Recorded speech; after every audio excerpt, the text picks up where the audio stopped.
Nigerian leather industry has a storied history, particularly in the northern parts of the country where the art of leather farming and crafting has been perfected over centuries. Traditionally, leather was used primarily for functional items like sandals, bags, and saddles, with little emphasis on fashion. However, the narrative has changed drastically in recent years as Nigerian leather has evolved from a utilitarian product to a symbol of luxury and high fashion. Here is a special report by Bayo Olaoye. The turning point for Nigerian leather came as local designers began to recognize its potential beyond traditional uses. They started to experiment with new designs, creating products that appeal to the modern consumer while maintaining the heritage of craftsmanship. The result has been a wave of leather products that are not only functional but also stylish and desirable on the global stage. One of the key factors driving the revolution is the exceptional quality of Nigerian leather. Known for its durability and unique texture, Nigerian leather, particularly from goats and cattle, has become highly sought after by fashion houses both within and outside Africa. This demand has encouraged local artisans to up their game, focusing on quality control and finishing techniques to meet international standards. Moreover, Nigerian leather products have benefited from the global trend towards sustainable and ethically produced goods. Consumers are increasingly turning away from massively produced items in favor of the handcrafted, sustainable alternatives. Nigerian leather made using traditional methods with minimal environmental impact fits perfectly into this narrative. This has opened up markets for Nigerian leather goods, particularly in Europe and North America, where there is a growing appreciation for products with a story and a conscience. The rise of Nigerian leather on the fashion scene is also closely tied to the country's booming creative industry. Fashion designers, many of whom had gained international recognition, are incorporating leather into their collections and innovative ways. From sleek handbags and bespoke shoes to stylish jackets and accessories, the Nigerian leather is becoming a staple in high fashion. This trend is not only boosting the profile of Nigerian fashion, but also creating new opportunities for economic growth. The leather industry, once dominated by small-scale craftsmen, is now attracting significant investment.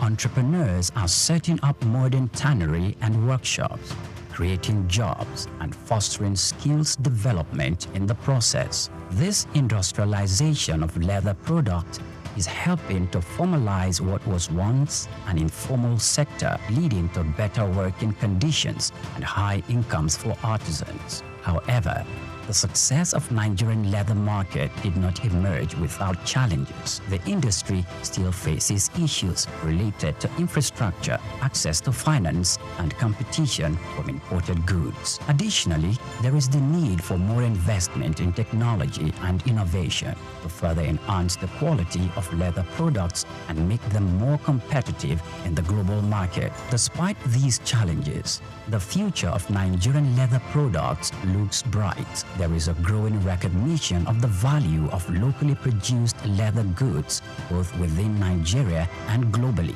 This is evident in the increasing number of fashion shows and trade fairs dedicated to promoting Nigerian leather products, as well as the rising demand from international buyers. The evolution of Nigerian leather from a utilitarian material to a symbol of high fashion is a testament to the creativity and resilience of the Nigerian artisans. It reflects the broader trend in the global fashion industry towards sustainability and craftsmanship. As the world continues to embrace African fashion, Nigerian leather is poised to become a major player on the international stage, offering a unique blend of tradition, quality, and style. This is just the beginning of what promises to be an exciting new chapter for Nigerian leather.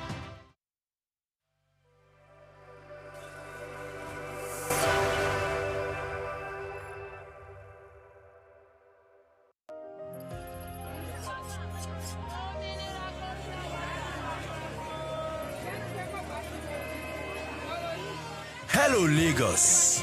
Make we yarn. Hello, if this POS matter, don't pass your call. Person go swipe, alert no enter. Before you know it, jump. Wait, wetin really happen? Maybe you fake alert the warriors. Okay, so Mona, listen, if you dey do POS business, no expose your alert. Hello, Ogbuefi. They don't walk that bad road where they worry for our local government for years. This one sweet me, I no lie you. Because you know what? Development wey dey work, it deserve loudspeaker. Now why we dey here be that? For here, we no dey abuse, we dey bring solution. My name, it is Ikechukwu Oyemike, aka Ogbuefi Ishegwari. Make we yarn every weekday from 10 a.m. go reach 12 o'clock on Top the Eye 95.9 FM. Welcome to Cashcraft, where opportunities meet insight. Today, we're journeying into the field of prosperity where towering oil palms wave not just leaves, but the promise of wealth. From the homemade groves of Edo to the rich red earth of Delta, a quiet boom is unfolding. Dough has been there for many years, but we could take advantage of this. This is one opportunity that holds the key to food security, foreign exchange savings, and thousands of jobs. Yes, we're talking about palm oil, Africa's red gold. But how do you tap into this opportunity? What does it take to build a business around palm oil, from plantation to profit? Let's break it down step by step. 1. Understand the landscape. The first step is knowledge. Nigeria's oil palm production has risen by over 41% in the past decades, from 8.2 million metric tons in 2014 to 11.6 million in 2023, according to the Food and Agriculture Organization. Yet, with over 200 million mouths to feed and rising global demand, we are still importing palm oil to close the gap. That's your opportunity to become a local producer or processor. Step 2, choose your entry point. There are 3 main ways to enter into the palm oil value chain. Palm plantation farming. Cultivating your own palm trees is long-term but rewarding. Now you can look at processing. Buying palm fruits, popularly known as banga, I'm sure you know that, and converting it into oil with machines. That's another one. And trading. You can buy and sell finished oil in local or export markets. Each has different startup costs and time frames, so you must match your capital, patience, and passion. Before I go further, remember that this is not a professional guide, rather a wake-up call that there are opportunities everywhere. Now let's go to step 3. Get land or source supply.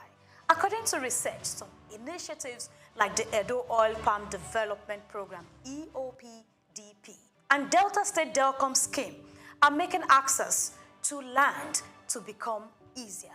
Findings shows that in Edo State, over 114,000 hectares have been allocated to both big and small investors, and over 65,000 hectares have already been accessed. In Delta, 130,000 hectares have been provided by communities under a cooperative model, with over 3,000 smallholders farmers already on board. Even if you can't own land, you can start small by sourcing fruit from cooperatives or leasing a small processing space. Of course you can. Now let's move to 4. Know the cost and time frame. It costs between $7,000 to $8,000 to cultivate 1 hectare of palm from nursery to maturity. But it takes about 3 to 4 years for the trees to start yielding. If you want quick returns, processing and trading may be better. You can buy a small-scale palm oil milling machines for 1.5 million to 3 million naira, or even less if you join a cooperative or lease. So let's go to step 5. Invest in knowledge and market access. Join farmer cooperatives like those in Delcom. They give access to training, markets, and funding. You can also link up with established companies like Presco and Okomo Oil. Yeah? I'm not marketing, but it's a way to tell you that, look, there are opportunities everywhere. All of these are listed on the Nigerian Stock Exchange. Step 6, think sustainability and value addition. Palm oil is not just for stew and soup. Yeah, think big. You can produce refined oil, cosmetics, biodiesel, and export-grade products. Investors are already joining this, and governments are backing it. You can do your research. There is also growing interest in eco-friendly farming and traceable supply chains. If you do it right, foreign buyers will come looking. Palm oil may have its controversies, but in Africa, especially in Nigeria, it is heritage, it is economy, it is future. The rise of Edo and Delta as palm oil giants is not just about hectares or harvest. It is about people creating jobs, reducing imports, and saving foreign exchange. If you are looking for a business with cheap roots and wide branches, palm oil may just be your calling.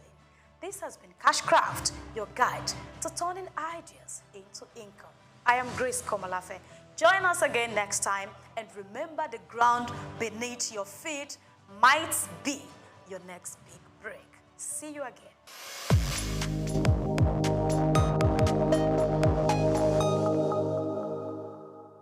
We've got just what you need right here at Femi Wash Media. Call it the Midas Touch, and you wouldn't be wrong. Let us record, produce, mix, and master your audio like nobody does. Reach us on our contact today for the best quality job.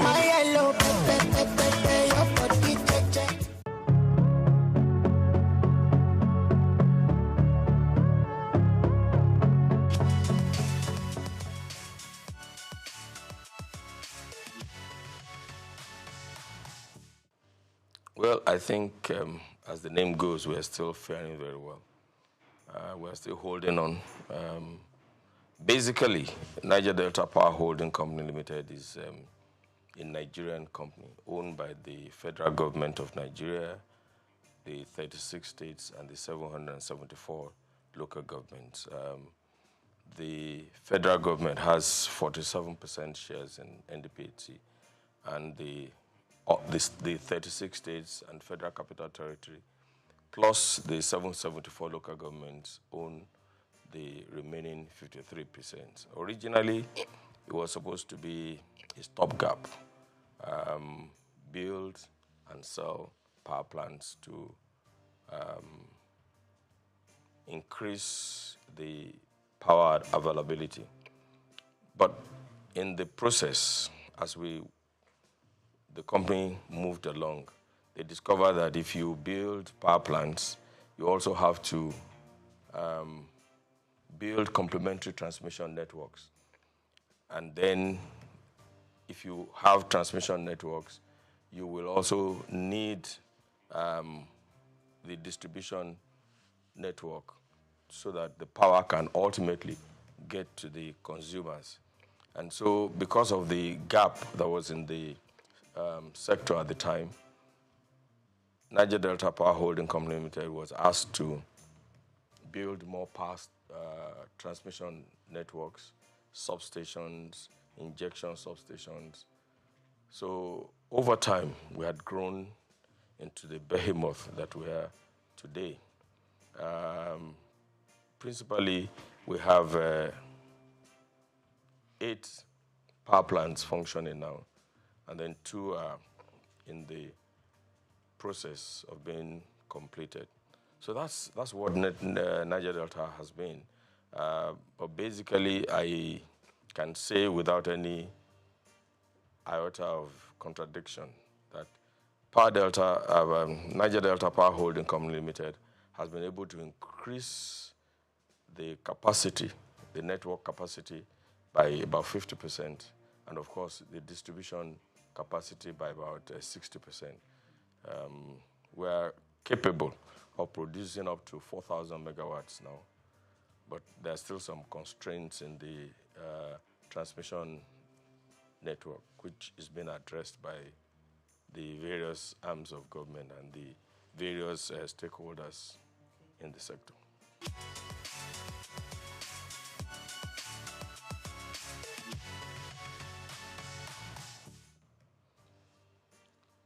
If I want to talk about the problems in the power sector, you need more than and our program.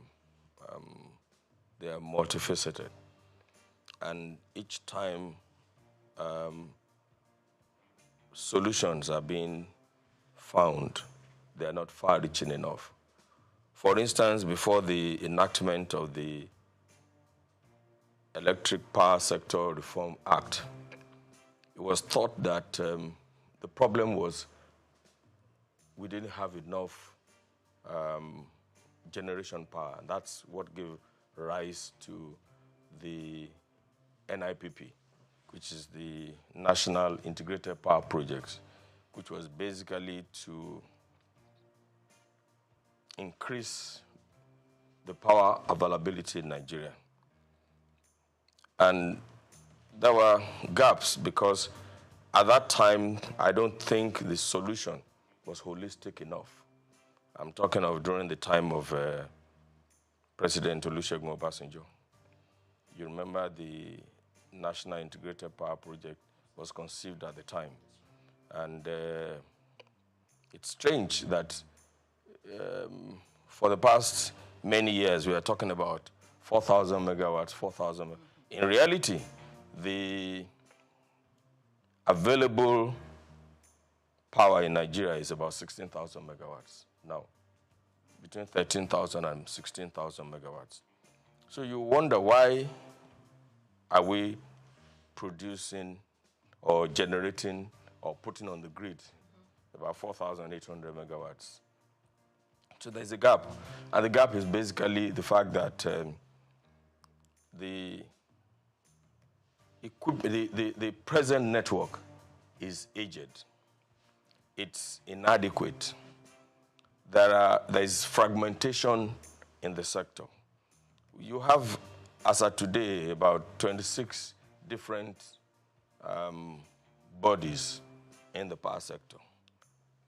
And it's a typical Nigerian problem. Once Nigeria identifies a problem, they create another agency to deal with that problem, rather than looking at the problem in the eye and say, oh, this is the problem. And I can give you so many examples. For instance, traffic, which is very basic to everybody. When after the Udoji Award in the early 70s, I think it was in the early 70s, and people had phoned to purchase cars, traffic began to grow. Now, instead of taking a holistic attitude and train the police to do what they're supposed to do, expand the road networks, and begin to put a culture of driving properly in the country, we created the yellow fever, the traffic wardens at the time. You remember at the time, traffic warden was separated from the Nigerian police. That's right. And the problem was not solved because the people were still constrained to virtually the same network of roads, more cars on the same network of roads.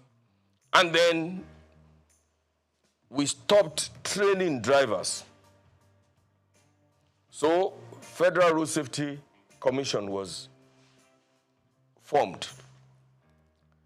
And of course, I'm sure that you all know that the problem became worse. And now all of the state governments are creating their own variants of the Federal Road Safety Code. An example is LASMA in Lagos. And the people are still on the same roads. You know, so whereas we had 200 cars on a stretch of road, now we have 1,000. Now we have drivers who cannot read traffic signs, which are not even there. So today, when people see traffic lights, either in Abuja or in Lagos, I mean, they don't even know what to do. I'm sure that, I can't remember the last time we trained drivers in Nigeria. I cannot remember the last time we trained drivers in Nigeria. You know, it's the same thing with the issue of corruption. When we detected, corruption was increasing, we started creating so many variants of, and I always ask the question, where is the equivalence of EFCC in the countries that we're trying to be like? So we have created EFCC, we have created ICPC, we have created Bureau for what's that other agency? Sorry? No. Those are another problem entirely. The BP and the BPP, you know. I mean, I'm talking of Code of Conduct Bureau. Okay. But in all honesty, can we say that corruption has reduced in Nigeria? Can we say that? So the problem is that we don't look at problems in the face and deal with the issue rather than creating bodies and bodies and bodies and bodies. We don't have the variants of EFCC, ICPC, and Code of Conduct Bureau in the countries that we're trying to be like. In this age and times, honestly, there are no, you don't need, it's not rocket science. There is hardly anything you want to do that has not been done before or that is not being done in some other places. I mean, so you see in various sectors that once we identify a problem, rather than look the problem in the eye and providing solution to it, we create another body. It will appear to me that it is finding job for the boys, you know, and that is one of the reasons why we are where we are today. I cannot remember the last time anybody had to do driving tests to obtain a driver's license. I can't remember. In the US, if you want to obtain a driver's license, it's a long process. And I remember my daughter, when she went to the US at the age of 18, I remember when she wanted to go and obtain a driver's license, she called me and said, "Daddy, please pray for me." And I think the first time she went there, she didn't make it. And it was one slight error. And eventually, she had to go back, you know, to retake the test. So that's what I see that we're doing wrong. And that has virtually destroyed all the sectors. The power sector is faced with so many problems. I was trying to explain to you, for instance, that the discos have various coverage areas. And if you take them one by one, you will see that some of them are covering a landmass that is bigger than 2, 3, 4 African countries together. You know, somebody was on my secondary school classmates forum. Somebody was trying to do a comparison between Botswana and Nigeria. And I said, Botswana has 581,000 kilometers, square kilometers. But 70% of that is Kalahari Desert. So effectively, what they have is less than 100 and something thousand kilometers. Nigeria has a vast land. Botswana has a population of 2.5 or 2 point something million. You can't compare that to, there's no basis. There's no basis. And so if they have 1,000 naira, their GDP is likely to be higher than that of Nigeria. You know, Nigeria has 210 million people. Yes, officially. You know, you can see the population of Lagos. I'm sure that the population of Botswana is not as thick as Surulere alone. I'm not trying to give excuses for what we are in Nigeria or how we're doing things badly. But I'm saying that we have a giant problem. We have giant problems in all of the areas. And we need to put our heads together to provide solutions to these problems. You know, you can say that Nigeria is a country in progress. I know that we have enough human resources. We have enough intellectuals to find solution to our problems. And I'm beginning to see that the government of President Bola Ahmed Tinubu is tackling the problems headlong.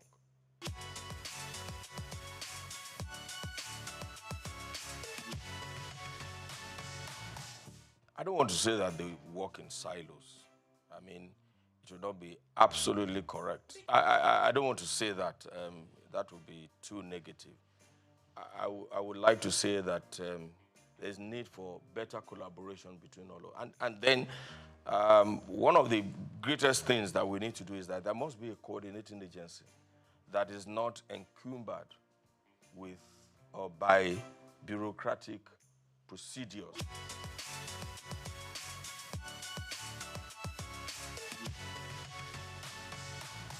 Okay, NEC is supposed to be the regulator in the society. Now, like I said before, if you have a regulator, they must be trained. And we shouldn't be ashamed to train our regulators and to ensure that we have the right people in those positions. But like I said, almost all the agencies in Nigeria, you find a lawyer heading an engineering company.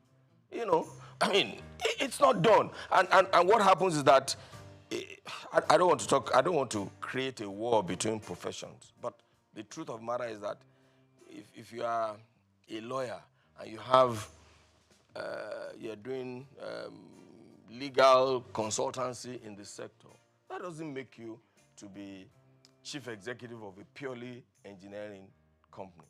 You know, the last time it was an accountant that was in charge of one of the parastatals in the sector, and you know, even now that there's a new government, you see all kinds of people trying to outdo each other here and there. TCN, for instance, is supposed to be in charge of the transmission networks, but you have the independent ISO under them. How is that going to work? I mean, that is supposed to be an independent, and it cannot be under TCN. You know, the discos, for instance, who is supervising them? NERC is supposed to supervise them, but you have on the board BPE, you know, that has 40% of the shares, and they're supposed to monitor them. Are they doing that? And then now the Yoruba people say amukun eru ewo oni ewo saleni. That is, if a man is crippled or has bent knees and is carrying a load, it's not likely that the load will be straight because the legs are bent anyway. So that is the problem that we have. You know, the root cause, we are not attacking the root cause.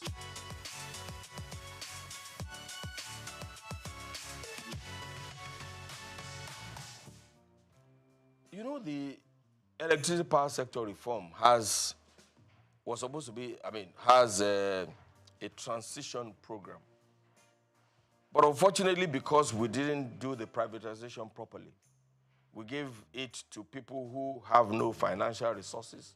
They borrowed money from the banks to purchase the concession anyway.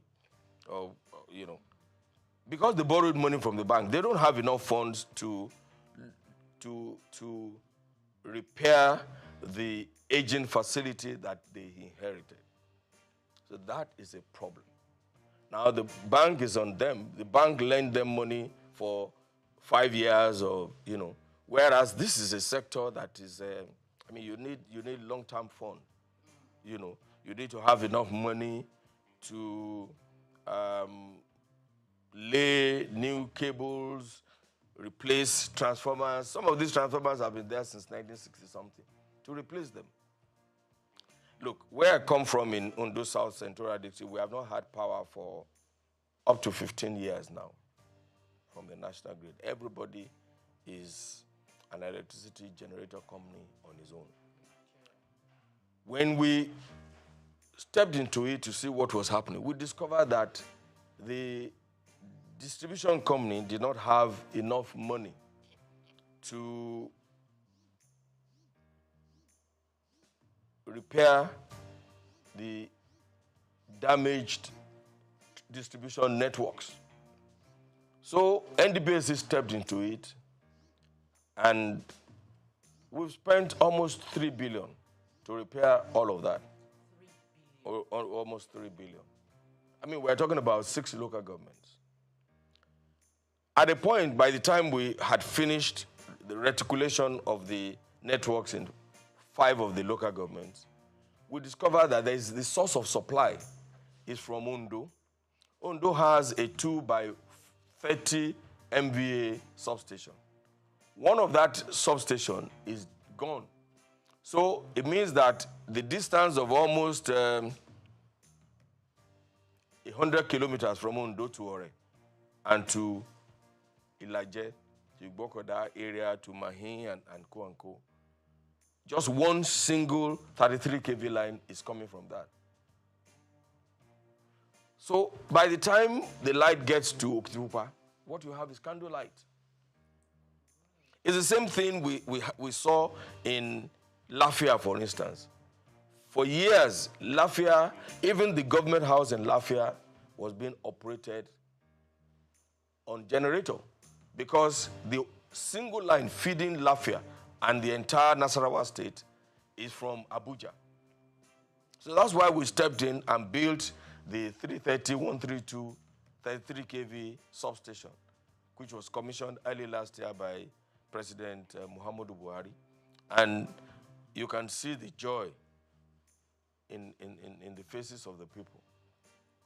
Now, in Ondo South Central District, for instance, they are building the NDDC, not NDPHC, is building a 132 kV substation in Uderinije, which should help to bring power from Omotosho and to that area. But they have been on it for years now. And without the completion of that, there's nothing that can happen in the place. They will still have candlelight. So these are the problems. Now, NDDC is independent of NEC. It's virtually independent of the DISCO. It's independent of but they are doing a good work because they have offered to do, they have identified the problem and they have offered to do it. But who is coordinating these activities to ensure that everybody is working? And you know, one of the things I always complain about is that since this past 6-10 years, for instance, TCN has many of its projects are 85-90% completed. Some of the problems are just way-live, that the government should collaborate with the state governments to resolve. But what do you have? A substation is ready in Akure, for instance. A 330 kV substation is ready in Akure. The transmission line is supposed to come from Oshogbo to Akure, and another transmission line is supposed to come from Benin and drop in Akure. Because of way-live issue along the route from Oshogbo to Akure, that project has been stalled for almost 6 years. So there has to be an organization that is above NEC, that is linked only to the president, that will look at all of these things. I talked about the fragmentation in the sector. You know, look, and let me tell you something. I know that electricity is a commercial venture. And when you put your money there, you should be able to recover your investment.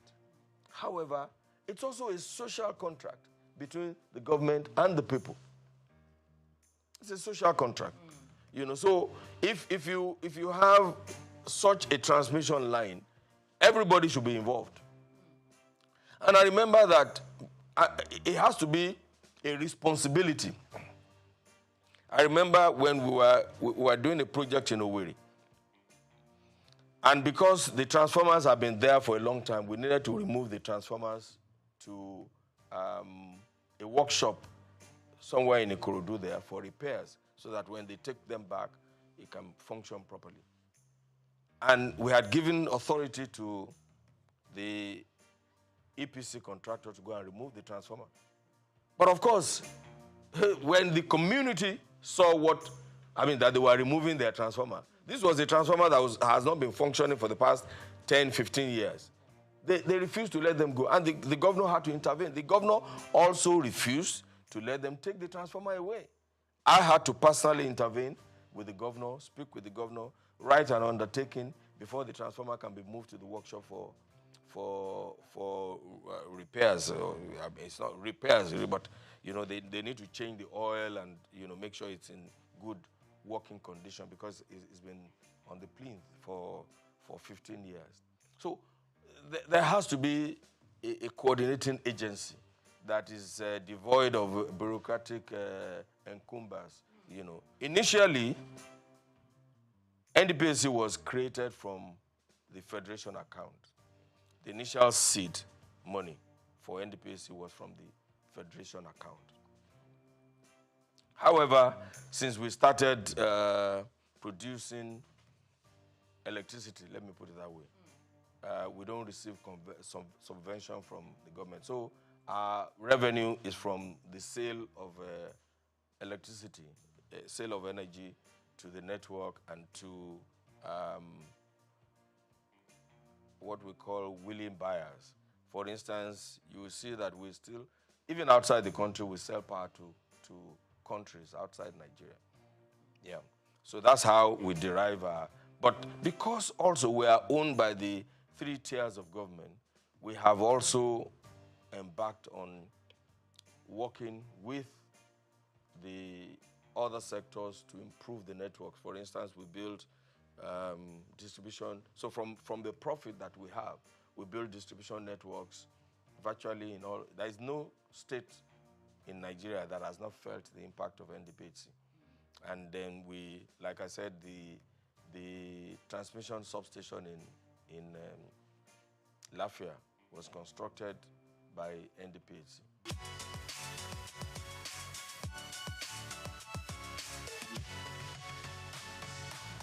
It's like LNG.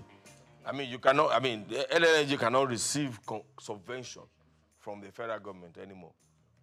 Of course, initially, government put in their own investment and the private sector put in their own investment. I'm hoping that we will move away from this structure in NDPC.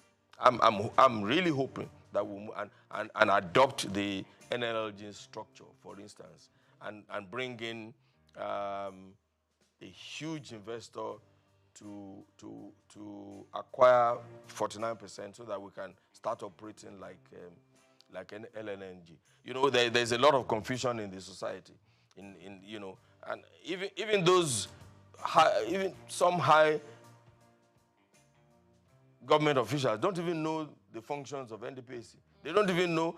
We were in a gathering some time ago, and a former minister who claimed to have been a part of the conception of NDPC was annoyed when somebody threw a question at him, and he said, "What are you talking about? I don't have power in my house, and you guys are sitting down there." And I had to lecture him and say, "Hey, I'm not supposed to put power in your house. I'm just a businessman, in the sector, producing oil, producing power, electricity, like every other person, like, what's the name of Elumelu's Transcorp Power, and selling it. That's all we are."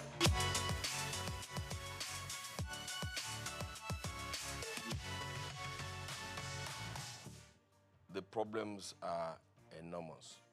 But I believe very strongly that the discos as they are now don't have the capacity. There has to be a restructuring of that sector. Under whatever you want to call it, maybe breaking their franchise into little bits. 1 or 2 of them are doing well. Eco, Disco, Ikeja Disco, yeah. Because, and also, the problems are different. So, but for most of them, look, let me give you an example. If you need to, under Yola Distribution Company, I mean, you know how wide that sector, I mean, that part of the country is. If you need to take a 33 kV line from one town to the other, you may be doing 100 kilometers. Whereas under the Eco Disco franchise, I mean, 100 kilometers will do 2, 3, 4, 5 communities. So we need to restructure these discos. We need to support the discos to develop a new program tailored to reduce ATC and C losses. What is ATC and C? Aggregate technical, commercial, and collecting losses. Now, when you take power from Ondo, for instance, to Ilaje, 100 kilometers, by the time, and don't forget that along that route, you are dropping power for Ore, for Ajebandele, for this, for that. By the time you get to the end, what you have is candlelight. So you will need to, and the discos don't have the finances to do these things. I said earlier that the privatization was not properly done. I'm not sure that those people have an understanding of what they were getting into. Everybody thought the power sector was like the telecommunications sector. But it is not. The amount of infrastructure that you need to put in place, physical infrastructure that you need to put in place for power is totally different from that. Because apart from your cell in telecommunication and the handset there's nothing that you need to do. You probably don't need to put poles, pay compensation. Fiber optic is for specific areas. I mean, for specific things, and it doesn't stop the telecommunication facilities. Yes, exactly, from functioning very well. So that the difference is, but you cannot send power remotely. You need cables, you need poles, you need transmission lines, you need all sorts of things. You need transformers.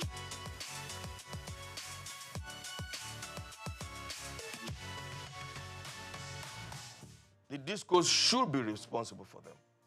But when they don't have the fund, what do? You can see that many of them, about 7 of them, are under receivership now. Some sort of receivership or the other. You can see.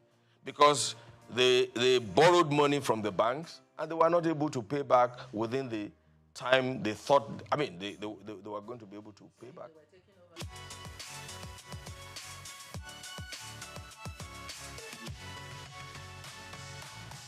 You have to deal with each one of them, you know, on it has to be a tailored solution to each disco. You cannot apply the same brush for all of them.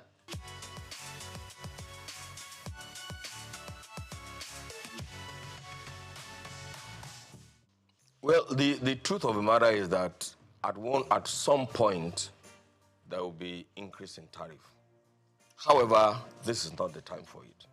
I mean, Nigeria, I mean, we are doing a lot of reforms now. The removal of the subsidy has increased the cost of living in Nigeria. The exchange rate, harmonization of the exchange rates is also going to affect the economy and the earning power of the common Nigerian, even though that should not be the case, because I can tell you for free that no business organization was charging their customers based on the 400 and something naira to the dollar that the CBN was and that's a fraud on its own, because CBN knows that there's no anybody who is selling anything in Nigeria decides the cost of that good based on the CBN exchange rate. It's simple because they are not sure that they will get. I mean, when they need to replace machinery, raw materials, they were not sure that they could get the dollars from CBN. So this is the best thing that could have happened. The Naira float. The Naira float is the best thing that can happen to our nation, Nigeria. And I'm surprised because every expert and non-expert had been advising CBN to do this for so long. So I'm surprised that the CBN was reluctant to do what is needful, and that's about the corruption in the system. So this is not the time, and I'm advising government too. This is not the time to increase tariff. Honestly, subsidizing the power sector is not good for the economy because the truth of the matter is that 80% of the subsidy in the power sector is being enjoyed by people who can afford to pay for electricity. That's the truth. The low tariff pays only the rich. You know, the poor people just take advantage, just like in fuel too. Look, if you have 10 cars and you put all the 10 cars on the road, the poor man has only one way to go, just to go to office and come back, and you know. But the man who has 10 cars will want, the wife will take one, the children will take one, the workers will take one, and that's what is happening in the sector. So yes, this is not the time to think about increasing tariff. It will look, in the past, everybody, the cost of diesel was very high, right? Now, a lot of people migrated to using petrol generators. Now the cost of petrol is even almost higher than the cost of, because petrol burns faster, you use more petrol for your generator than diesel. So, generating power in your house now, where you don't have power supply from the national grid, is a big problem.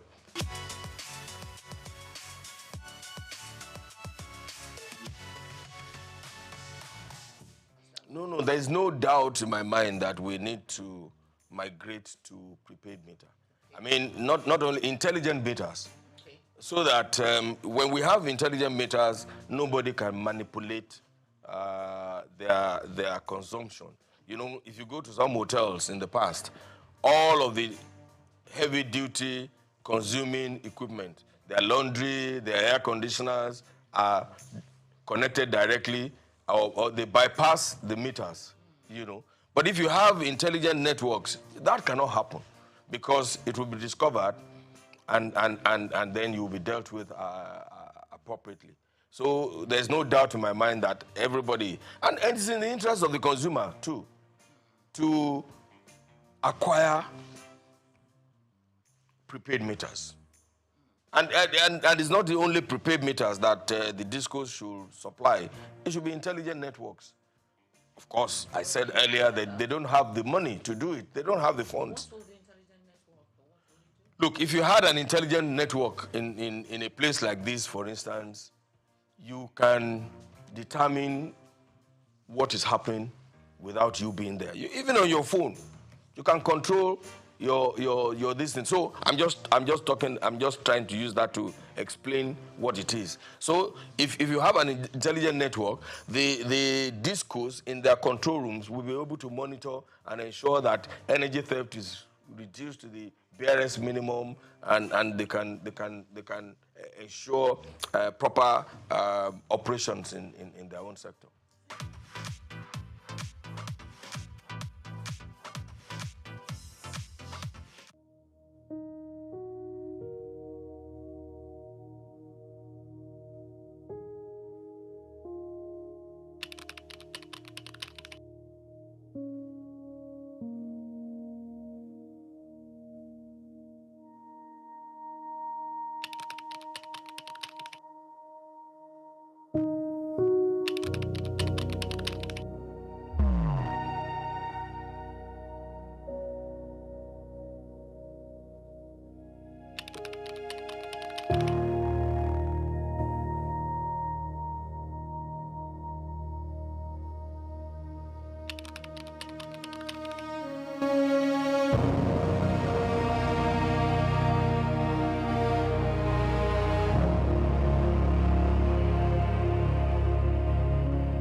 Tauma. I'm from Akwa Ibom State, Eke local government precisely.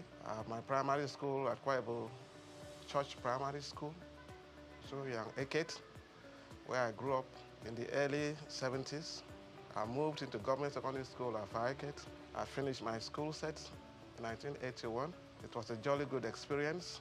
Before I moved over to Lagos, where I did my higher school, Federal School for Art and Science, Victoria Island, and from where I took my JAM, then I got admission to study English and literary studies in the great University of Calabar. Growing up was fun, education was fun. We enjoyed the bits of life all we went through there, from primary to secondary school, the dormitory lives, my friends, my colleagues.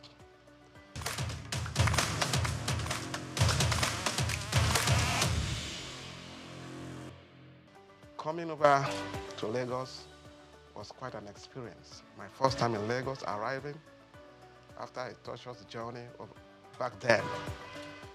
Went over to VI, studied along with some blue chip children. Federal School for Art and Science then, as it was called, just where you have the law school now. It was quite an experience. And back to University of Calabar, we had quite a drill, the studies of English language and literature. I happen to have specialized in literature, where we did a thorough work on all the spheres of literature, the landscape of literature. We almost exhausted it with key professors and lecturers. Talking about Afro-American literature, Caribbean literature, South African literature, Russian literature, literature of social protest. Then we come back to African literature, where we explored the whole landscape. African literature, African drama, African prose, and storytelling, folk tales, and trickster stories. It was a huge experience that changed my life. And coming over here, finished our youth service, did my youth service in Imo State then. We had respect as corpers. We were well treated. And came over back to Lagos, looking for work in Lagos, 1988, 89. We started a magazine in Lagos here. We call it the Hits magazine. It was tailored after the Right On magazine. It was a music magazine. We started that stuff in Lagos here, and then we couldn't sustain it because of the finances. Luckily for me, I was able to run, got a job with the bank, and then I started a marketing aspect for the bank. From the bank, the merchant bank, when the bank went under, I decided to go solo. That brought me to the book industry.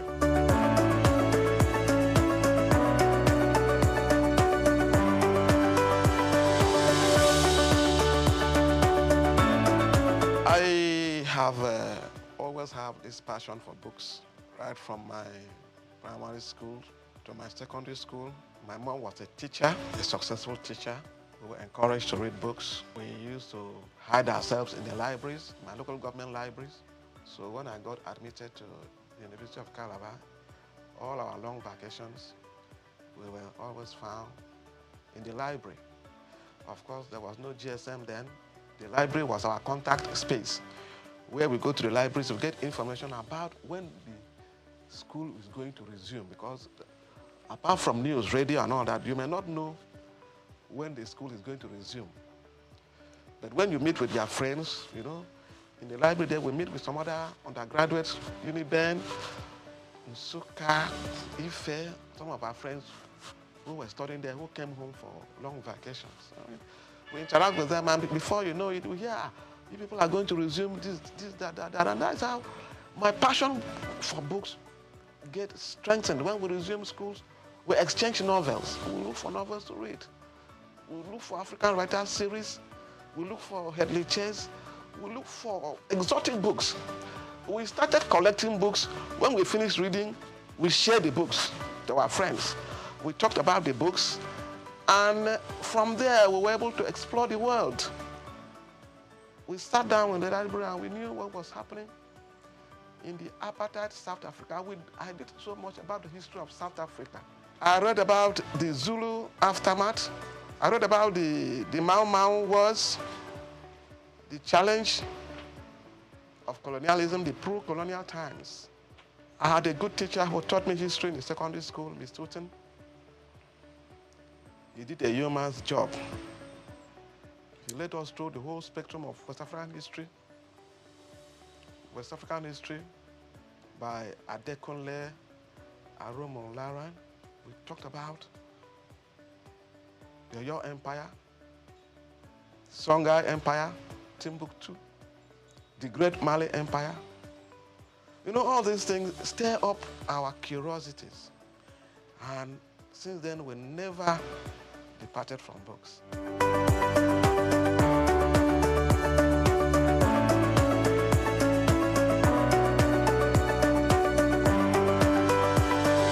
have worked in close association with the Institute of Public Analysts of Nigeria, IPAN. These are people that do analysis for products, water analysis, analysis of waste and effluent, radioactive activity, food and drug analysis. We have worked with quality control experts across the industries. We have worked with establishments where they do root crop research. We have worked with the pharmaceutical research industries, medical research bodies, malaria research establishments, cancer research establishment. These people look for us for specialized information in the management of special disease and treatment. Treatment in oncology. People in the area of traditional medicine, alternative medicine, natural medicine. They look for it. We are partnering with the Nigerian Institute of Science and Technology, Institute of Natural Medicine in Victoria Island, to work with them in the area of the development of herbal medicines in Nigeria. We have books we partner with them to promote. You see, medicinal plants from eastern Nigeria, medicinal plants from the northeast, medicinal plants from the southwest, medicinal plants from the south-south. We market these books for people who want to know. No, we are working now on the production in partnership with relevant institute of the Nigerian pharmacopoeia. We know about the British pharmacopoeia. We know about the American pharmacopoeia, the Japanese pharmacopoeia, and herbology. We are working towards having the Nigerian pharmacopoeia. This is going to be a compendium of materials that talks about medicinal plants of value, medicinal plants that have healing properties. We are working with specialists, pharmacognosy, phytochemists, and by God's grace, this is going to come into fruition. We partner with the Pharmaceutical Society of Nigeria and all kinds of health bodies that we can't even mention. So many of them invite us for their annual conferences, which is rotated across different states in different years across the nation. So we've traveled, and in most of these conferences, you have experts, deans of faculties, heads of departments that reach out to us with information in books and journals that are relevant for their students and for their practitioners. We don't only market reference books and textbooks in all fields of study, all fields of human endeavor. We also market relevant journals, research journals, peer-reviewed journals in sociology, in psychology, in law, research journals in oncology, in public health, community medicine, in nursing, research journals in nutrition and dietetics, food science, international relations. We partner with the Nigerian Institute of International Affairs in Victoria Island. We have key journals in world affairs, African affairs, and these journals will help them to distribute to all relevant establishments and departments that need it. So it has been a great job, very taxing and exciting.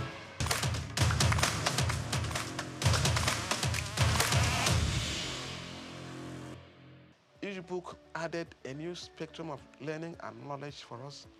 When we got into literature and poetry, we explored a whole lot. When we went into American history, the black history, we read about the nation of Islam. We read about Elijah Muhammad. We knew the struggle they had to go through, racism and all that stuff. And it really inspired us to see what we can do to add value to knowledge. And it has brought us this far. So it's been passion, not really born out of the money or whatever. Of course, when you have value to present, you'll be appreciated in many ways. We have had sundry appreciations from establishments, from institutes across West Africa and beyond. You know, we partner with international publishers all over the world to source cutting-edge materials for our clients. We take pains to go through a lot of materials that come in here. Whether there are new materials or whether there are new, we believe that when you are doing research, it is what is called cross-cultural research. You start from the past and then come to the present. Research in any field, what happened before, where we were before and where we are now, and then we'll look forward.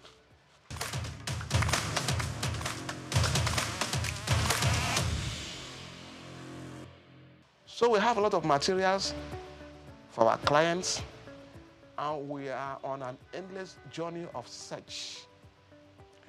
When we started this business, we came face to face with HIV. We go after books on HIV and AIDS. We got them across our clients and our readers. As we went further, Ebola came, and we sourced for materials for medical virologists. It's a virus. Clinical virology, we gave the books to them, and they were very happy. We got the materials. We did what is called public health awareness to get people assured that these things are preventable. That is not the end of life. You see, when you have the information, you have the confidence to practice. You are not scared of whatever. Whatever is coming in probably had happened before. All we need is for new information to combat the emerging diseases. There are journals that deal with emerging infectious diseases. We provide these materials for practitioners, and it has served the purpose over the years.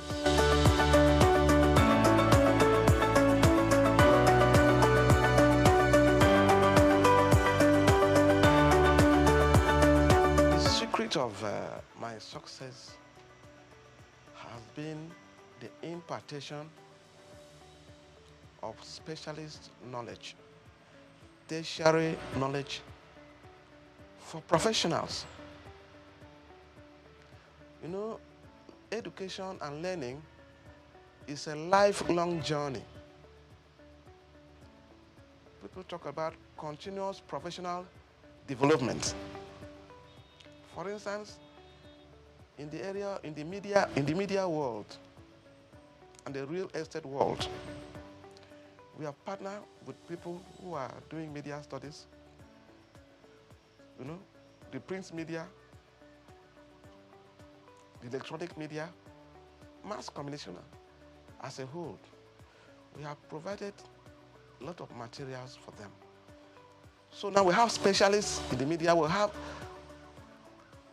special editors, screenwriters, short story writers, photojournalists, you know, and we provide them these materials.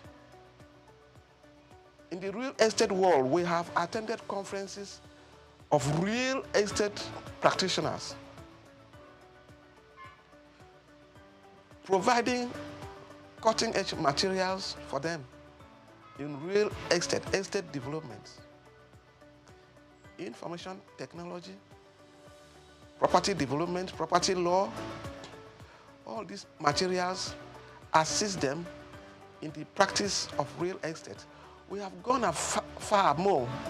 We work with people, the QS, quantity surveyors, town planners, environmental managers, people who do environmental audits, environmental impact assessment, you know, space planning. We work with them, you know. And these materials we get from all across the world. If you are practicing in this area and you need materials to improve your services and the value you are creating, you will need us. We have a whole list of experts in different fields that reach us when they have challenges, when they have need for special information to solve specific problems. They reach out to us. They call, yeah, a bookman, all range. We need books in this area. For instance, we had a former Minister of Health, that great woman, Gonja Iwala. She will always call us, look, all range, we need books on international economics. And we used to give her books on international economics. And many other experts like that. We have books for people who are doing radioactive interventions, people who are doing environmental management, people who are doing analysis, food analysts, all over the spectrum. We provide books for them. Food engineering, we give them books on food contaminants, food additives. These are not books to just go to anywhere and get. We have been able to interface with them, Nigerian Institute of Food Science and Technology.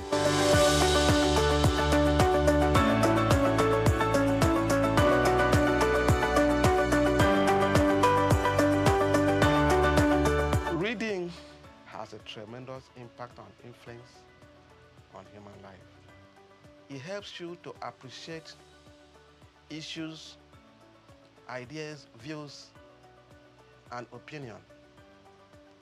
It makes you an active participant in intellectual discourse and in intellectual environment. You are not ignorant of what is happening around you. It makes you a leader. Yes, not all readers are leaders, but most impactful leaders are readers. Books will change you. Books will empower you. Books will give you self-confidence. When I sit down with architects and I'm discussing, I talked about landscape architecture. I talk about interior design. They begin to wonder whether I studied architecture. Then I started talking with oncologists, gynecologists, maybe gynecological oncologists. They think that maybe I studied medicine. I didn't do no medicine. I've been able to read some books, interface with them. I have attended their workshops, so many, and I've read their books. Some books that come to me, I try to go through the introduction and the preface. I try to. Books in all areas. You understand? I was looking at a book on anesthesiology, and I found out that no serious surgery could be carried out without an anesthetist. Surgical intervention, is it abdominal surgery? Is it cancer oncology? You need a professional. These are people that manage the airways. When the patient has been numbed with drugs for the intervention, the surgical experience, maybe for 3, 4, 5 hours, there has to be a resuscitation. And this is the specialist area for anesthetists. Not all doctors can handle that. You are doing cesarean section. You are doing ENT surgery. You need them. So you have a team of doctors that will invariably handle a serious, for instance, at the orthopedic hospital, we want to do amputation. You have the plaster people, you have the hematologist, you have the anesthesiologist, you have the surgeon, who is a very good orthopedic surgeon to handle amputation, whether it's amputation of the legs and all that, because they have to manage, the hematologist will manage the loss of blood, then the anesthetist, then the orthopedic nurse will be there. Then we have the theater nurse will be there. All of them well kitted for the operations. It will look as if they are going to travel to Mars. Safety procedures, management of spills, cleaning, and everything. Then rolling the patients to a special, maybe it's an amenity ward where they are going to keep the person to manage the post-operative procedures and all that. Of course, there are pre-surgical experiences, the tests, the examination, the review and all that before the real process. So these are not things we learned overnight. It has taken a process of time.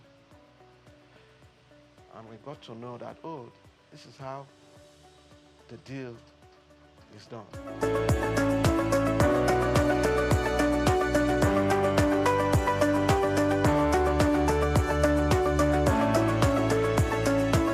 Great insurgents of e-materials, e-books, digital books, and of course, the World Wide Web.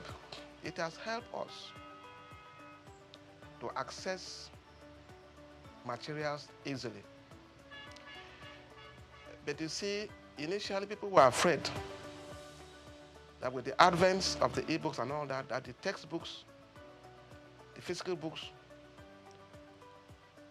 will be phased out. But that is far from the truth. Libraries still get their core text and materials. They have the sections for the core text and materials and journals and serials. Then they have the section we call the digital libraries. Polytechnic libraries, university libraries across the countries, they have these sections. But my experience with these digital libraries has been the management of digital libraries, the power situation in Nigeria, and the maintenance culture. Most of the institutions that started with the e-library, they have always come back to complain that these materials, within a short spell of time, because of instability of power. You know, the computers and all the digital infrastructures, they need steady and standby power supplies. Most of them have acquired the solar systems to power these equipments, but truly speaking, it has not been sustainable.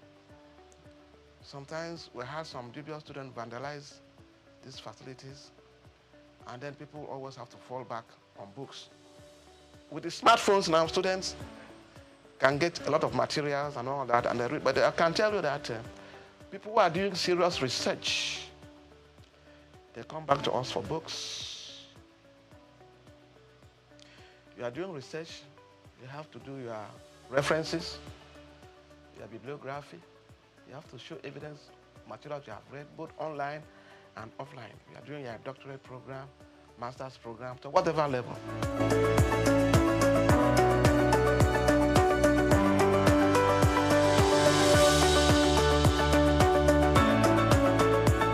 At the level we are now, we believe that we've added value to education, to training, and to teaching. Our next phase now, we're trying to see how we can give back to the society through our interface with like-minded NGOs. We are started our book cafe, all-range book cafe, where we invite people. It's a private library to come and read and study in a relaxed atmosphere, where you can come in and do your book reviews. If you're a writer, you come in and do your book reviews, review your textbooks.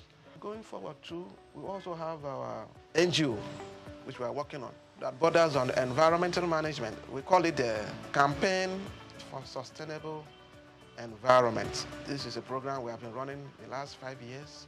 We are talking about global warming and climate change. We do environmental education.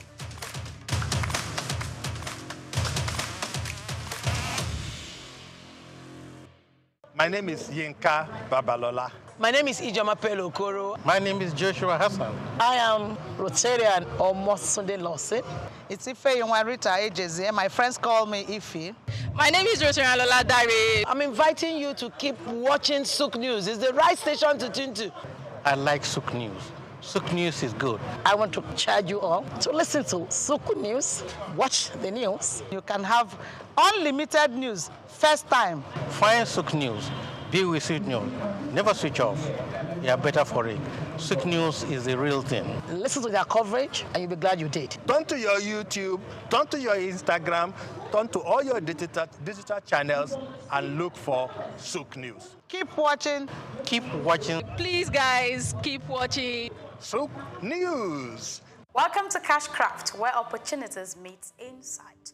Today, we're journeying into the field of prosperity, where towering oil palms wave not just leaves, but the promise of wealth.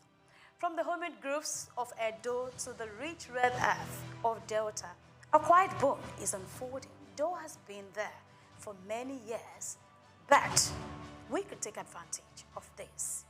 This is one opportunity that holds the key to food security, foreign exchange savings, and thousands of jobs. Yes, we're talking about palm oil, Africa's red gold. But how do you tap into this opportunity? What does it take to build a business around palm oil, from plantation to profit? Let's break it down step by step. 1. Understand the landscape. The first step is knowledge. Nigeria's oil palm production has risen by over 41% in the past decades, from 8.2 million metric tons in 2014 to 11.6 million in 2023, according to the Food and Agriculture Organization. Yet, with over 200 million mouths to feed and rising global demand, we are still importing palm oil to close the gap.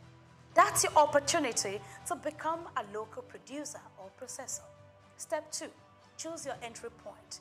There are 3 main ways to enter into the palm oil value chain. Palm plantation farming. Cultivating your own palm trees is long-term but rewarding. Now you can look at processing. Buying palm fruit, popularly known as banga, I'm sure you know that, and converting it into oil with machines. That's another one. And trading. You can buy and sell finished oil in local or export markets. Each has different startup costs and time frames, so you must match your capital, patience, and passion. Before I go further, remember that this is not a professional guide, rather a wake-up call that there are opportunities everywhere. Now let's go to step 3. Get land or source supply.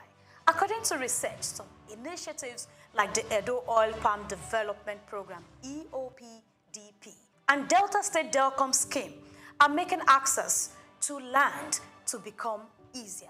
Findings shows that in Edo State, over 114,000 hectares have been allocated to both big and small investors, and over 65,000 hectares have already been accessed. In Delta, 130,000 hectares have been provided by communities under a cooperative model, with over 3,000 smallholders farmers already on board. Even if you can't own land, you can start small by sourcing fruit from cooperatives or leasing a small processing space. Of course you can. Now let's move to 4. Know the cost and time frame. It costs between $7,000 to $8,000 to cultivate 1 hectare of palm from nursery to maturity, but it takes about 3 to 4 years for the trees to start yielding. If you want quick returns, processing and trading may be better. You can buy a small-scale palm oil milling machines for 1.5 million to 3 million naira, or even less if you join a cooperative or lease. So let's go to step 5.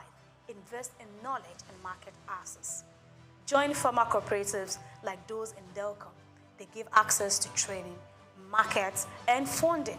You can also link up with established companies like Presco and Okomo Oil. Yeah? I'm not marketing, but it's a way to tell you that, look, there are opportunities everywhere. All of these are listed on the Nigerian Stock Exchange. Step 6, think sustainability and value addition. Palm oil is not just for stew and soup. Yeah, think big. You can produce refined oil, cosmetics, biodiesel, and export-grade products. Investors are already joining this, and governments are backing it. You can do your research. There is also growing interest in eco-friendly farming and traceable supply chains. If you do it right, foreign buyers will come looking. Palm oil may have its controversies, but in Africa, especially in Nigeria, it is heritage, it is economy, it is future. The rise of Edo and Delta as palm oil giants is not just about hectares or harvest. It is about people creating jobs, reducing imports, and saving foreign exchange. If you are looking for a business with cheap roots and wide branches, palm oil may just be your calling. This has been Cashcraft, your guide to turning ideas into income. I am Grace Komalafe. Join us again next time, and remember, the ground beneath your feet might be your next big break. See you again.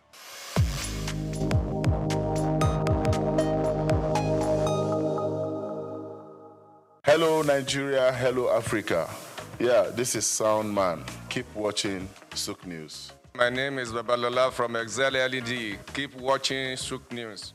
My name is Shepherd Michael Adewale Onofuye. I enjoy you all to watch, always watch SOUQ News TV. Hi, I'm Tom Bogaballs, and please keep watching SOUQ News. Wale Seriki, SLG Lagos Island East, SOUQ News. Keep out watching them and keep a lookout for them. They're up and coming, and we're proudly to be affiliated with them. You alone where they make me go crazy. This your love in the cool of my brain. You're my medicine, I need you all day. Yo, it's Blackface Nigeria, and you're watching SOUQ News TV. Keep it locked on this dial, don't change it. You know what I say? Blackface Nigeria, love no bad.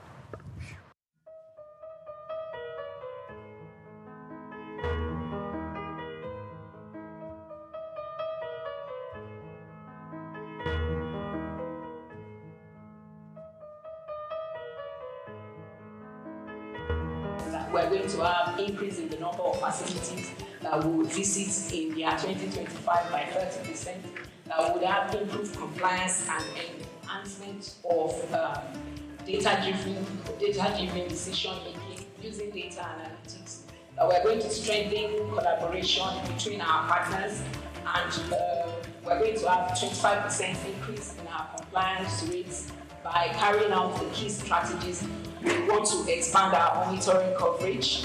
We want to enhance our digital infrastructure by integrating a secure online pathway.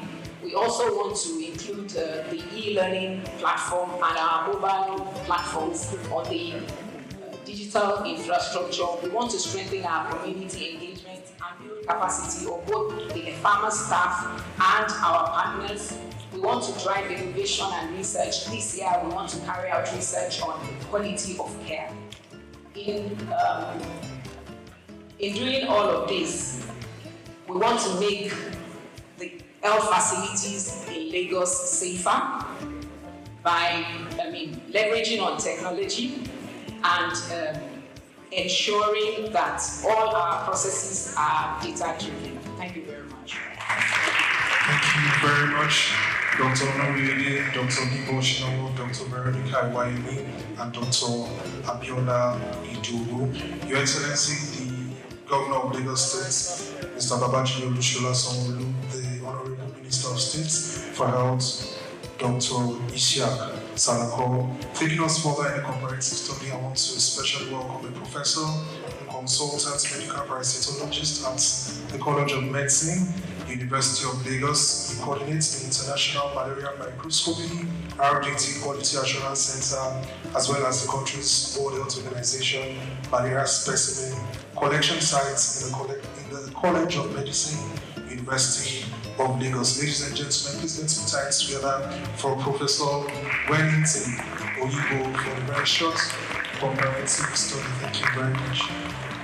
Thank you very much, His Excellency, Executive Governor of Lagos State, the Honorable Minister of Health, here represented here by the Minister of State for Health. Ladies and gentlemen, first of all, this is historic for us. This is a path we have planned, prayed for, and we are happy that this is happening. Mr. Governor, thank you for all that you do and for making this happen, my staff. I'm so happy and grateful to the Honorable Commissioner of Health. He has told the story. So I'm going to build on those stories as I make this presentation. We don't have much time. And part of the whole thing is the advances that Lagos State has made for over 2 decades. The world is hearing it, and then the signature of this project through the impact project itself, which is calibrated around the impacts that this project will be again for Lagos State. My slide, please. So what we know about malaria, in the 15th century, why was it called malaria? It was called malaria because the cause of that fever illness was not known. And it was connected to marshy waters. So malaria in Greek is foul. And that was all they could do. And it took some another 100 years before it was connected to mosquito bites. And today we are talking about fever. And say all fevers are malaria. So are we going to the 15th century? And this is what we're trying to really unbundle in Lagos as 16 over 15 million people. My slides.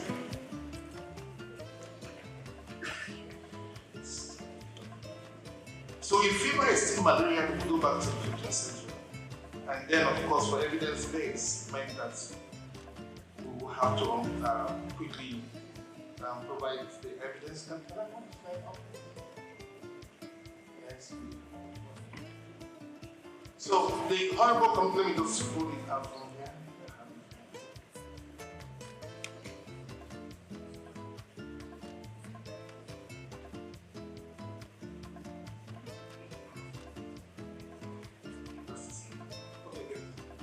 So I've given this background. Most health workers will not accept the test results when it's negative. And that's the challenge. Next slide, please. Okay, and if you don't have data, which we are talking about digitization, you cannot calibrate where you are. And so if we look at the entire program and the plan of different projects, is to see that real-time data is available and that tests are done. And when the test is done, we can say quickly, cost-effectively, this is where we are. Because you can get the line on routine data. The country do not have quality data, and that's the challenge. Next slide. So, low confidence in the test, ACTs are being used. Lagos is making progress. How do we handle this? 94 to 96% of the reporting for malaria in the DHIS that categorizes states and Nigeria comes from the primary healthcare center, and this from the public sector. It's important to recognize this. Next slide. And we're bringing this on board because we provide the quality platform for quality diagnosis at the College of Medicine. Next slide. And we do all of this carefully to ensure that these tests are good to be used for urine. Next slide. And what is known? Please just keep on going on the slide because I'll just go through them. There are changes in Nigeria in terms of malaria epidemiology. Next slide. And then we see from the 2021 malaria indicator survey where Lagos is next slide. And you can see where we are here at 2.6% hopeful. And next slide. Good progress. And we're talking about the path for pre-elimination. We are on that path, and we are happy that this is being mentioned here today, and like I said, this signature, and in line with the stratification strategy and subnational tailoring by WHO. So we are quite on course on this. Next slide. And then you can see the different tests available. You can keep on hitting enter. You have microscopy that is powered by a human being. And then you have this rapid diagnostic test that is technology. But somehow we refuse to accept technology and we stay with humans with all the challenges. So that's what you see with microscopy. Just keep on pressing enter and all of this. And this is the test 15 minutes. The result is out. The other one will take any time. It will be 1 day. And then based on that, we have done the scoping assessment of facility in Lagos. Recent times, cosmetic clinics. So we're finding it difficult. We have limited capacity to ensure monitoring of these facilities. We also have inefficient manual processes because our digital platform is unable to carry out some of the processes in the agency. We're sitting on a lot of data in the agency. With AI to make sure that the test is actually having the results that the pharmacy or PPMP says it does. We then verify that the treatment, the appropriate treatment. And then in the impact program, we to the public health system for malaria negative patients to ensure that they're getting the proper diagnosis that they need and have a better understanding of what other febrile illnesses patients might have. Next slide, please.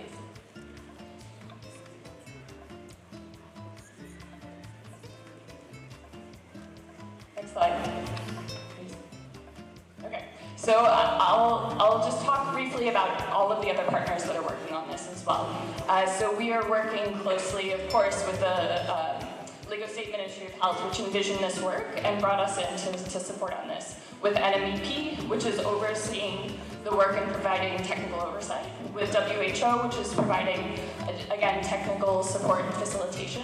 And then importantly, with our private sector partners as well. So PCN, which is doing quite a bit of the regulatory oversight and ensuring the quality of care in a pharmacy setting. With SFH, which is enabling the supply chain. And then of course with LASHMA, which is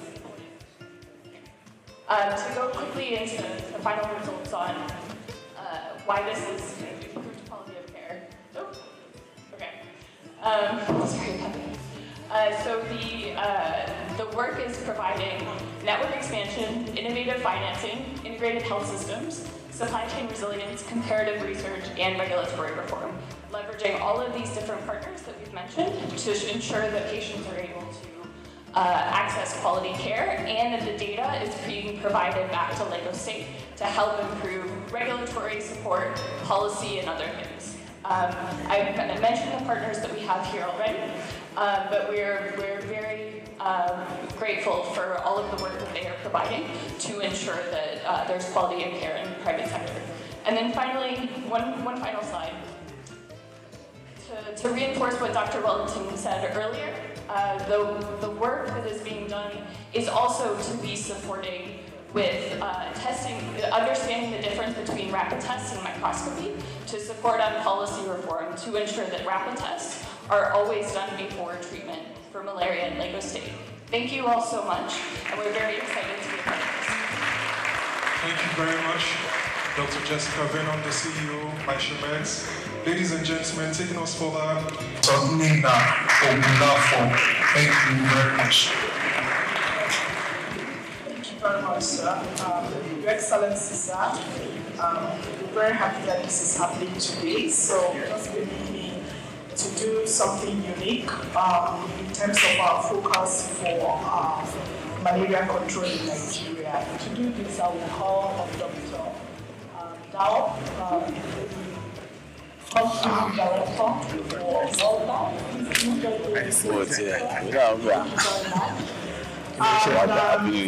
We're going to have the Honorable Minister interested for malaria. Honorable Minister, thank you very much. This is showcasing the main focus for malaria control in Nigeria, which we refer to as the 3 T's. Your Excellency, the first T stands for tests. We cannot overemphasize or we cannot underscore the importance of that. The second T, sir, is for treatment.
Cannot have His Excellency and the Minister of Health standing for long, so once we take their samples, we're going to have them seated again.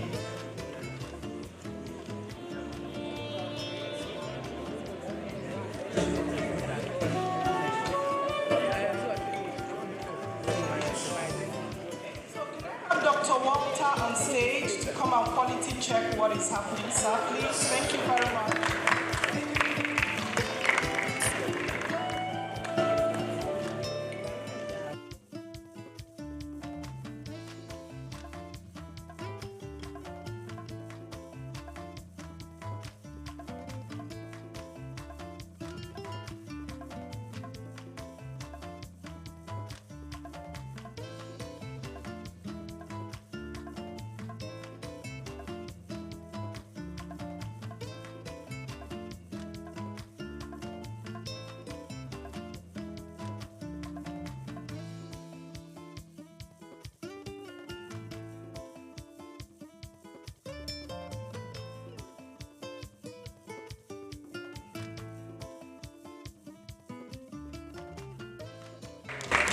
We are witnessing leadership by example.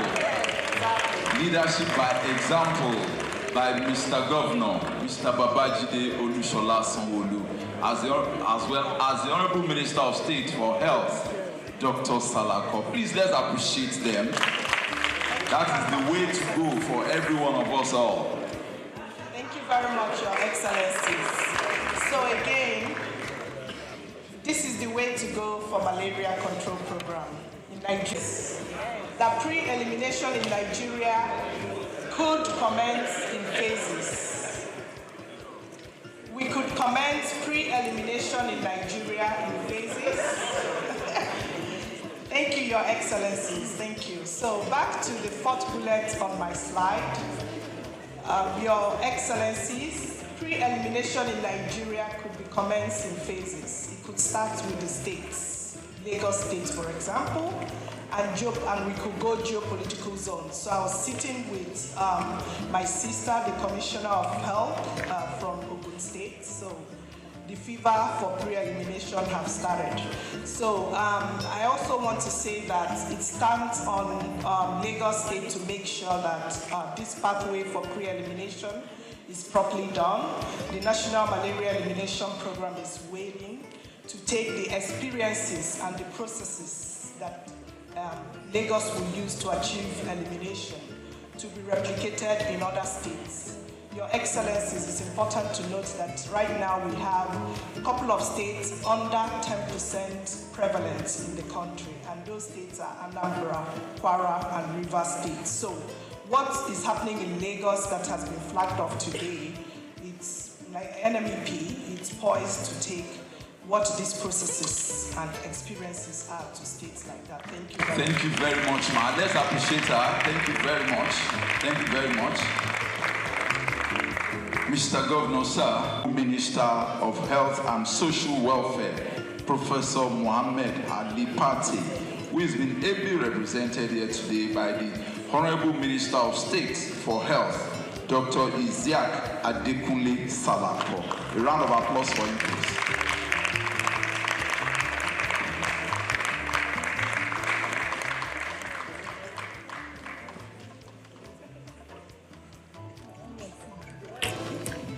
Your Excellency, the excellent Governor of the Center of Excellence, Mr. Babajide Sanwo-Olu. I must recognize my brother, who is one who has summoned all of us here today, the Honorable Commissioner for Health for Lagos State. All members of the Lagos State Cabinet here present, our partners, WHO, World Bank, distinguished stakeholders in the health sector, gentlemen of the press. Because of time, let me say all protocols to be extended. We cannot give the governor for malaria alone. He has to attend to water, to road, several other things, so I will shorten my speech, but I must say that today I'm wearing two caps. You may not see it physically. Standing in for myself, and also standing in for my brother, the Coordinating Minister for Health and Social Welfare, Professor Pate, who is unable to attend because of other assignments. I am most delighted to be at this auspicious occasion of the launch of the pathway to malaria pre-elimination and digitization program in the Center of Excellence, Lagos State, led by His Excellency the Governor, Mr. Babajide Sanwo-Olu. I recall that Lagos State pioneered intensive malaria case management in the early 2000s through the Eco-Free Malaria Initiative, under the leadership of now our President, Dr. Bola Ahmed Tinubu, then Governor. I am most delighted to be here today to be part of another pioneer initiative now under Governor Babatunde Sanwo-Olu as Lagos State takes the lead in the agenda to end malaria by 2030. Your Excellency, the Federal Ministry of Health and Social Welfare is elated with this giant stride, which aims to improve malaria diagnosis, case management, and accurate tracking of cases through the integration of digital health solutions in the form of real-time electronic reporting systems, all targeted at further reduction in the burden of malaria and its eventual elimination from our land. This momentous project will not only set the track for malaria pre-elimination in Lagos State, but in Nigeria at large, thereby once again making Lagos State a trailblazer. I want to emphasize that this project is in line with the renewed hope agenda of President Bola Ahmed Tinubu and the renewed vigor for the Federal Ministry of Health and Social Welfare on the rethinking malaria concept that was launched in April 2024 and is aimed at fast-tracking the malaria elimination goal through strategic shifts. We have continued to make progress in this regard, and the inauguration of the advisory on malaria elimination in Nigeria, Amen, the development of pragmatic costed plan of action, the expansion of permanent care facilities, training of frontline health workers, and the initiation of domestication of affordable medicine facilities for malaria to make malaria treatment more affordable are all testament to the progress we are making. Your Excellency, distinguished ladies and gentlemen, the Ministry is taking these steps in order to reverse the undesirable trend of being the highest burden malaria endemic country globally, accounting for 37% and 31% of cases and deaths respectively. I am confident that the Lagos State possesses the needed attributes that can help drive Nigeria to malaria elimination through such case-setting initiatives like this program. Furthermore, Lagos has consistently been the lowest malaria prevalence state in Nigeria, as evidenced from all the malaria indicator survey conducted in the country, with the most recent result in 2021 showing 2% prevalence, hence indicating a tendency of attaining pre-elimination when concerted and concentrated efforts are put in place. I wish to report that the challenge of let me use this opportunity to call on all stakeholders not to relent on their support towards this impactful intervention, which will contribute significantly to the drive at eliminating malaria from the world. Nigeria is ever committed to this drive and we will continue to toe the path of global best practices. I wish to assure all Nigerians and our partners that the change in the policy of the United States government with respect to global health funding will not adversely affect our malaria elimination programs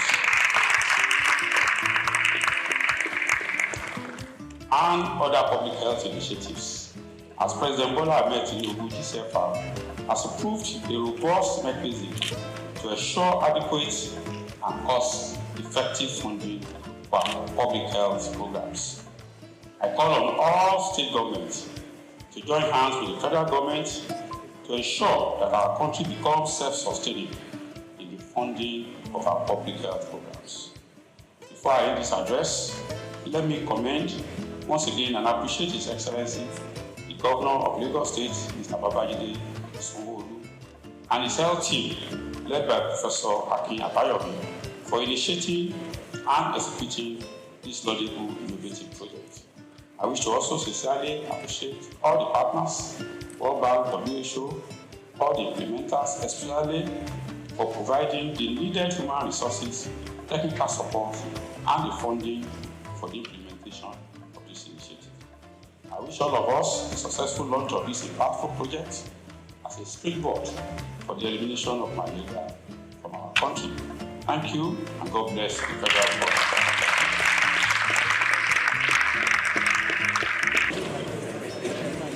Distinguished invited guests, Your Excellencies, Honorable Minister of State, have your results.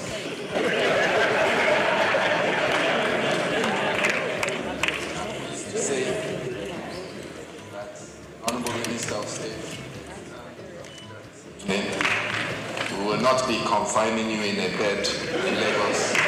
Your result is negative.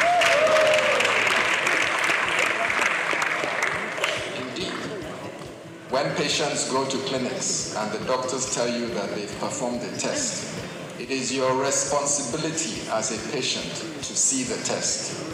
Please ask for the test and take a picture of it and have a record on your phone.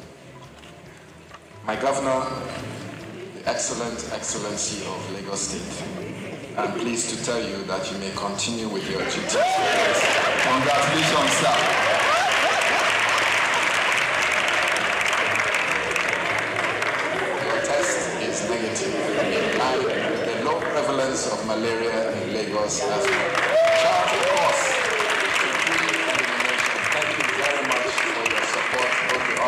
Minister, and our Governor and members of the Lagos State Executive Council. Mr. Governor, if you would like to approach the podium to give your keynote and to launch a pathway to malaria elimination in Lagos.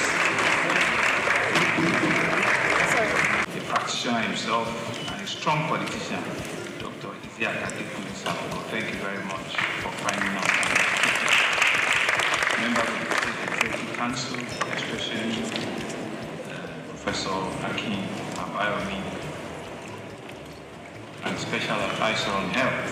Thank you very much for that cabinet members, all the permanent secretaries in the Health Ministry, and several of you that are here. Thank you very much for taking our time.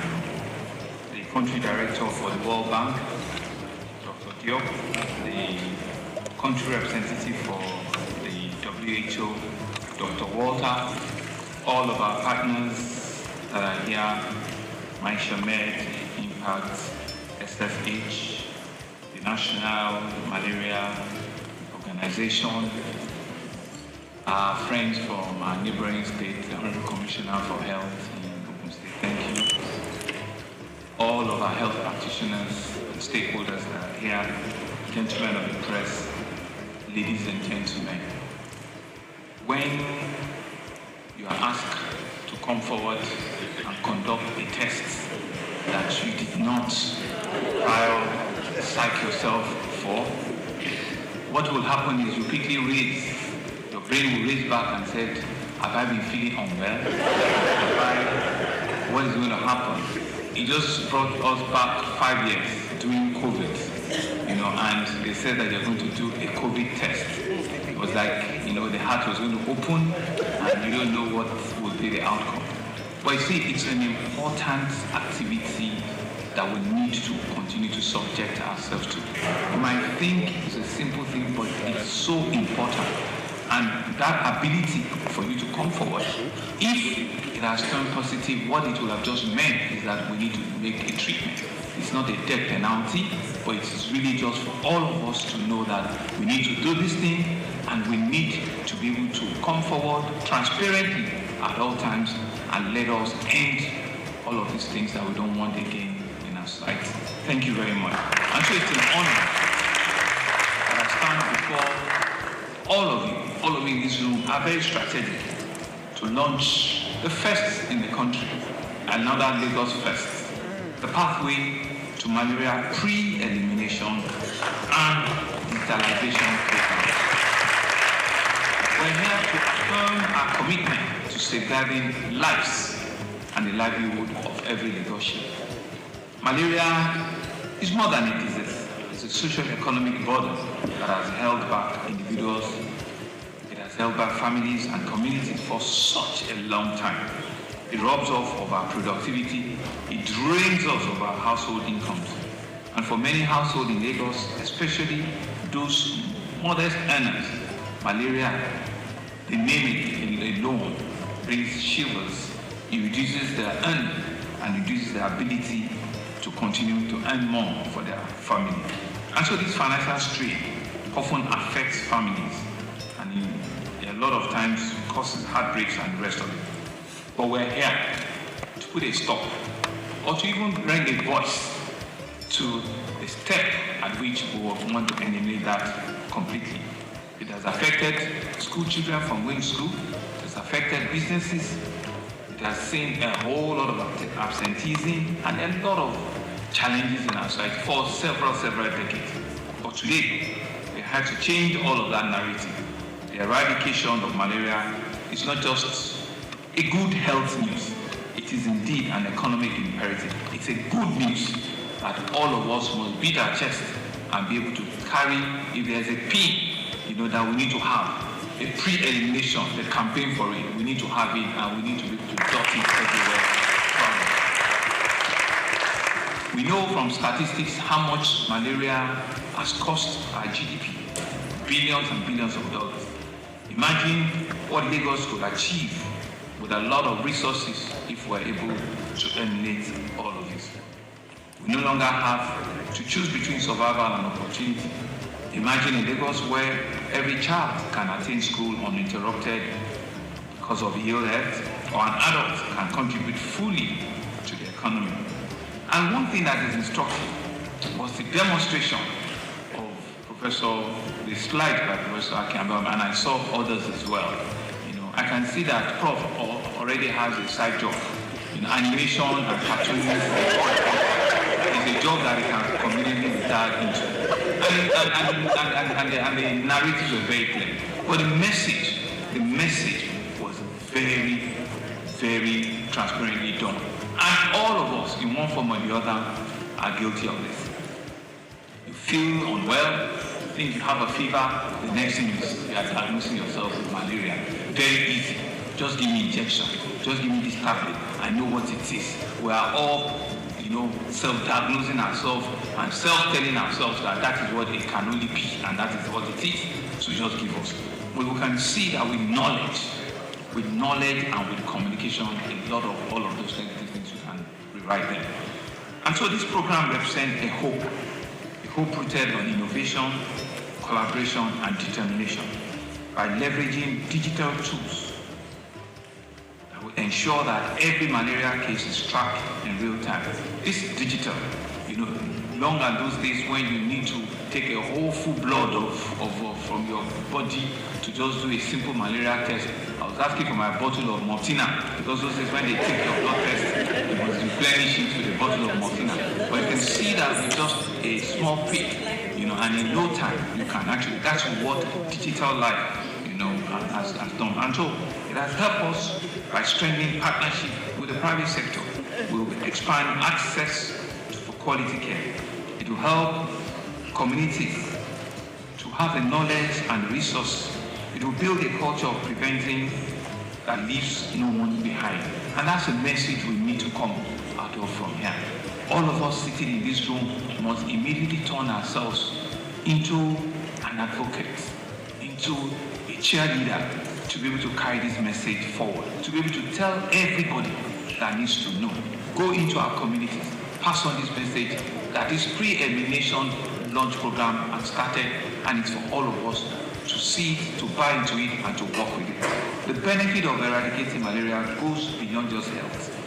The malaria-free Lagos, and indeed in future, the malaria-free Nigeria, it's achievable in our time.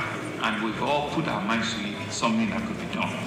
We believe that if we can eliminate it, it will increase productivity, it will improve educational outcomes from our children, it will reduce considerably our health costs. It would also enhance quality of life. All of these points speaks to a better livability standards in all indices. And so this vision, though ambitious, I believe is achievable.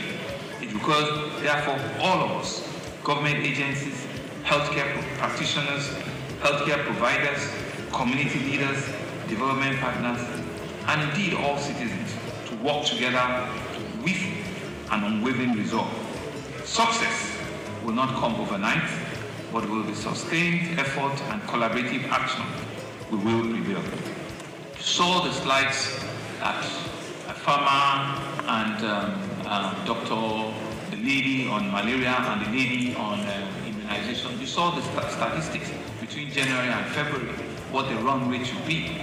Yes, we will say that, this is just March, but we need to be able to double those numbers. We need to push those numbers to be able to achieve the 2025 target. We need to be able to push and achieve, because there is no magic to it. If your target is 2 million, and at the end of February we are still doing less than 200,000, you are doing far less. So you need to double, your spike shoots. You need to work harder, twice as much, for you to achieve the 2025 record.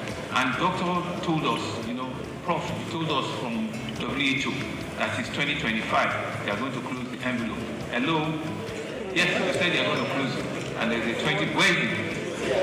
I thought it was, they're going to close it. Our target is that we'll have to take that $20 million. We'll have to do everything to make sure that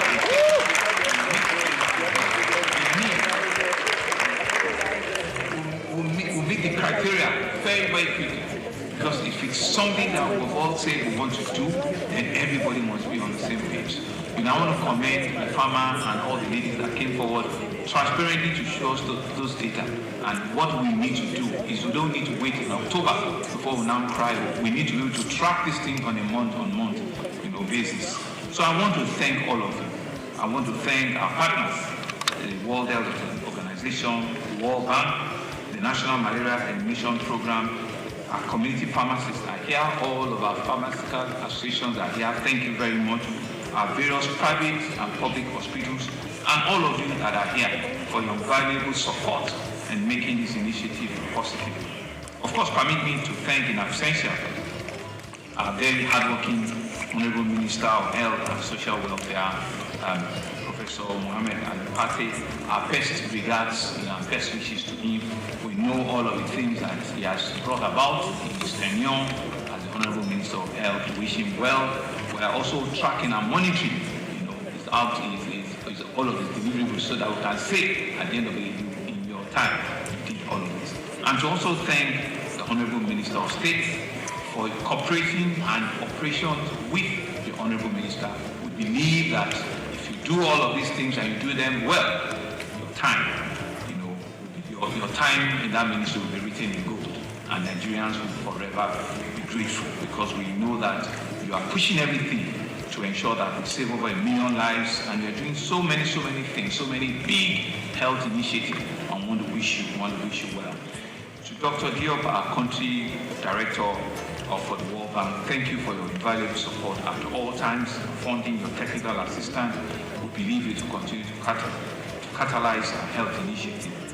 To our country director on the Bill and Melinda Gates Foundation, Mr. Uche, whose organization's investment has been pivotal to malaria control. We say thank you. Dr. Walter, our WHO country representative, we believe that your expertise and advocacy capacity has helped us to push this forward. Thank you very, very much. To all of our partners, Marshall, Nets, who I met last week, I did promise, I said I'll be here in person. And to all of our other partners, please, let's see this as a start to work. It's only when we achieve what we have set for ourselves that we have done the job. They don't pay people for attempts, they pay people for results. And it's the result that is important. It's the result that takes us to that final praising point in which we all can say that yes, we've done our best, we've contributed what we've needed, and we've seen the results. I believe that we have everything to make it work. We believe we have all it takes to eliminate malaria completely in Lagos State. I want to congratulate our own Ministry of Health. Congratulating ourselves is telling you that you have a lot more to do, Prof, and all of you. But I will be watching, and I will do everything to continue to encourage you. And as a demonstration of that encouragement, I was whispering to Prof that I will also do something different. I will be promoting Dr. Idu as a permanent secretary.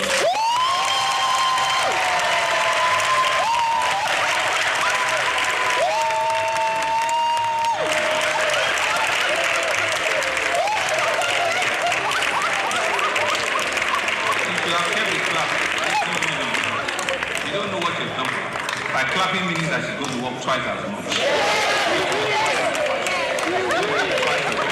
I wish her all the very best to be part of what she's doing.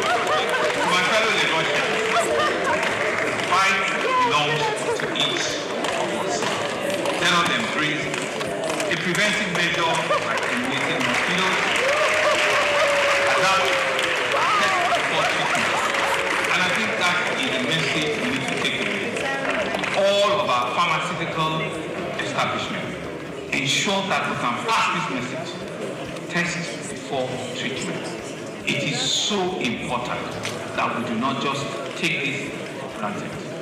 Let us ensure that we can take this advocacy into our communities, into our nooks and crannies, and show really that once we have started this campaign in Lagos, will go around every part of the city. We can rewrite the history of malaria in Lagos, and it is in our hand. It's all of us in this room that can help. I want to wish you all the very best, and I believe that when we work together, there's absolutely nothing that we cannot achieve together. Thank you very much. Mr. Governor, sir, may I please your indulgence, Dr.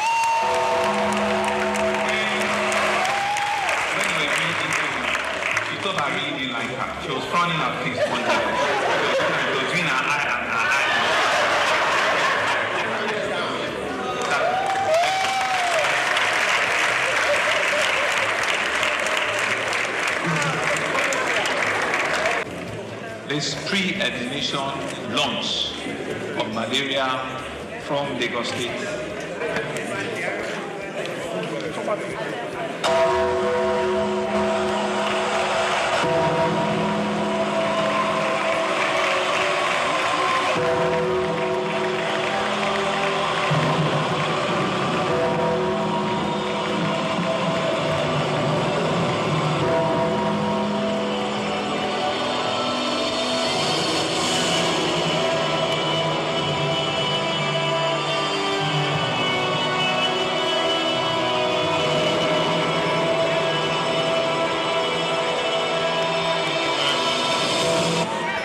Pathway to malaria pre-admission and sterilization program in Lagos.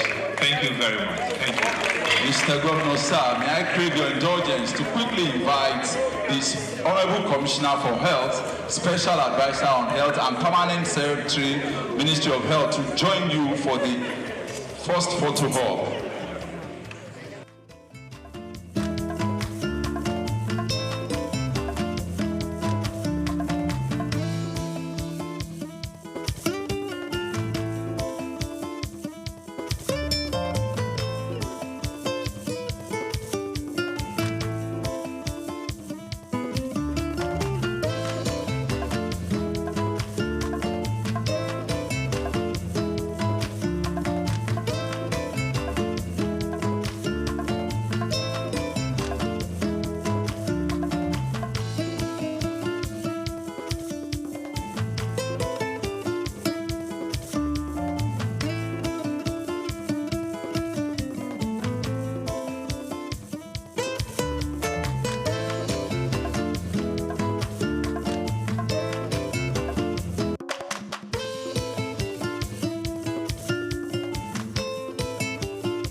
And as soon as we are done, also we are inviting all the permanent secretaries in Lagos State to join the executive governor, actors from the Federal Ministry of Health, all the directors that have accompanied the Minister of State for Health, all the directors in the Federal Ministry.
United States President Donald Trump recently announced a series of reciprocal tariffs, signaling a major shift in American trade policy.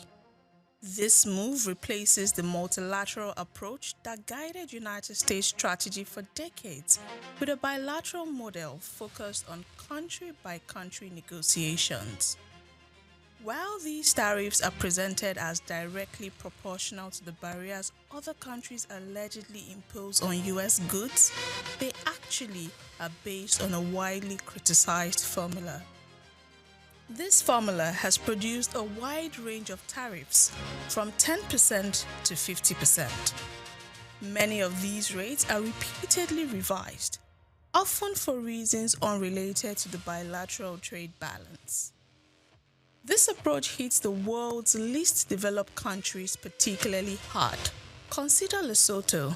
For decades, successive United States administrations helped the country develop an export-oriented apparel industry through the African Growth and Opportunity Act, creating roughly 40,000 jobs.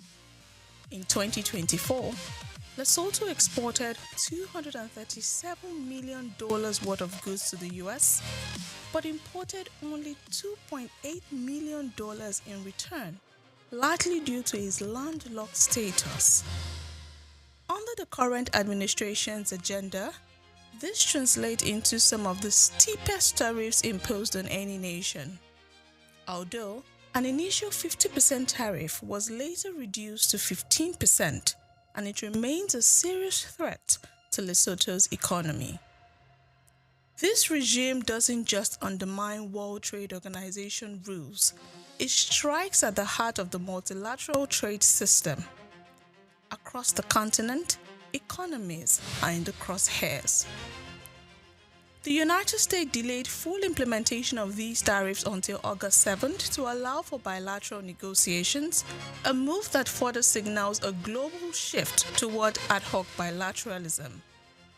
Already, 75 countries have reportedly approached the administration to strike their own deals. A prime example is the Economic Prosperity Bill between the US and the UK. However, critics note that this limited tariff quota deal fails to substantially liberalize all trade, violating both GATT Article 24 and the most favored nation principle.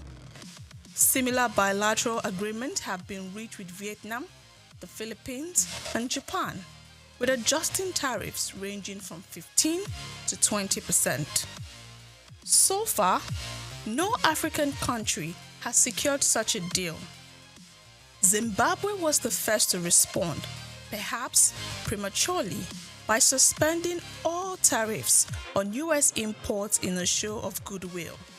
Meanwhile, major economies like Kenya and South Africa are still struggling to secure favorable terms amid mounting domestic pressure. Regardless of the outcome, the US has clearly shifted to a transactional strategy. They are offering selective tariff relief in exchange for specific concessions or access to strategic resources like critical minerals. This take it or leave it bargaining leaves developing countries with little room to maneuver. Without the protection of the World Trade Organization, African nations could be pressured into exploitative agreements targeting strategic sectors such as raw materials, areas where Africa holds significant leverage but often fails to use it effectively. To prevent this, African countries must form a united front. By bargaining collectively, governments could leverage their strategic assets to protect the continent's economic interests. This includes pushing for exemptions for textiles, coffee, and minerals such as cobalt and lithium. Long-term resilience will require opening new export markets, strengthening South-South cooperation, and deepening regional integration through the AFCFTA. Africa cannot afford to be a passive observer. Through coordinated strategic action and assertive diplomacy, its government can help shape a fairer and more equitable global trading order.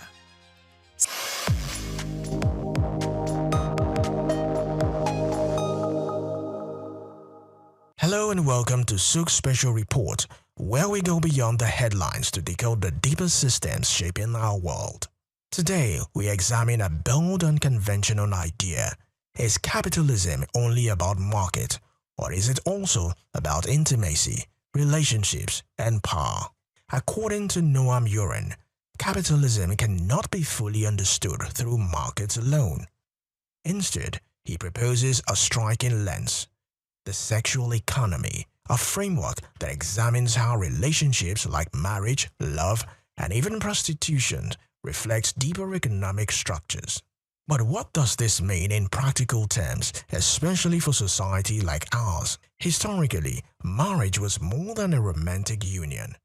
It was an economic contract, often tied to property, inheritance, and social order. Women in many societies were treated as extension of property. Modern capitalism appears to have changed this, reframing marriage as a union based on love.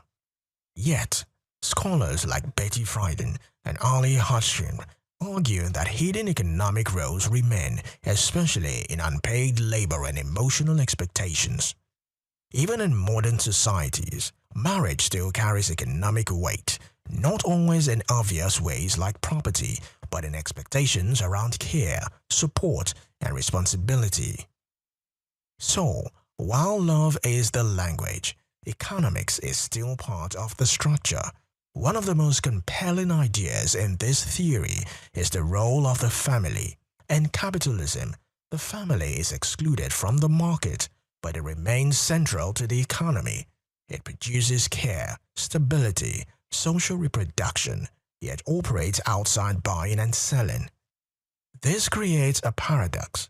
The system depends on something it refuses to price. If you remove the unpaid labor within families, caregiving, and household work, many economies would collapse. So, the question is, why is something so valuable not valued in monetary terms? Money is often seen as a neutral tool for exchange, but this perspective challenges that assumption. In capitalism, money is tied to things it cannot or should not buy. From influence to love, dignity to identity, there are limits to what money should achieve. Yet, these limits are constantly tested. Look at advertising. It rarely sells just products. It sells identity, status, belonging. In many ways, businesses are trying to sell what money technically cannot buy. Few areas expose the tension between money and intimacy more clearly than prostitution. In earlier societies, it was condemned as immoral behavior. Today, the discomfort lies not just in the act, but in the exchange of money for intimacy. Legal scholar Catherine McKinnon argues that prostitution reflects power dynamics where money reshapes the interaction itself. The debate around prostitution today is less about morality and more about power, consent, and economic vulnerability. It forces us to confront uncomfortable questions about what should and should not be commodified. At the heart of this theory lies a paradox. Capitalism is driven not just by what money can buy, but by what it cannot. From luxury branding to social media influence, modern economies promise meaning, identity, and belonging. Yet these are things that cannot be fully priced.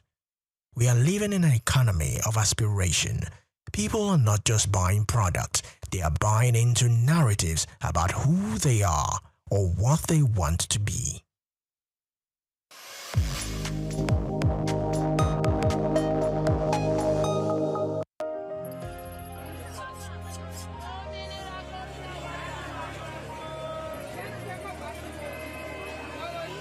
Hello Lagos, make we yarn. Hello, boy, if this POS matter, don't pass your call. Person go swipe, alert no enter. Before you know it, jump. Wait, wetin really happen? They use fake alert, the warriors. Okay, so wanna listen to If you dey do POS business, no expose your alert. Hello, Ogwefi, they don't walk that road where they worry for our local government for years. This one sweet me, I no lie you. Because you know what? Development with the work, it deserve loudspeaker. Now why we dey here be that? For here, we know the abuse, we dey bring solution.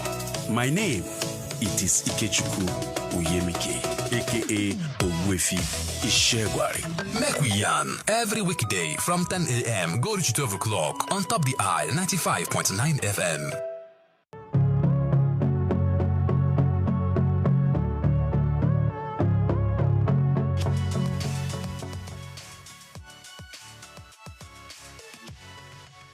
Well, Supporters Club had been there for 66 years when it was founded officially, but those who funded it were just doing it for the fun.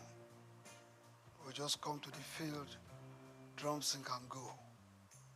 Nobody gave them any recognition. But I joined them in the year 1977. Well, I paid 2 naira to join. And how did I join? It was because of an incident that happened at the National Stadium. The Shooting Stars of Ibadan and the Bendel Insurance of Benin were playing the semi-final of the FA competition that year. And I had to go to enter the stadium. I paid 4 naira to watch the game. But while entering the stadium, the whole place was filled. And when I got inside, there was no place for me to sit down. So many of us were standing. Out there, people outside the gate of the stadium. There were more than the people right inside. So as at a point in time, while standing, some people just took me off ground and threw me into the crowd. And I started rolling until I landed on the culvert, concrete. Concrete slab. Before I knew it, over 50 people were on my top. And I could no longer breathe. So to me that day, it appeared I was going to die. But through the grace of God, I was able to wriggle out myself of that position. And the man directly on top of me had to leave because what I did was by biting him. And I had to struggle to go under the concrete slab. And I was right there for the first half of the game, 45 minutes. I was right there under the concrete slab. I couldn't watch the game. It was the breeze that was coming from the outer part of the stadium that saved the situation. After the first half, you know, people will get up to go to the toilets, to go and buy drinks and meet their friends. I had the opportunity of coming out, and a good Samaritan gave me a small place to sit. Even at that, I was very unconscious. I was not comfortable. But the game ended. It was a drawn game. When the game ended, everybody left the stadium. But because I wasn't very comfortable, I had to wait in the stadium for like an hour and a half before I left. So when I left and I got home, 9 p.m. network news, breaking news. 32 people died in the stadium that day. And the thought came to me. I probably could have been one of them. But I thank God. That was what informed my decision to say, I will not go to the stadium again until I have the best way to go into the stadium without being killed, maimed, or injured. And I decided to move with those people, and I joined them. But then we were just doing it. Maybe 20 of us, 15, 30 of us, we meet under the trees of the National Stadium, and we go home.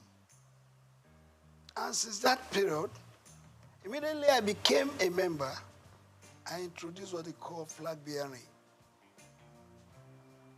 When from 1977 to 1990, every Nigerian team that came out of the tunnel or goes out there outside Nigeria to play, you will see the Nigerian green, white, green flag being carried by one person. It's me.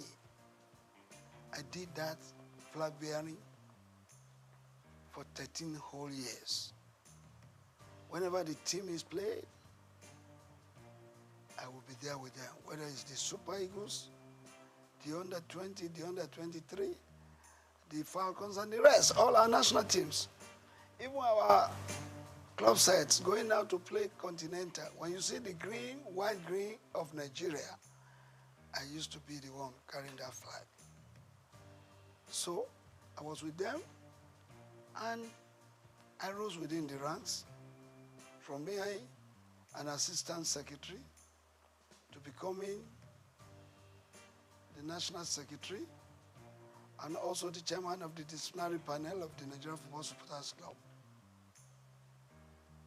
And by 1990, I was voted to be the chairman. That was when the thoughts of registering the club came. So when you hear that the Nigerian Football Supporters Club founder, officially because of its registration, I did the registration. Registering the club, I moved it from Lagos to Ibadan, Oyo State. I'm an Ibadan man. Charity begins at home, they say. So I went to Ibadan. From Ibadan, I moved to Bauchi. I moved to Abuja, Kano, Port Harcourt, all the states of the Federation. By 1992, I went to Cote d'Ivoire, in Abidjan precisely, to launch the Supporters Club. I went there physically, bringing the Nigerians together, those living in Abidjan. I formed the Supporters Club and launched it officially. I left that place, I went to Ghana. I launched it in Ghana. Leaving Ghana, I went to Gambia. I went to Burkina Faso. I went to Mali. I went to Republic of Benin. I went to Togo. I went to all the countries of Africa, putting the Supporters Club in place in those countries. By 1995, I moved to the United States of America. I launched the Supporters Club at the Giant Sports Stadium in New Jersey in 1995. After that, I went to France in 1997 to launch the Supporters Club in France in 1997 because we were already thinking of going to France to play in the World Cup.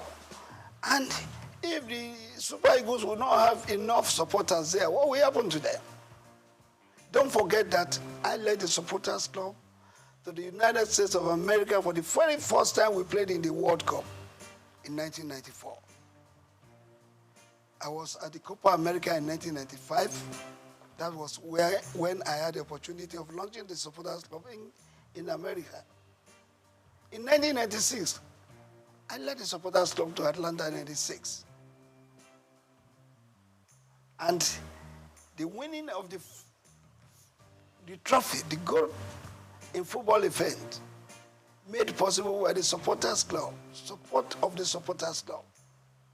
Because when you listen, when that match, you remember that we played a match with Brazil in the preliminary stage, and we lost 1-0. But we had the opportunity again to meet them during the semi-final. And during the semi-final, Brazil had given us 3 goals. We were trailing 1-3 at the interval. And when the second half came up, we were given a penalty, I think 25 minutes to the end of the game. One of our players, I don't want to mention the name, but he knows, he lost that penalty kick. That was when God told me, sing this song. It's a miracle working God. It's a miracle working God. He's the Alpha and Omega. He's a miracle working God. Of course, my members chorused. Indeed, miracle came. We scored the second goal. And the then Minister of Sports, Chief Jim Nwobodo, came to our stand and said, let it go.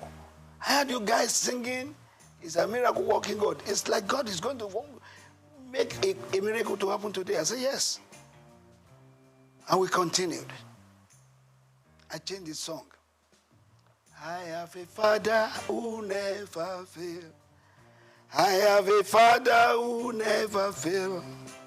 I have a Father who never fails. Who never fails. Who never fails. Forevermore. Amen. Jesus never failed. Amen. Jesus never failed. Amen. Jesus never failed.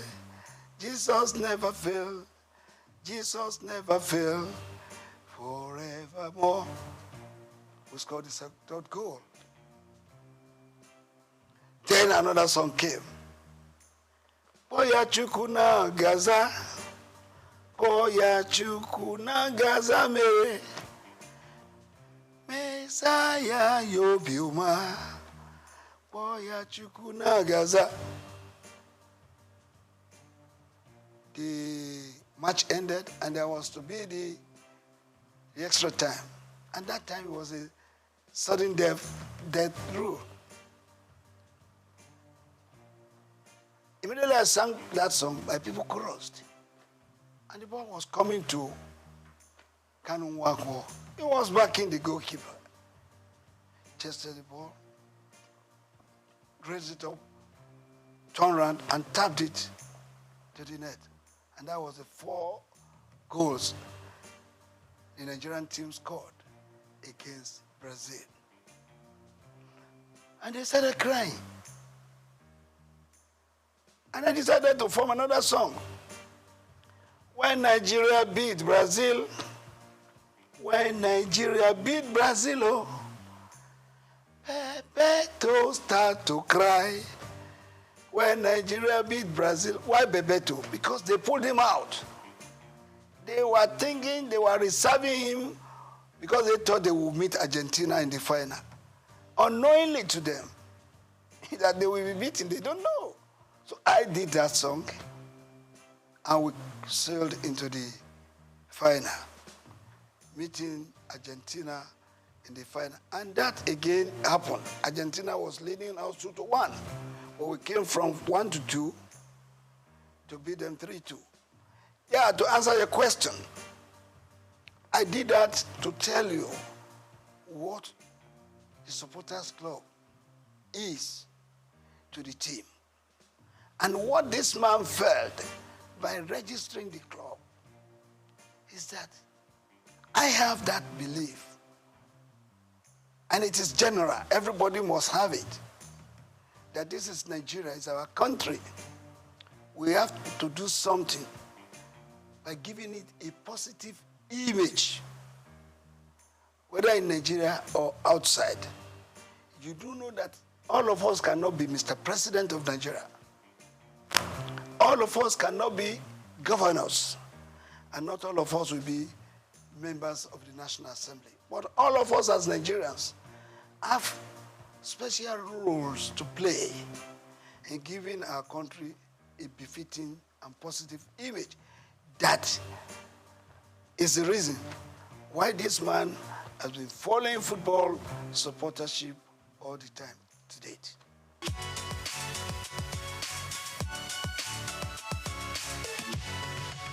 Well, I want to tell you, like I said earlier on, the grace of God has been the secret. The other secret is that my members, I get them reoriented to believe in my vision. All of them supports what I was doing. They all love this country. They want to contribute their own to the good name of Nigeria. That has been the secret. And don't forget, any member of the supporters club should be referred to as a patron par excellence because they are not paid. They are not given any allowance. They use their time, their money, even at the risk of their lives to support the cause of Nigeria through supportership. Well, majorly, it is funding. The challenges is funding because if you have to support the team, yes, they are playing in Lagos, you may not spend much money. But when they are playing in Enugu, they are playing in Uyo, they are playing in Abuja, you need money, no matter how. But come to think of you traveling with 100, 200, 300, 600 supporters outside Nigeria. They will not go by road. They will go by air. It's a lot of money that we need in running the supporters club. So our main challenges has been that of funding.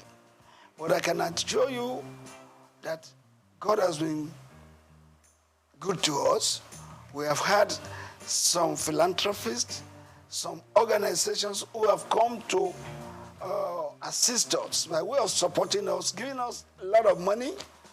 And if you will not mind, I will have to put it on record that the very first company that supported Supporters Club was Coca-Cola. Coca-Cola did it for 2 years. They could no longer do it. Then, for 1 year, MTN did it. They could no longer sustain it. Well, later we got Globacom. Dr. Mike Adenuga Jr. has been the brain, the backbone, the sponsor, and the financier of the Supporters Club for several years, doling out millions from 50 to 60 to 100 million of naira, and even in dollars. So that has been the way, that has been how we have been able to surmount it. We have some philanthropists. We have Taiwo Afolabi, who has always supported us whenever we are going out. I remember Alhaji Aliko Dangote in 1996. He supported us. And some other Nigerians too. Esther Ajayi, when we were going to Russia 2018, I went to this woman and I told her our problems. The second day, she was able to give us 20 million. I went to meet the then governor of Lagos State, His Excellency Governor Ambody. He gave me 10 million. The club, not me per se, he gave the club. And when we were going to Brazil in 2014, that was the very first time any government supported us. We went to Brazil. Before going, I visited the then president, Dr. Goodluck Ebele Jonathan. After decorating him as our patron, he pronounced a 50 million naira grant for us to go to Brazil. Actually, we were going to request from him a whole plane to take us there because we were going for a national assignment. Supporters Club is a selfless service. But the president gave us 50 million. I mean, Goodluck Jonathan. But we ended up spending 189 million. The difference of that was raised by me going to Dr. Mike Adenuga, Taiwo Afolabi, Esther Ajayi, Ambody, and the rest. That's how we've been running the club. We've been running the club, meeting people who lost the game of football, who lost Nigeria, and they have been helping us.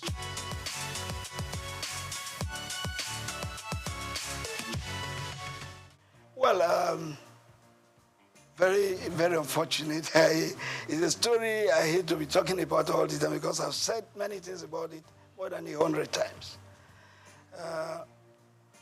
Supporters Club had been there for several years. And Dr. Rafiu Ladipo was the national chairman for just 10 years, from 1990 to 2000. I left that position in 2000. And then somebody else became the national chairman. And that was Alhaji Waidi Anderile Yusuf, who was the chairman for 8 good years. After him, there was Otumba Olatunde Bashonu. He was there for 4 years. And there came a time when one Mr. Vincent Okumagba acted in that capacity for 3.5 years. And there was one little mistake, misunderstanding, because people will not want to wait for their time. And all I told them is, please, go through an election. Anybody who would not want to go through an election is not supposed to be on that chair of the national chairman. That's what came up. And the then NFF believed that there could be 20 arms of supporters clubs in Nigeria. It could even run to 100 units. But it's unhealthy. You cannot have a situation where your team is playing right on the field and you have different corners where you have the Nigerian supporters scattered all over the field, singing in different voices. It's not good. But look, I've been able to manage it because God has told me that supporters must not die. Supporters will not die. I have to be patient to let them see reasons why the supporters club should go and support the teams with unity. As a unit, go and support the team. But if you have funded your own, maybe you have registered your own, you have your own office, you can stay in your office. Manage your office the way you want to manage it. But when it becomes a national assignment, you are going out to represent Nigeria. All of us as supporters must come together to support Nigeria as a group supporting one team. Not when you have some people in Angle 90, some people in Angle 180, some people in Angle 360, some people in Angle 60, supporting one team. It does not all go well. There's nothing you are going to achieve from this. I remember when we were in Russia, and my members have gone in. I normally wait for all of them to go in before I will finally go in. So when I was going in as the last person, I entered the stadium and I saw them, some people up there, I saw some people on the left, I saw some people on the right. And when I was going to meet the band boys, some of their security men came to me, I'm in Russia, and asked me where I was going. I said I was going to meet my people. They said I should bring their ticket, my ticket. And when they saw the ticket, no, you can't go there, go there. That place is not yours. Your seat is downstairs there. How do I coordinate the activities of my members? This is what we've been telling them. Supporters Club must be united. They must come together, sing together, cheer the team together, and let us have a befitting result. When the referee and all the match officials see a group of people, even if you are 200 or 300, converging in one special place together, in your uniforms, in your green and white, and you are singing, they know you have come to support your team. So it takes them every reason to want to do the game better. Well, when you are not there, in a capacity crowd of 90,000, we had 5 supporters here, 2 there, 7 there. When the Argentines were about 87,000 in the field, singing for their team. So I believe that the supporters club must be together. I've been able to manage it now, up to now. The national chairman of the supporters club as we speak is Reverend Samuel Ikpea. He coordinates the activities of the supporters club in Nigeria. While worldwide, I'm the president general because we have supporters club in all the other countries of the world. And when we come together, there must be one person. There must be the head. We have the president of the supporters club in Cote d'Ivoire. We have the chairman of the supporters club in UK. In all Francophone countries, the head of the supporters club is called president. In Anglophone countries, the head of supporters club is addressed as Mr. Chairman. So the president general is not just what we just came out with. It's because there's a need for it. That's why the president general worldwide comes up. Well, I have told you a lot of people don't want to wait for their time. And when you don't wait for your time, what do you lose? You lose much. There was going to be an election. And I called all of them, go and pick your nomination papers for the election. But some of them would not want to because they want appointments.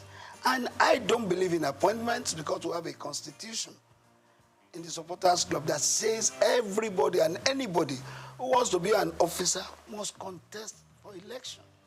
I insisted that there must be an election. Some people would not want an election because they know, probably they believe they cannot win. They decided to say, oh, let's go our way because we don't want election. That's it.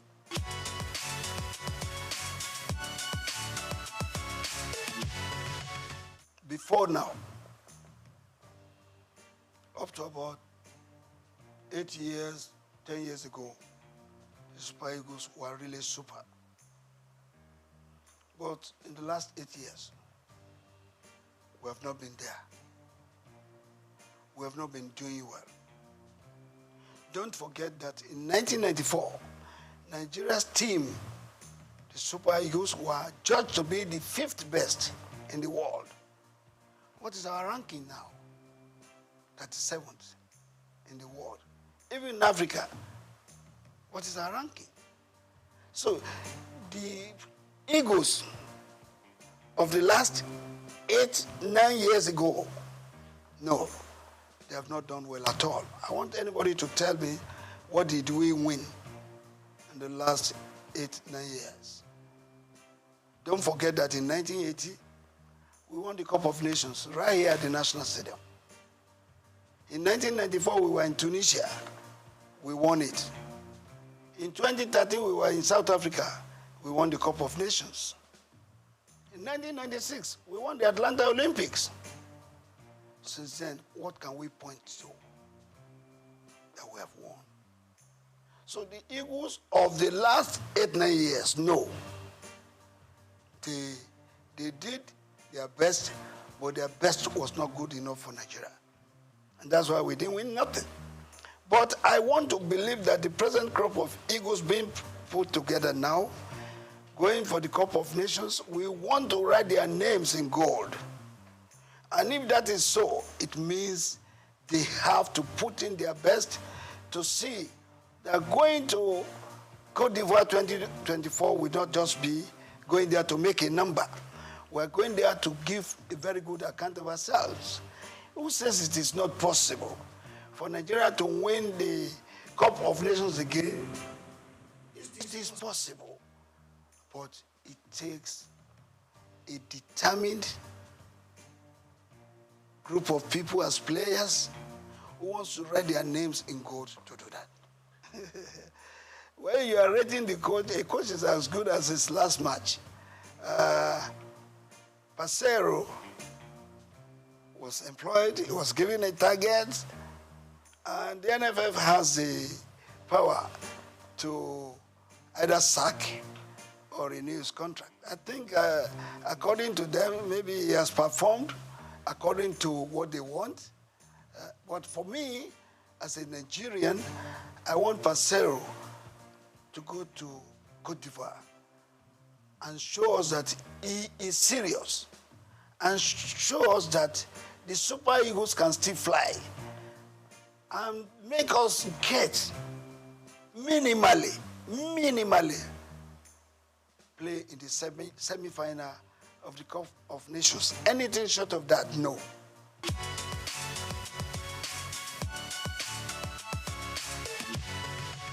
Well, I want to believe that our Nigerian coaches are good. There have been 2 or 3 foreign coaches that have done well. Westhoff, Bonfrejo, and this which doctor, what's his name again? I'll remember his name. This guy qualified us to play in the World Cup with a match to go. The witch doctor. Well, the witch coach, we call him, we remember it's now it will come back. So, since then, there's no foreign coach that has done better. I was one of the people that went to London to recruit this man I'm talking about. When we recruited him, he came to Nigeria, and he made us to qualify for the World Cup with a match still to go. Philippe Trouzet. I was there in England where we interviewed him. Well, since then, it has been one coach coming to take our money, not giving a very good account of us, of himself. But the Nigerian coaches, let's also praise some of them. Some of them. The late Shuaibu Amadu qualified us to play in the World Cup, even though he did not take us there. The late Stephen Keshi also made us to win the Cup of Nations of 2013 in South Africa. So if that happens, who says the Nigerian coaches are not good? Some Nigerian coaches have proved themselves, but they still need to do more. But these 2 coaches, exceptional. That is the real reason, the real controversy we're having between the NFF and the coaches. You don't hire a coach if you know you cannot pay his wages. You must be ready to pay his salary as a twin deal. There's no coach who will labor and after which he would have trained your players, and you are owing him salaries of 5 months, 7 months. Which coach will take that? Where is that happening across the world? Nobody will accept that. So that has to be looked into. And that is why the NFF has got to look for serious sponsors and raise funds for them to be self-sufficient, to be able to take all these challenges of paying the coaches wages. That is a big problem. And I think the present NFF board, led by Ibrahim Guzo, will look into that, look for sponsors, serious sponsors who are interested, not just interested, but who are genuinely interested in the Nigerian game and in the Nigerian nation. You may be interested in the Nigerian game, but if you are not interested in the Nigerian game, Nigerian nation, you may not give what it takes to do. You must have the love of this country at heart, and then love the game also.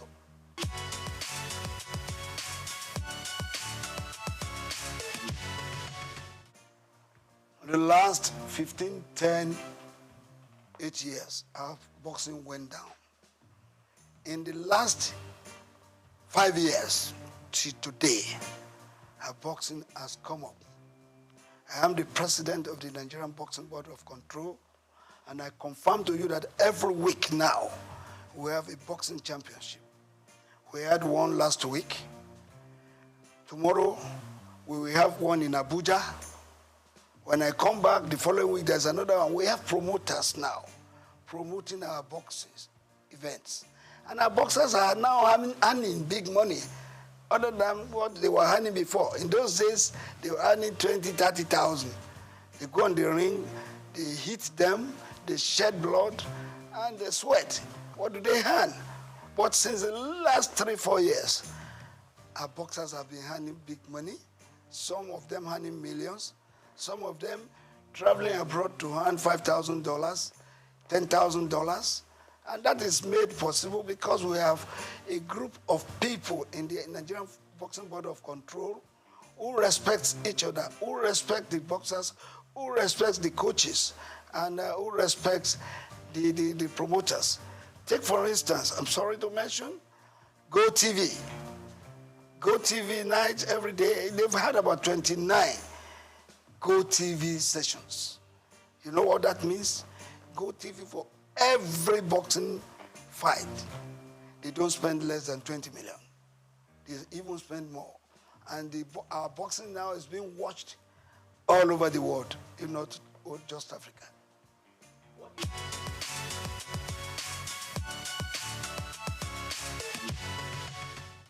A lot of things have been said about this. We have sent memos. We have sent advice. We have met with the people in charge severally. I've had to write to put the Minister of Sports, the National Assembly, and the rest. How can we develop our sports? It's very important. Without grassroots development, you won't be there. As a matter of fact, Kanu Nwankwo happens to be a product of the Nigerian League. J.J. Okocha, product of Nigerian League. Finidi George, Emmanuel Amunike, and all of them played in the Nigerian League. How many of our Super Eagles players, those that are playing for us now, do you see what developed here? Maybe you have 2 or 3 home-based players playing. But the real product for our football development, they are here in Nigeria.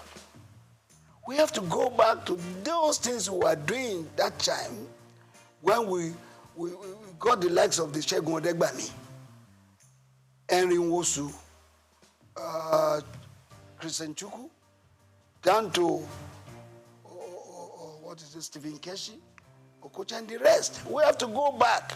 We don't have to rely on those players who have been serving us in the last 12, 15 years, believing that they will continue to serve us the same way. No matter what you do, players will get weak. They will age. And when they are aging, that's when they start referring to them as tiring legs.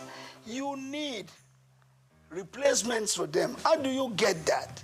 You can only get them from the local scenes. We have various clubs in Nigeria playing the leagues, the Premiership, the National League, and the rest. 20 teams in one. Do you know how many of our boys out there that can play football if we harness them, bring them together, and give them the right training? Of course, let me ask you, how many of our club sides have feeder teams? Feeder teams, they are very important to the development of the game. When you have a junior player playing the feeder team and is maturing, bring him to replace a tiring leg. In the senior team, how many of those teams that we have can boast of feeder teams? How many of them can boast of their own fields? Perhaps we have about 3 clubs that are privately owned. But others are owned by governments, state governments. And state governments, what do they use them for? For political gains. And if it is political gains, well, it's off it. Let's do football like it is done elsewhere. Football is big business. People are making billions of dollars in football. Nigeria can do same. If we do same, we will take off all these nonsense. The boys going about doing a lot of violence, going to do yahoo, going to do kidnapping and the rest. You will have all of them looking forward to becoming millionaires and billionaires in future. And of course, becoming employers of labor apart from fending for their families.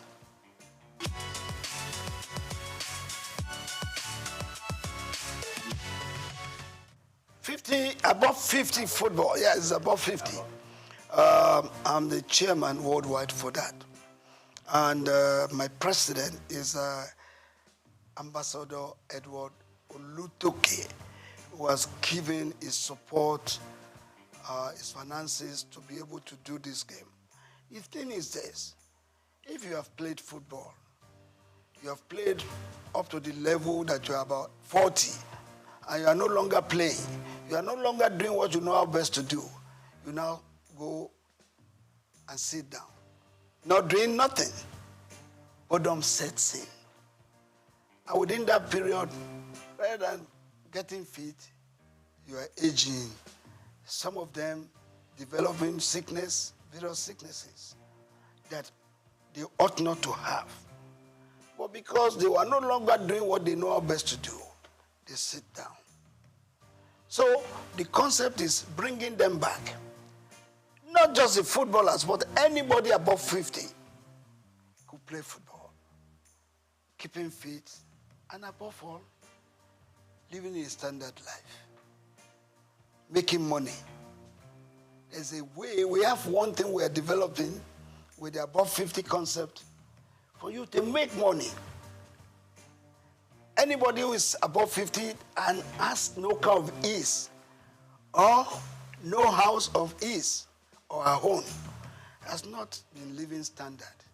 So above 50 concept is not just to play football alone, but to help you to keep fit, to keep you healthy, and make you to live standard life and make money.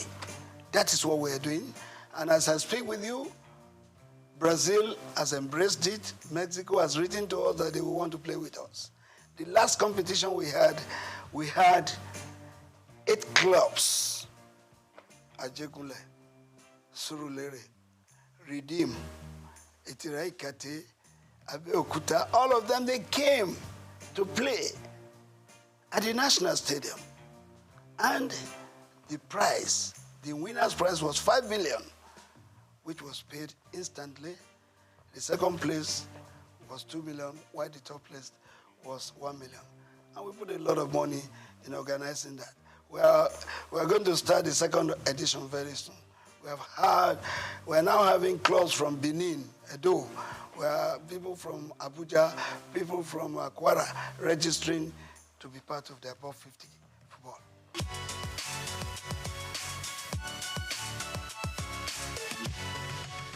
How much do they put into sports? What you have in sports is noise. How much money do they put into sports? They need more money to run sports, particularly the development of the sports, not just taking part in competitions. Because if you have to develop sports, it takes a lot of money. And all those successful countries doing sports, it's because they have put money into its development. So government has got to put more money into the development of sports. Fantastic women. They've done us proud severally, having been champions of Africa for 9 times. I don't think any country in Africa can boast of that.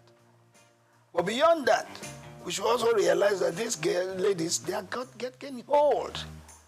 Some of them are 40, 38, 36, down the ladder. You need replacements for them.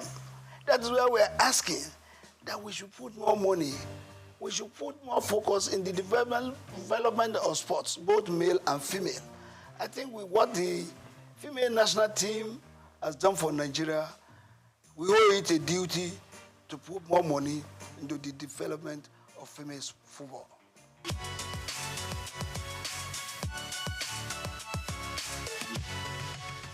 I'm not thinking about that. If I want to, I would have been in politics, party politics. I would have been there, and by now I think I would have been something else. But no, I chose to be part of giving an image to Nigeria, a good image, positive one. Take, for instance, if you go out of the country, you get to the entry point of any country, and you speak of our sports, they give you a wide latitude for you to go in. Well, you say when you get there, you speak sports. They ask you, where's Kanu? Where's Okocha? Where's Finidi? Where's Amokachi? That means they recognize Nigeria sports. In fact, that's the only thing we can be proud of right now.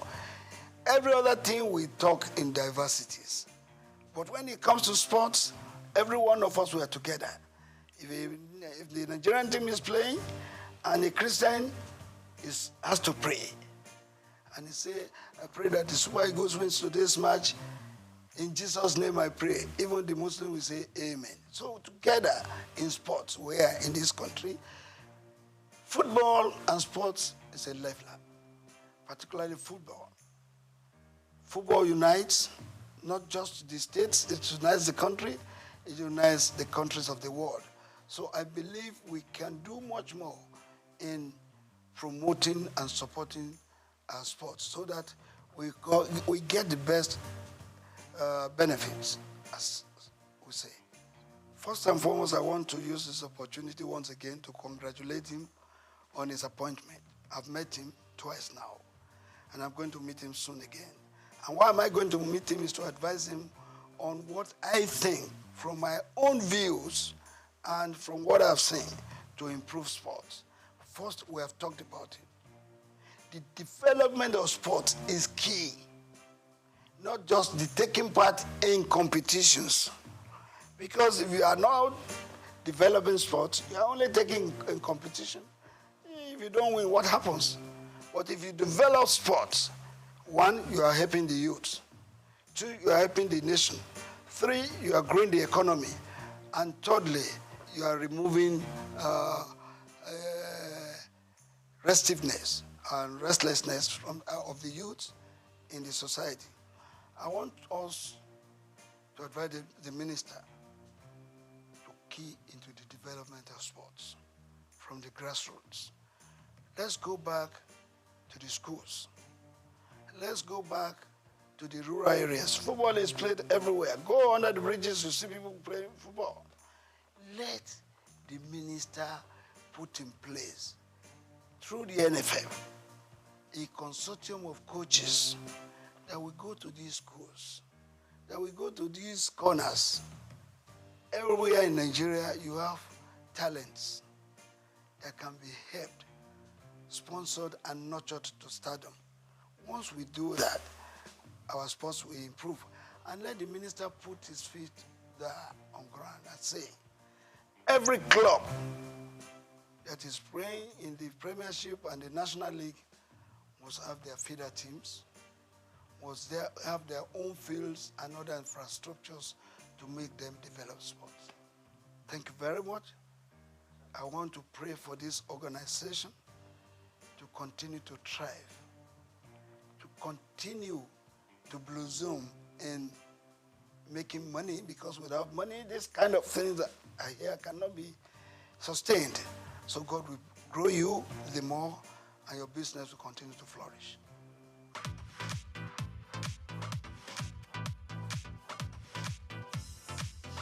Hello Nigeria, hello Africa. Yeah, this is Sound Man. Keep watching SOUQ News. My name is Babalola from Excel LED. Keep watching SOUQ News.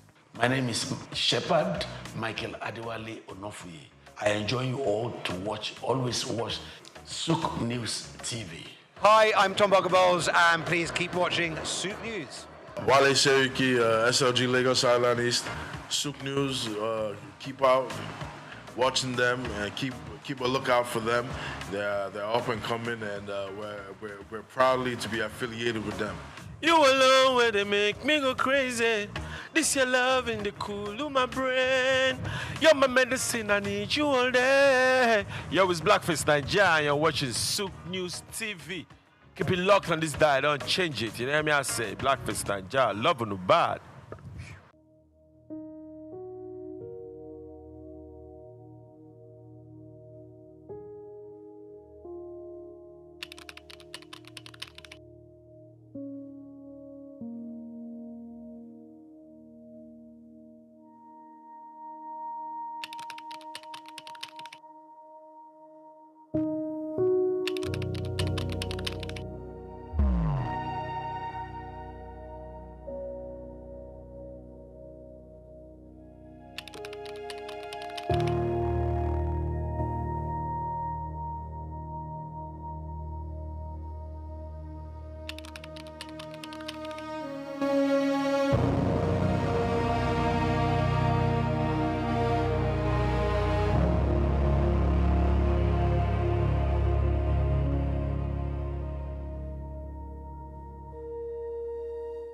As empires rose and fell, a new force began to shape North Africa, not through armies, but through belief. Christianity spread across the region, bringing unity but also division. During the later years of Roman rule, Christianity took root across North Africa. It spread through cities, communities, and institutions, becoming a powerful social and cultural force. Disagreements over doctrine and authority led to deep divisions within the Christian community. Different groups emerged, each claiming legitimacy. These were not just religious debates, they shaped power, identity, and control within society. Christianity in Africa developed its own character, rooted in local cultures and tradition. From Egypt to Ethiopia, distinct expressions of faith took shape, reflecting the diversity of the continent. But division weakened coercion. Religious dispute, combined with political pressures, left society fragmented. Unity, once strengthened by shared belief, became harder to sustain. This highlights a recurring theme in history. Ideas can unite people, but divisions over those same ideas can weaken institutions. Across Africa today, diversity remains a strength, but managing differences, religious, ethnic, or political, is key to stability and development. Because the real challenge is not difference, it is division.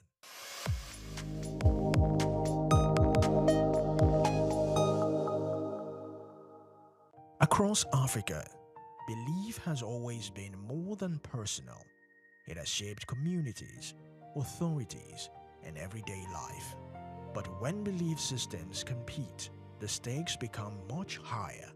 In many parts of Africa, religion became a defining force, influencing leadership, law, and identity. Islam continued to expand, interacting with existing tradition and systems. But this expansion was not always smooth. Different interpretations, practices, and beliefs often coexisted, sometimes in harmony and sometimes in tension. Faith was not just about worship, it became a question of authority and direction. Religious institutions played key roles in education, governance, and social organization. They shaped how communities functioned and how leadership were legitimized. But managing diversity required balance. Where balance was maintained, stability followed. Where it broke down, conflict could emerge. This era highlights a critical reality. Belief systems can unify societies, but they can also divide them. Today, Africa remains deeply diverse, religiously, culturally, and socially. Managing that diversity is central to governance and development, because the issue is not faith, but how it is lived, shared, and governed.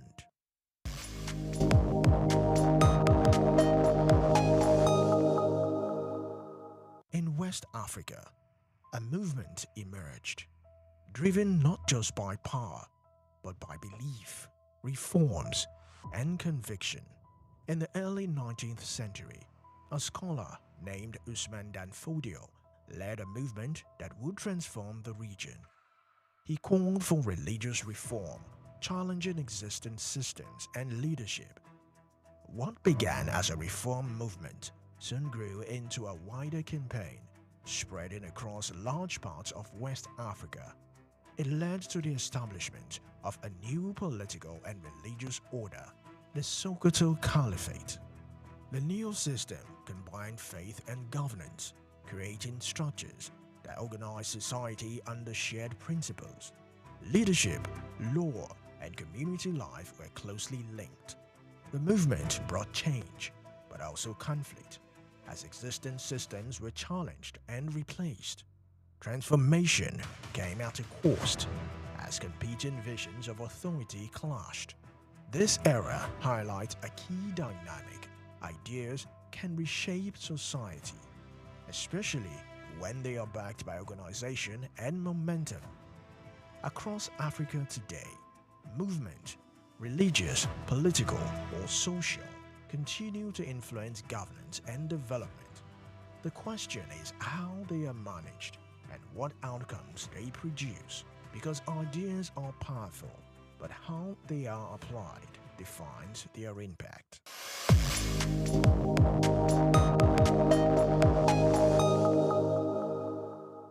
My name is Yinka Babalola. My name is Ijoma Pelokoro. My name is Joshua Hassan. I am Rotarian or Mosunde Lawson. It's Ife Rita Ejeze. My friends call me Ife. My name is Rotarian Lola Dare. I'm inviting you to keep watching SOUQ News. It's the right station to tune to. I like SOUQ News. SOUQ News is good. I want to charge you all to listen to SOUQ News, watch the news. You can have unlimited news, first time. Find SOUQ News. Be with SOUQ News. Never switch off. You are better for it. SOUQ News is the real thing. Listen to their coverage and you'll be glad you did. Turn to your YouTube, turn to your Instagram, turn to all your digital channels and look for SOUQ News. Keep watching. Keep watching. Please, guys, keep watching. SOUQ News.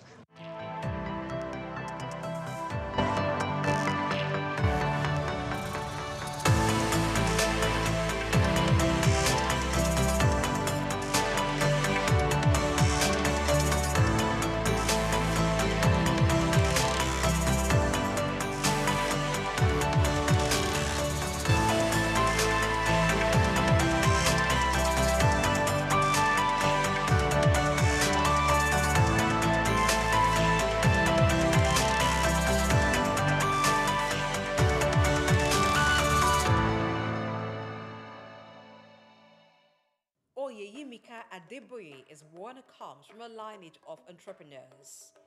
Her father, Chief Timothy Adeola Odutola, was a pioneer in Nigerian manufacturing and a role model for her business ambitions. This daughter of a trailblazer began a career with Nigerian Bottling Company and broke barriers at Cadbury, an organization she joined as Finance and Strategy Director and rose to become the first female managing director. Let's explore the world of this amazing African business leader who's built a legacy of excellence, inspiring future generation of female leaders.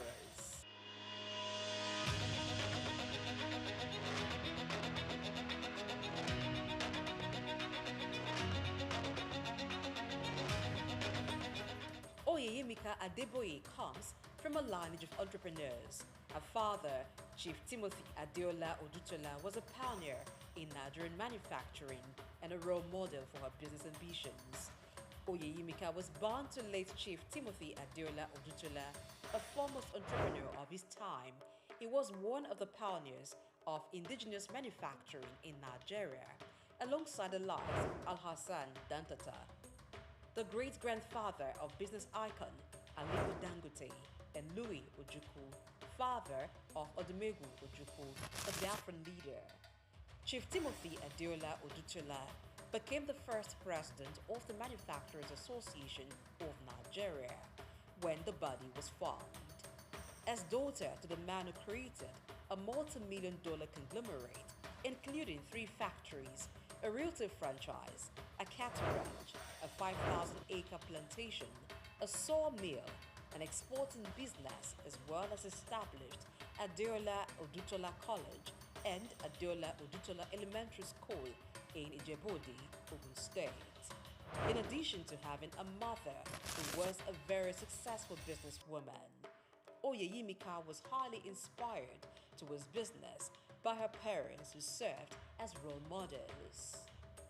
After her basic and secondary education, Adeboye earned a degree in economics and accountancy from the University College, Cardiff, Wales. In 1986, she qualified as a chartered accountant in the UK before returning to Nigeria in the 90s.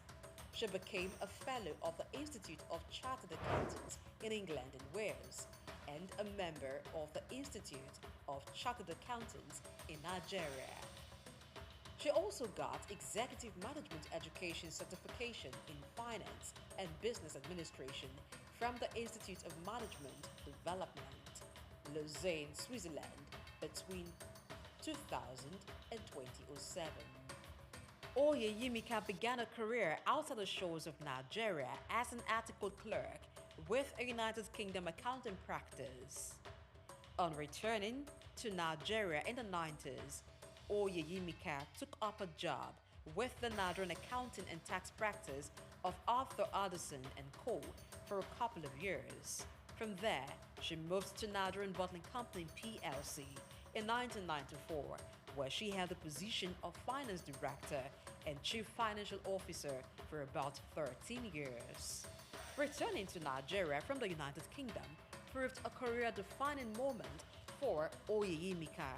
She recalls the experience of a female English friend who worked in the UK as senior manager for many years, but didn't make partner at the same firm where other male managers were admitted into partnership. Among other reasons, the possibility of career limitation consequent on being female and black were good enough reasons to make Oyeyimika return home. In November 2008, Oyeyimika was headhunted to join the board of Cadbury West Africa as Finance and Strategy Director, West Africa, and a director on the board of Cadbury Ghana Limited. She was also a member of the Audit Committee of the company until October 19, 2016. She is a member of the Executive Management Committee and member of the Risk Assessment Committee of Cadbury Nigeria. She spent a total of 10 years and 7 months with Cadbury before being appointed as MD Cadbury Nigeria PLC in April 2019.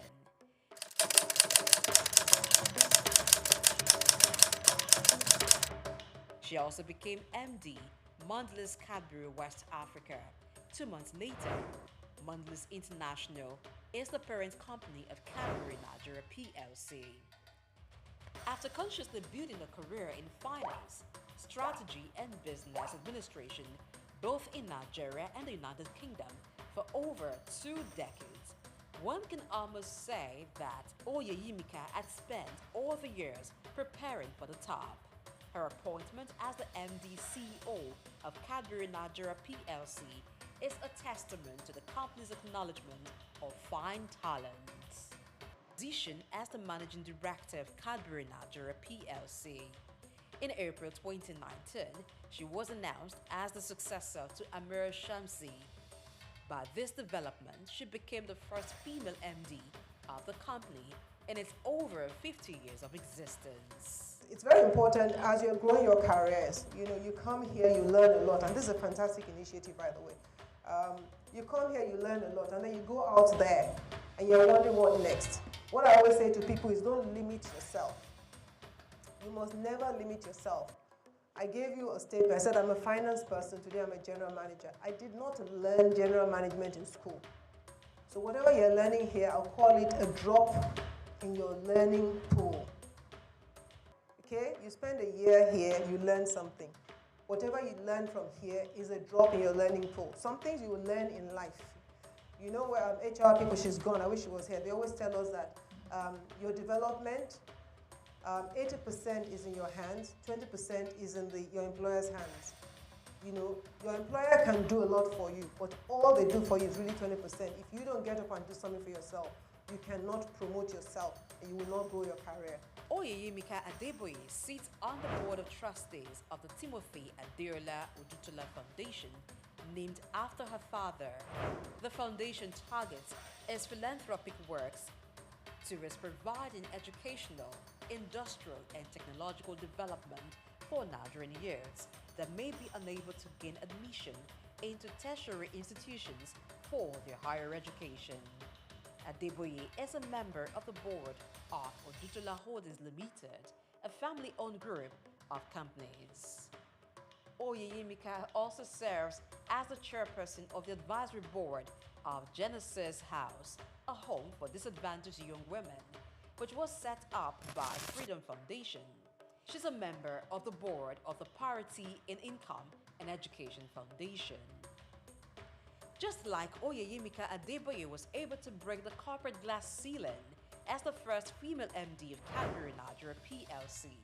Today, women are given the visibility and exposure that was probably not a priority in the past. While there is still a huge gap in the recognition and appointment of highly performing women into CEO roles, the trend is fast improving as organizations are intentionally taking steps to ensure that women get the opportunity to take on very senior roles. As part of her philanthropic work, Adeboye is a member of the Board of Trustees of YEO Foundation, which provides various initiatives to empower less privileged women.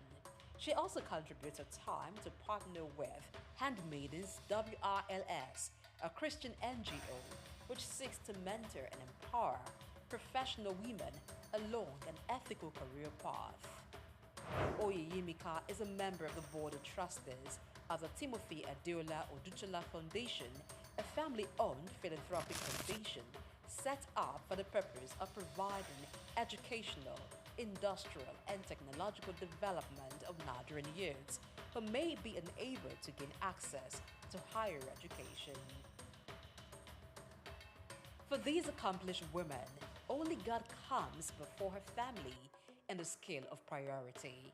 She enjoys running and spending time with her family over a sumptuous meal. Oyeyimika Adeboye's values are shaped by faith as a Christian. In an interview granted to Punch newspaper, Oyeyimika admits her faith-based values, which borders on integrity, is key to decisions she makes and work ethics. Just do what you need to do and do it well, to your best, you know. Mr. Oshika talked about it, to the best of your ability. Do your best. What do I want to say? Yes, I said be ready to make sacrifices, but mindful of your priorities. I want to talk about priorities as a Christian, you know, and as a mother, as a wife. There's some things in my own life that I know are important. You know, when you're talking about work-life balance, so many things would try to tear you apart. You know, you have to have your priorities. So I took my priorities right. I said, in any decision, in any situation I face, I stick my finger out and I say three things. The first thing is my faith, my God. So if anything at work is going to take that away from me, I'm really willing to give up that work. You know, and I say it boldly that as a Christian, if I have to compromise my faith, then it's not worth it. Growing up in a home with strict moral upbringing, she recounts a disciplinarian father never failing to apply the rod when it was necessary, as well as her mom. These values have shaped Oyeyimika's character and decision-making. The journey of Oyeyimika exemplifies dedication, talent, and the importance of breaking barriers. She continues to inspire future generations of female leaders. There's never telling where this wonderful, amazing woman is going next as she continues to break corporate ceilings.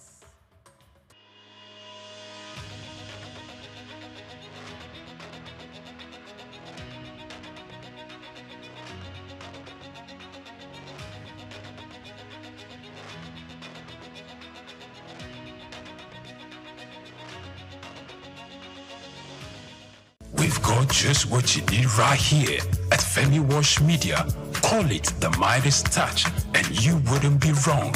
Let us record, produce, mix, and master your audio like nobody does. Reach us on our contact today for the best quality job.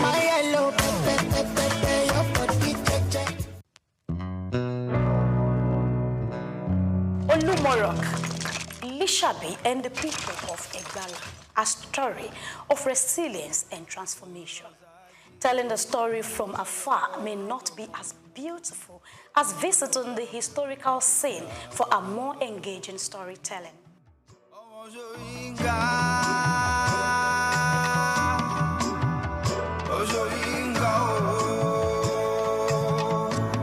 I welcome you to the foot of Olumorok. So climbing the rock is in two ways. Either you go through the panoramic elevator or the stairs, but whichever way you choose to go through, I'm assuring you are going to land at the topmost part of Olumo Rock safely. So Olumo Rock is like every other rock you've ever climbed or know about, but it plays an important role in the life of the people of Egba during an intertribal war between the Egba and Old Oyo Empire.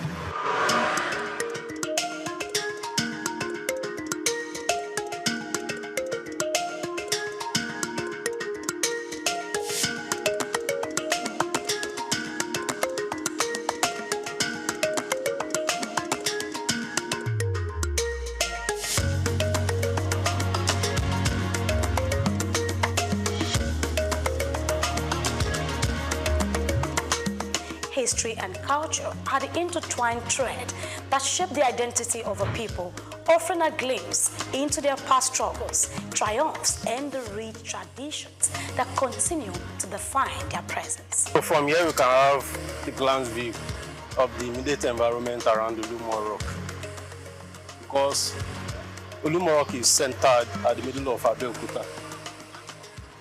But when we get to the topmost part on Olumo Rock, we are going to have the 360 degree of the view, which means the more you go, the more you see. So I want to encourage you to raise up, raise up so that we can get to the topmost part of the rock. So let's move.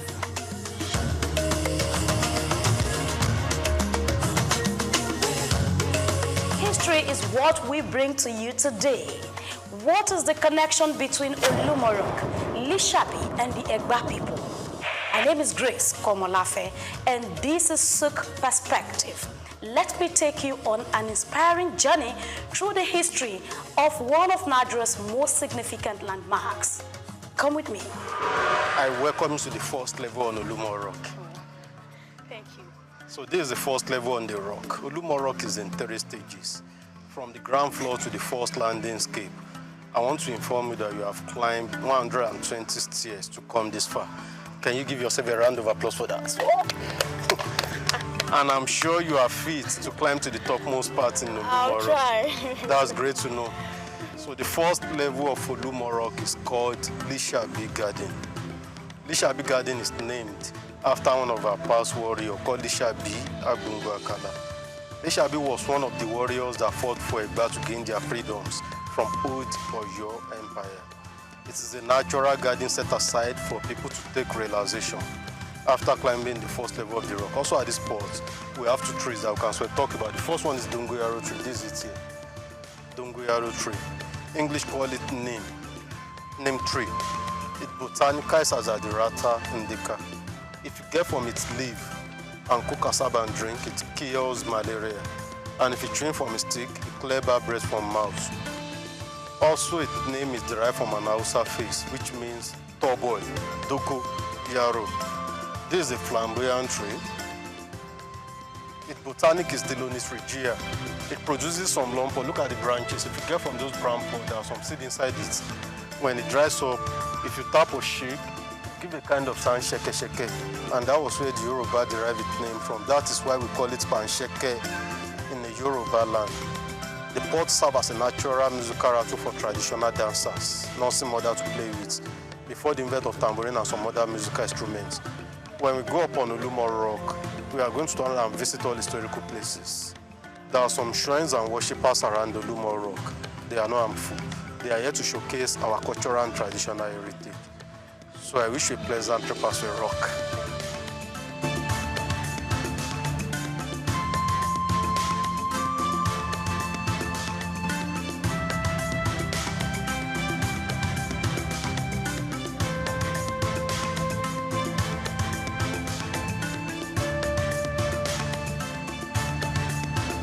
Olumo Rock, a striking natural formation rising 137 meters, which is about 450 feet above Abeokuta, Nigeria. It's more than just a tourist attraction. It is a symbol of Egba people's endurance. The story of Olumo Rock begins in the early 19th century when it was identified by the hunter named Adagba. Though details on how Adagba discovered the rock were limited, it is well documented that the Egba people facing oppression under the Oyo Empire sought refuge here.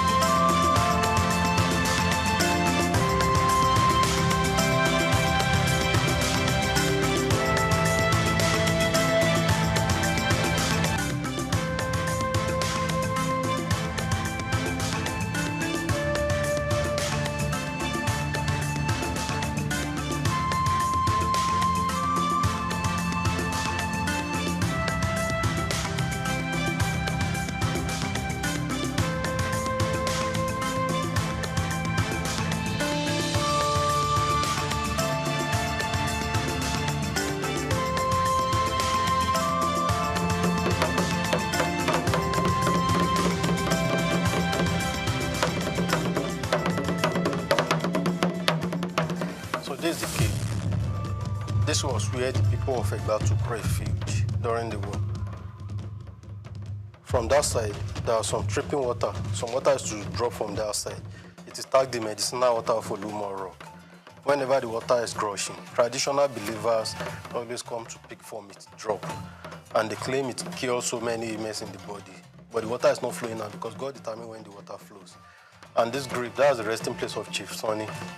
The grave of Chief Sonny. Chief Sonny was the OC of Itoko during his lifetime. Olumo Rock is founded between two communities. The entry point of Olumo Rock, where you came in from, is called Ikija, while the backside of Olumo Rock is called Itoko community. And this is a chieftaincy title in the Yoruba land. That is the chief sitting at the left of the king in palace. As we have the Otunba and Osioba, Osi two top position to the king.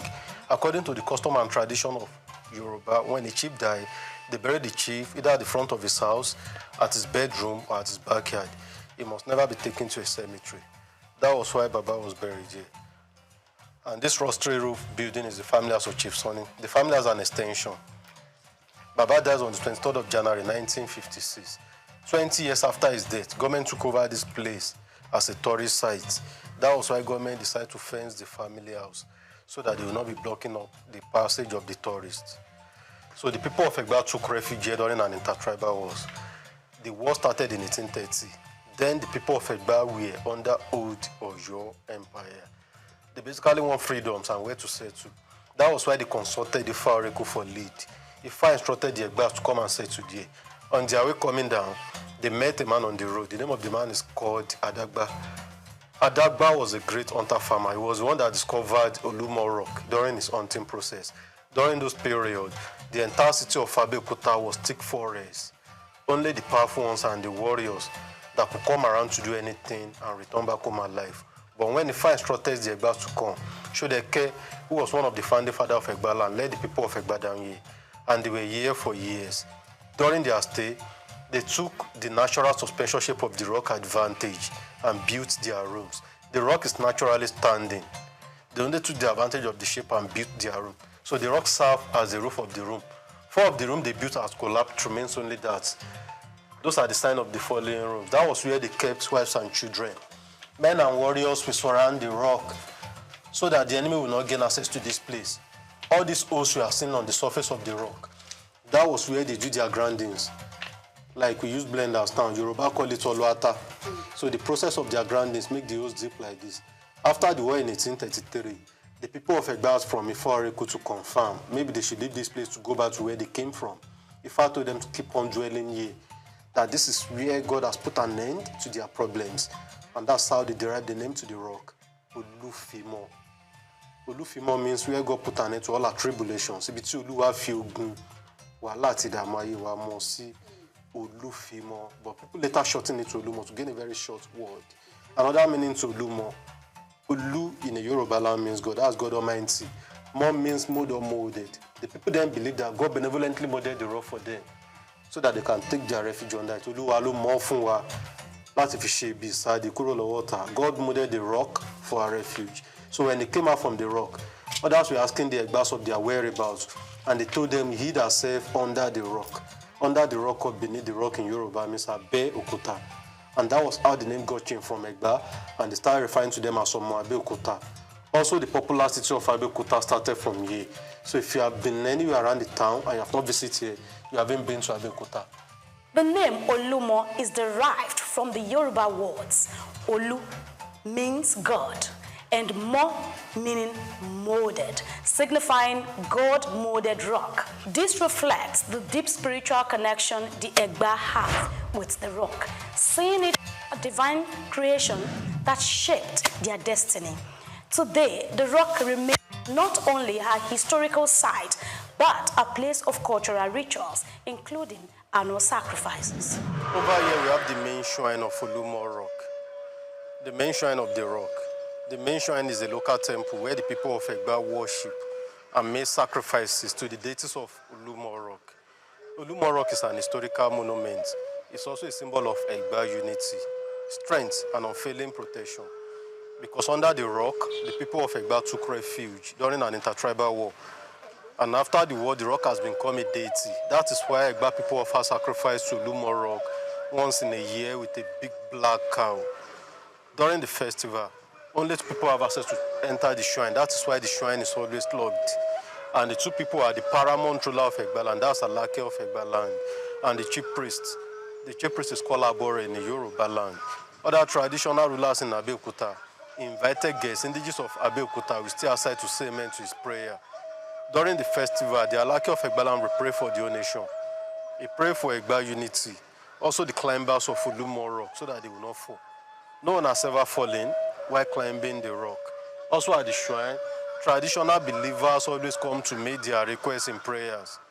When the prayer is answered, those that made pledges while praying will come back to redeem their pledge, ensuring appreciation to Almighty God and to Olumo Rock that interceded for them. That is why you have those feather, blood, and cloth on the face of the shrine. Those are the sign of pledges people have been returning. And the people refer to the rock as Olumo Abelowo, Abelomo, Abeloro, Asadi Mulu Egba. There are 4 traditional rulers in Abeokuta: Alake of Egba land, the paramount ruler of Egba land, Oshilo of Okiono, Agora of Bagora, and Olowu of Owo.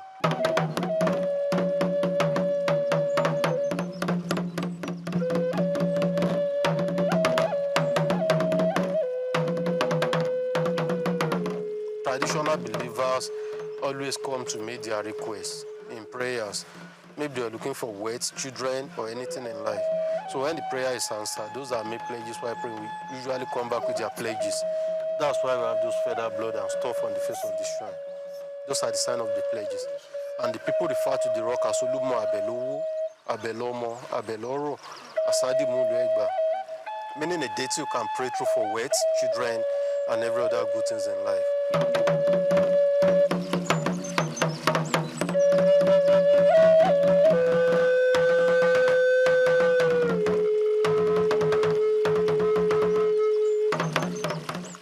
You might be wondering about the historical issues between Oyo and the Egba people.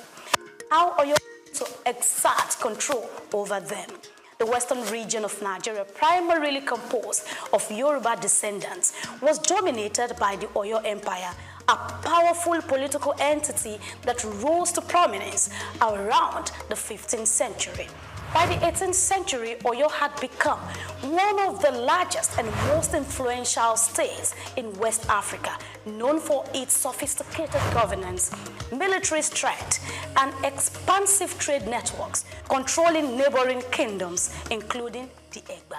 The governance of the Oyo Empire was centralized under the Alaafin, the king, who was supported by a council of advisors and provincial governors. This structure enabled the empire to maintain stability and enforce laws across its vast territories. At its peak, Oyo thrived economically through agriculture, trade, and craftsmanship, establishing itself as a vibrant economic hub. However, its involvement in the transatlantic slave trade created significant instability in the region, leading the Egba people to seek independence from Oyo's control. Who is Lishabi?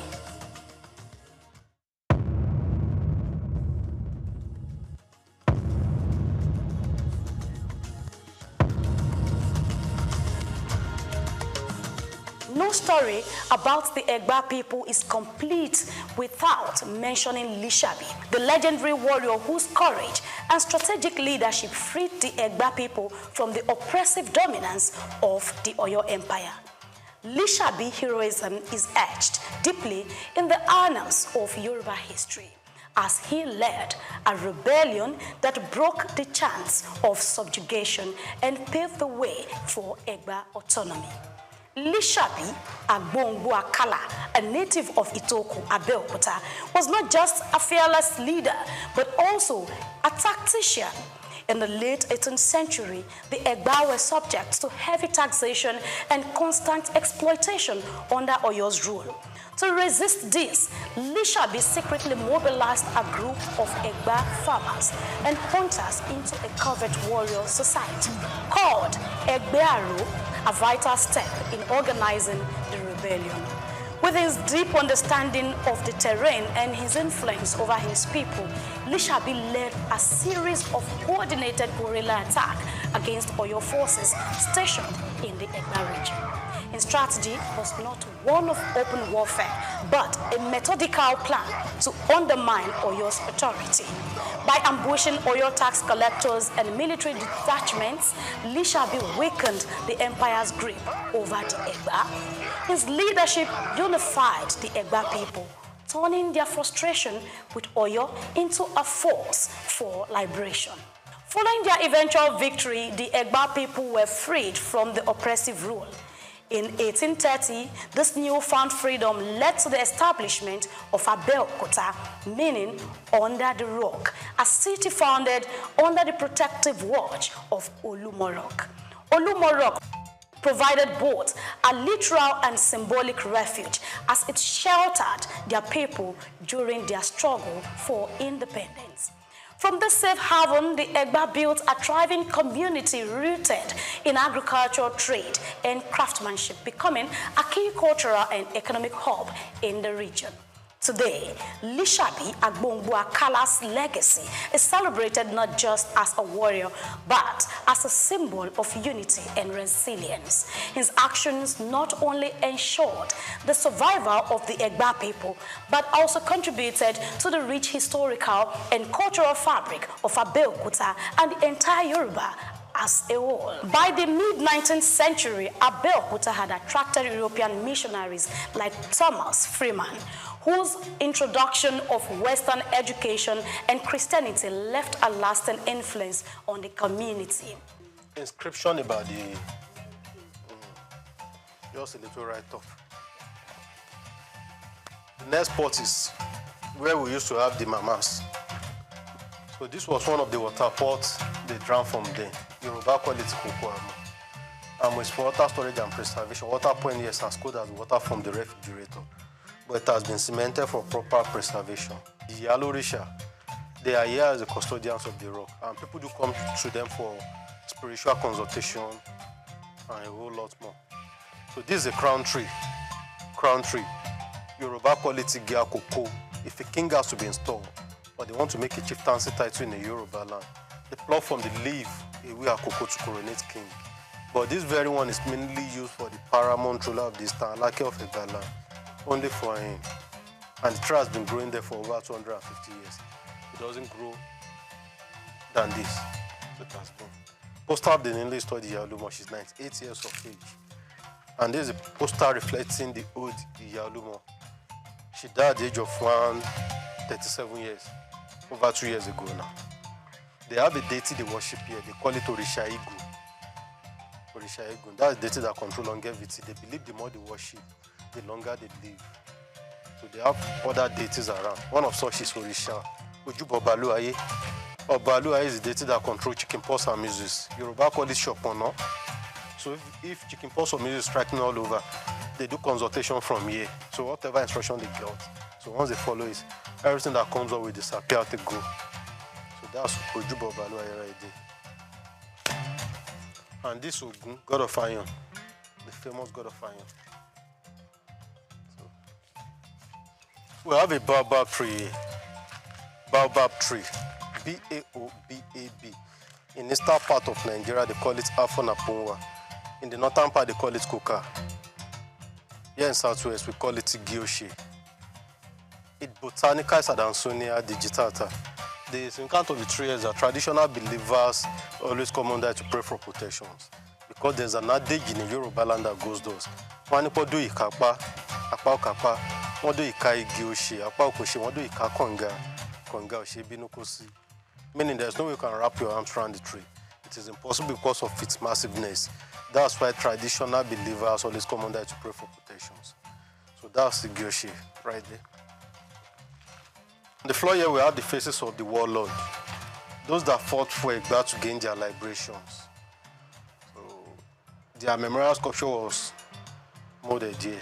And the white share you are seeing there, that's type of money spent in the olden days. Cowrie share, Yoruba call it Owo-Eyo. But now they know it for a fact consultation and traditional decoration. That's the olden days money spent in the olden days. Also they use it for a fact consultation. The ancient travel to the peak of Olumo Rock. Before modernization, this is only means of going up the rock. The ancient trail is a natural passage used by the warriors to access the rock.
stands as a beacon of history, attracting visitors from all over the world who seek to understand the resilience of the Egba people, showcasing various historical pieces, traditional items, and, on the other hand, the establishment and continuous celebration of the Lishabi festival. In the evolution of the Egba from warriors and hunters to craftsmen, traders, and national leaders, their history illustrates the power of unity and determination. Lumorok continues to tell the story of a people who overcame oppression to build a vibrant, self-sustaining community. I welcome you to the topmost part in Lumorok. From here, you can see almost everywhere in Abeokuta. And the height of the rock is 137 meters above sea level. That's about 449 feet.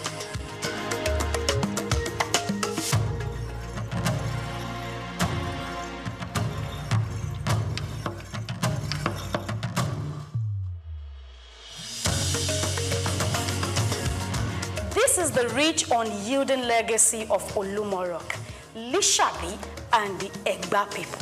a narrative of survival, courage, and transformation. Now you see the connection. You see the missing link. I am Grace Komolafe, and this is SOUQ Perspective on SOUQ News Television.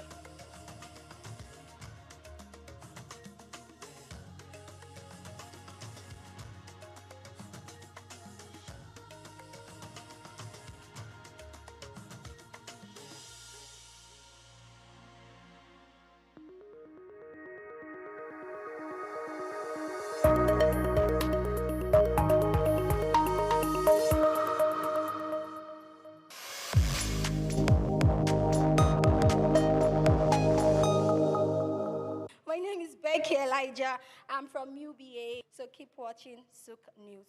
Hello, my name is Emmanuel. Keep watching SOUQ News. Esther Ashimi, keep watching SOUQ News.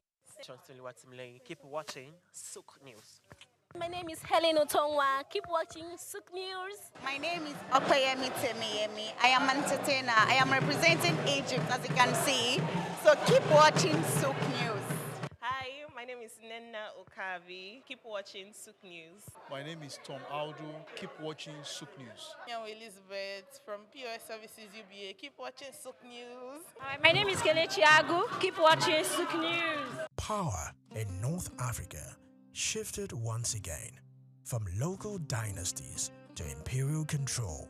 Following earlier periods of change, Egypt came under the rule of Mamluks, a military elite that controlled the state. They governed through a structured system, maintaining authority over one of Africa's most strategic regions. In the 16th century, a new power emerged, the Ottoman Empire. Ottoman forces defeated the Mamluks and incorporated Egypt into a vast imperial network. Under Ottoman rule, Egypt became a province governed within a larger imperial structure. Local authorities remained, but ultimate control rested with the empire. Egypt retained its importance as a center of trade and as a link between regions. Its position ensured that it remained valuable regardless of who ruled it. This chapter highlights a recurring pattern. Control may change, but strategic values endures. Today, Africa's strategic regions, from trade corridors to resource hubs, continue to attract global attention because in history, location is power, and power rarely stands still.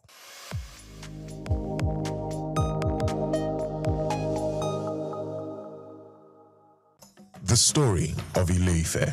Ile-Ife, often described as the spiritual heart of the Yoruba people, is not just a city, it is the cradle of identity, civilization, and belief for millions across West Africa. Located in present-day Osun State, Ile-Ife is revered in Yoruba tradition as the place where life began and where the gods descended to create the earth. Archaeological findings, however, suggest the city's origins date back to between the 8th and 11th centuries CE, making it one of the oldest continuously inhabited urban centers in sub-Saharan Africa.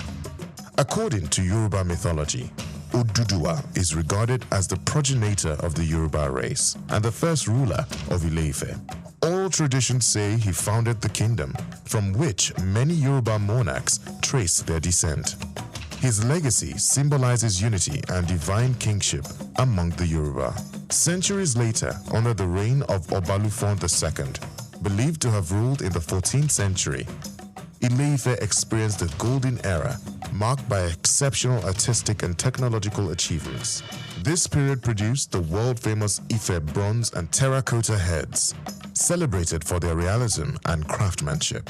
Scholars have described these artifacts as evidence of an advanced mythological culture that rivaled any in medieval Europe or Asia. Recent archaeological discoveries at Igbo Olokun near Ile-Ife revealed ancient glass bead production sites, one of the earliest in sub-Saharan Africa. The finds, led by researchers such as Professor Adisa Ogunfolakon and Dr. Babalola Abidemi, confirm that the people of Ife were skilled innovators in trade and material science. Beyond its material legacy, Ile-Ife remains a sacred and living symbol of Yoruba spirituality. Its monarch, the Ooni of Ife, is still regarded as a custodian of tradition and a spiritual bridge between the people and their ancestral heritage. According to Bayo Laoye, a veteran journalist with SOUQ News Television, the story of Ile-Ife is not merely about the past, but about continuity. Ife tells us how knowledge, art, and belief shape the destiny of a people. It is a reminder that civilization in Africa didn't begin with contact from outside. It grew from within. Today, Ile-Ife continues to attract scholars, tourists, and spiritual pilgrims from around the world, all drawn by the enduring mystery of the source. I'm Moyosore Adebi for SOUQ News TV.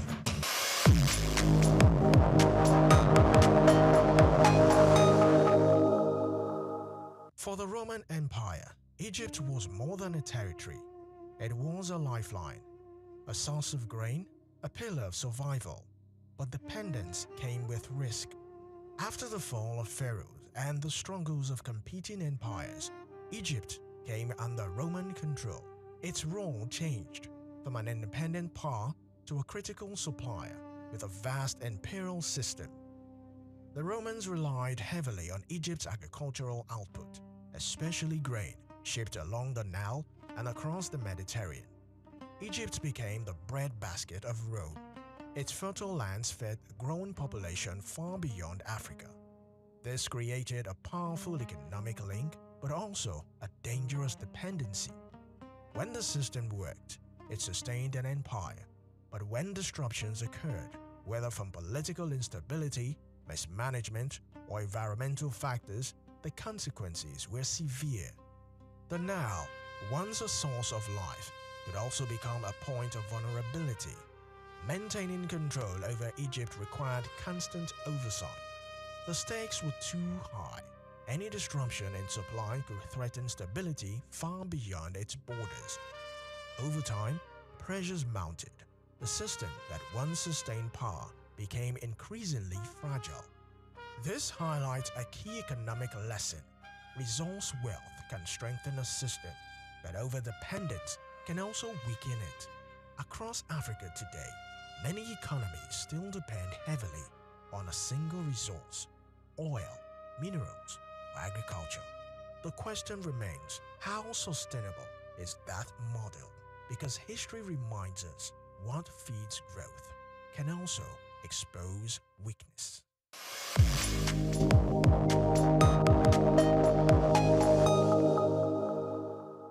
Egypt is a living museum where the past and present come together in a remarkable dance, and it is more than simply a nation. Egypt, which is well known around the world for its pyramids, pharaohs, and the magnificent Nile, is still transforming its rich historical legacy into a vital source of economic expansion and pride in the country. Egypt is a vibrant African country that is leveraging its historical heritage, tourism, the Suez Canal, agriculture, and a growing digital economy to drive its future. Let's start with tourism, which continues to be Egypt's most valuable economic driver.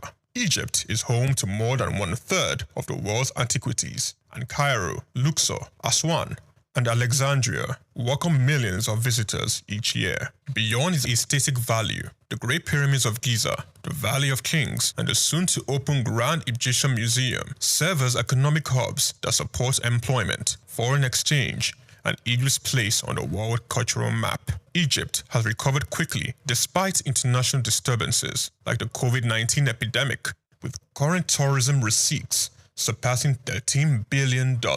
However, as visitors all at history, international trade passes via Egypt's Suez Canal, one of the most important sea lanes in the world. The canal is a vital bypass for international commerce, connecting the Mediterranean Sea to the Red Sea across a distance of 193 kilometers. Suez Canal tolls brings in billions of dollars for Egypt each year, more than $9 billion in 2023 alone, making the canal more than simply a historical site.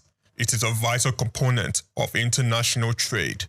The Suez Canal Economic Zone, a center for commerce, logistics, and industry, was likewise fueled by the canal. Agriculture comes next, especially near the Nile.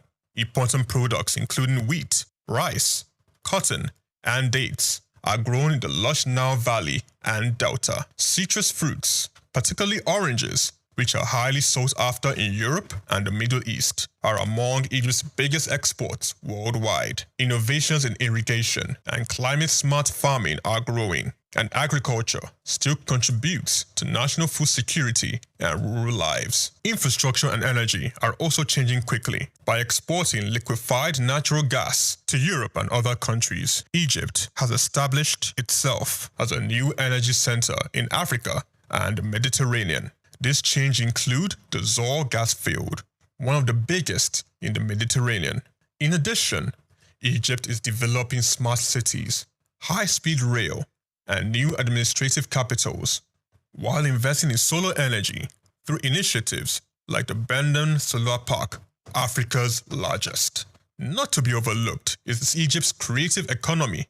The film industry in Cairo is sometimes referred to as the Hollywood of the Arab world, and pop culture in North Africa and the Middle East has long been influenced by the Egyptian literature, music, and television. Young Egyptian creatives are already establishing new industries, such as tech companies and fashion. Thanks to the growth of social media and digital storytelling, Egypt has geopolitical weight due to the advantageous location at the intersection of Europe, the Middle East, and Africa. Its position as a continental power is further supported by its participation in peacekeeping missions, commercial agreements such as COMESCA and the African Continental Free Commercial Area AFCFTA, and regional diplomacy. However, the way Egypt skillfully combines innovation with tradition is what really makes it stand out. It is one of the few African countries where a more than 5,000-year-old civilization still shapes its economy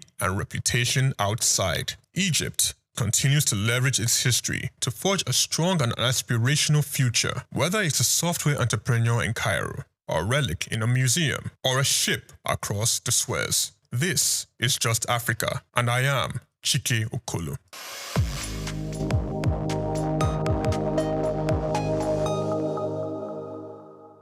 The National Assembly, in collaboration with the African Development Studies Center, ADSC, held a 5-day national capacity building workshop on treaties, agreements, and protocols for federal MDAs, with the theme Enhancing Institutional Capacity for Effective Treaty Negotiation, Implementation, and Oversight in Nigeria.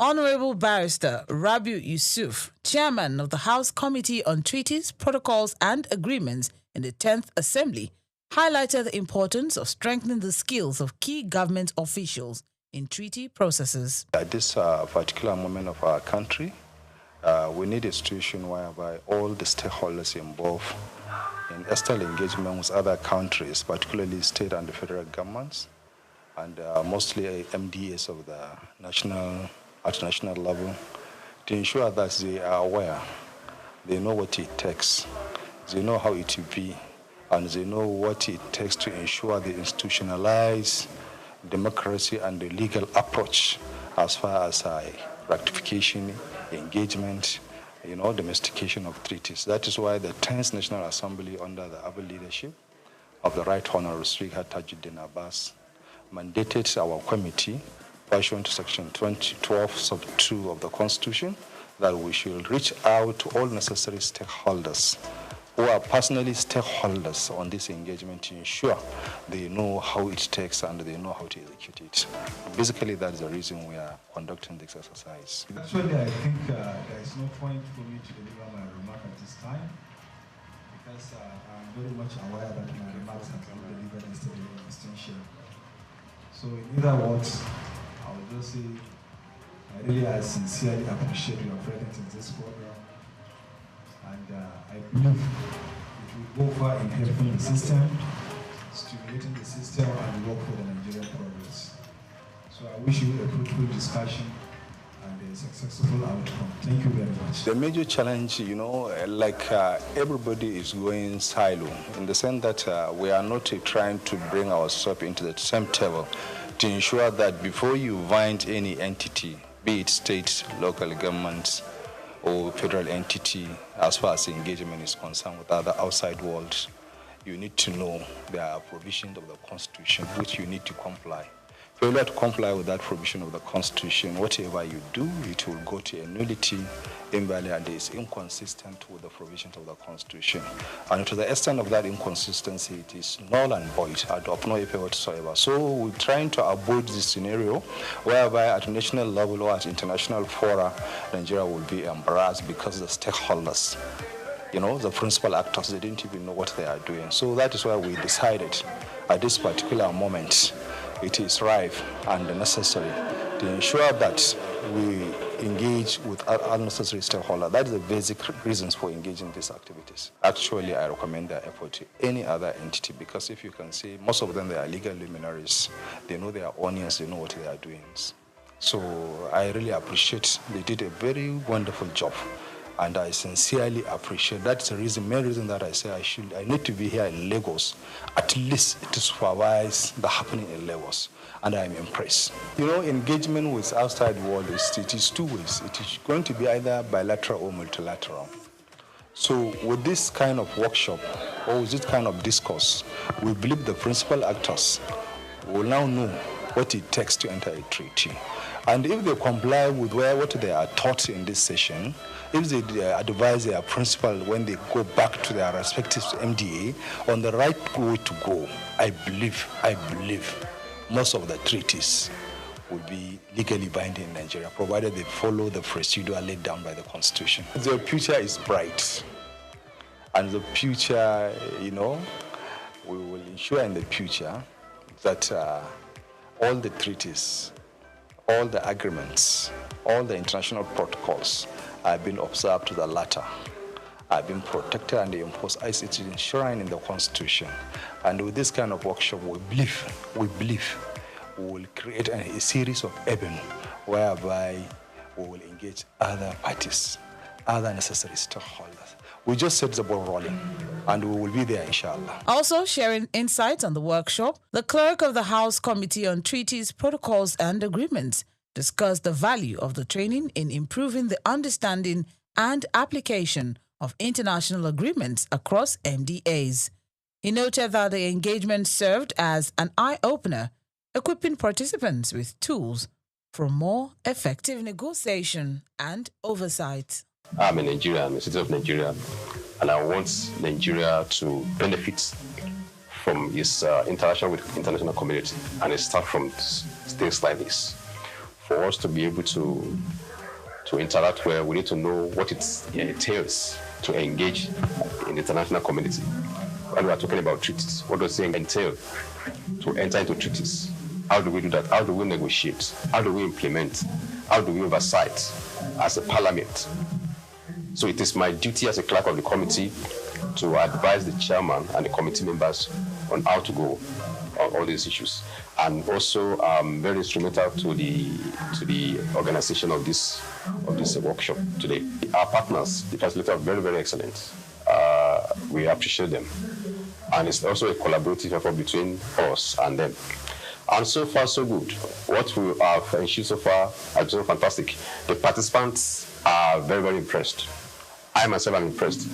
And I also there are some things I'm taking home. For instance, now, Nigerians used to think before that our negotiators who negotiate treaties will just go abroad, go on tea party, shopping, but it's not the case. By what I'm seeing here now, I can see experts, technocrats who know their honors, who take the bull by the horn and do what's supposed to do. That one has been established. Even our facilitators can attest to that as well. Another thing is that the quality of ideas being shown and being given us here is very, very apt to our situation presently, so that we can apply in our situation in Nigeria. And going forward, if this lesson continues, it's going to impact a lot, because MDs Many of the MDs are here. Even state governments, like Kogi State Government is here. The SSG is here. The Attorney General of Plateau State was also here.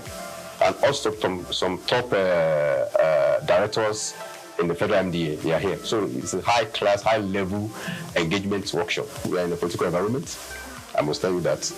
But we, technocrats are supposed to be the advisors and movers of policies. So they don't need to bend. They need to stick to the rule. And also to advise our government, our leaders, that as well as they are making policies, they should also consider the benefits, the interest of the country, not just politics. They should not play politics with it. They should consider the interest of the country first, and also the people. It's an appeal that everybody that has a responsibility to do, either in the public service, or in private sector, in government, do your responsibility as much as you can, in a good faith, in sincerity. Don't put your personal interests above national interests. Ladies and gentlemen, good afternoon. It is my pleasure to be here to make the closing remarks on behalf of His Excellency, the Right Honorable Speaker, 10th National Assembly, Right Honorable Taji Abbas. He has mandated me to deliver this goodwill closing remarks.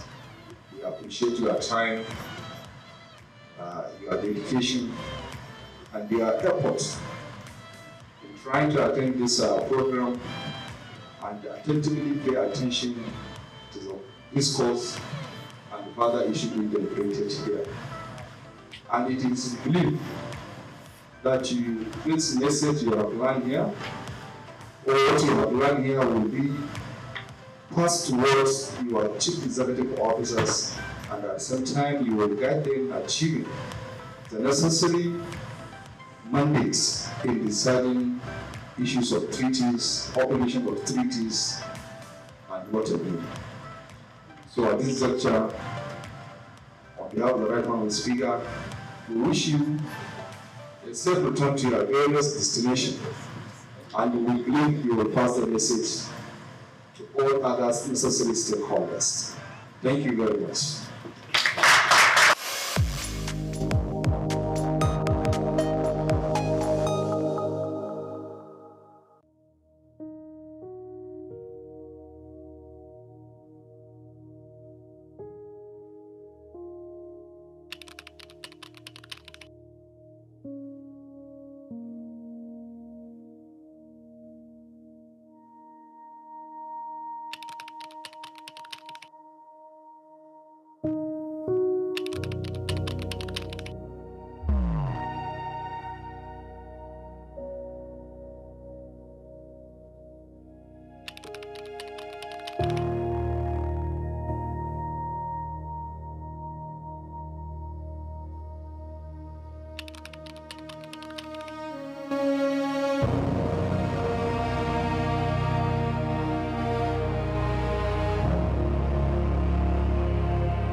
My name is Becky Elijah. I'm from UBA, so keep watching SOUQ News. Hello, my name is Emmanuel. Keep watching SOUQ News. Esther Ashimi, keep watching SOUQ News. Keep watching SOUQ News. My name is Helen Otongwa. Keep watching SOUQ News. My name is Okpeyemi Temiyemi. I am entertainer. I am representing Egypt, as you can see. So keep watching SOUQ News. Hi, my name is Nenna Okavi. Keep watching SOUQ News. My name is Tom Aldo. Keep watching SOUQ News. I'm Elizabeth from POS Services UBA. Keep watching SOUQ News. Hi, my name is Kelechi Agu. Keep watching SOUQ News.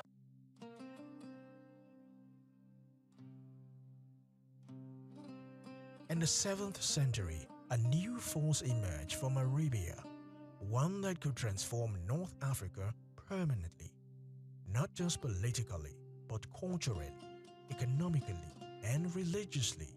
Following the rise of Islam, Arab forces expanded rapidly across North Africa. Within decades, they had taken control of Egypt and moved westward across the continent.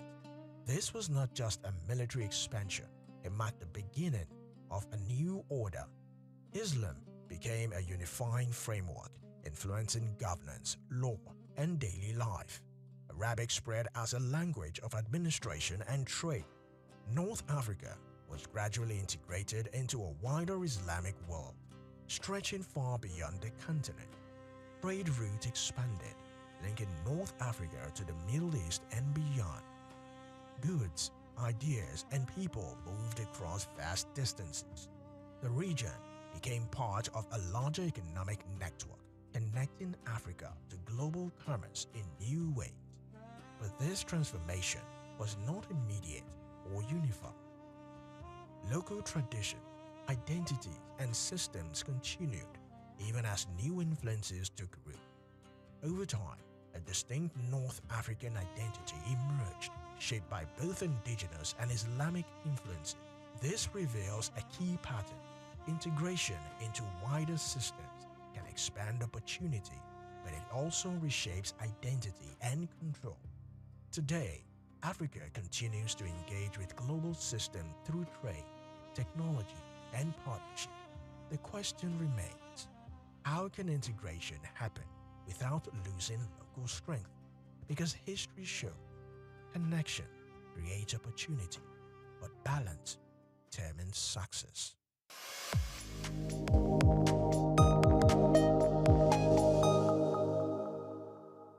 For centuries, much of Africa remained unknown to the outside world.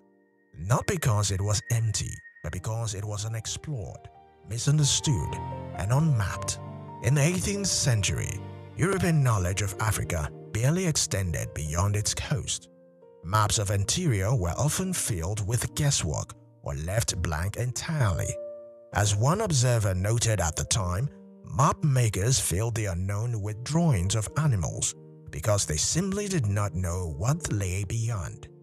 This began to change in the late 1700s. Explorers set out into the interior, driven by curiosity, ambition, and the search for trade routes. One of the greatest mysteries was the source of the Nile.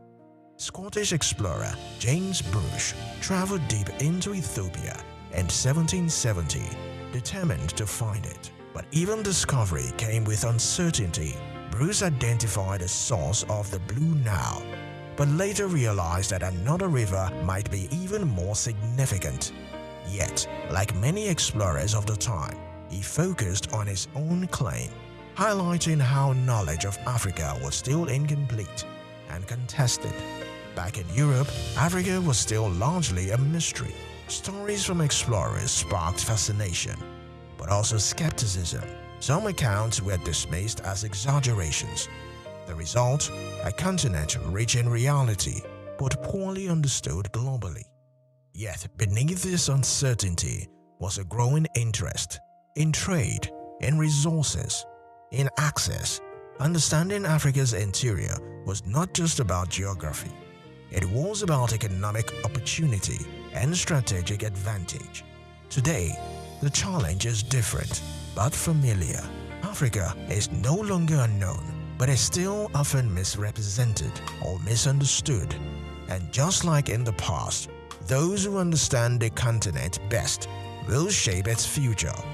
Here is a look at the desert route that connected different parts of Africa, areas that were known locally but not fully understood by outsiders at the time.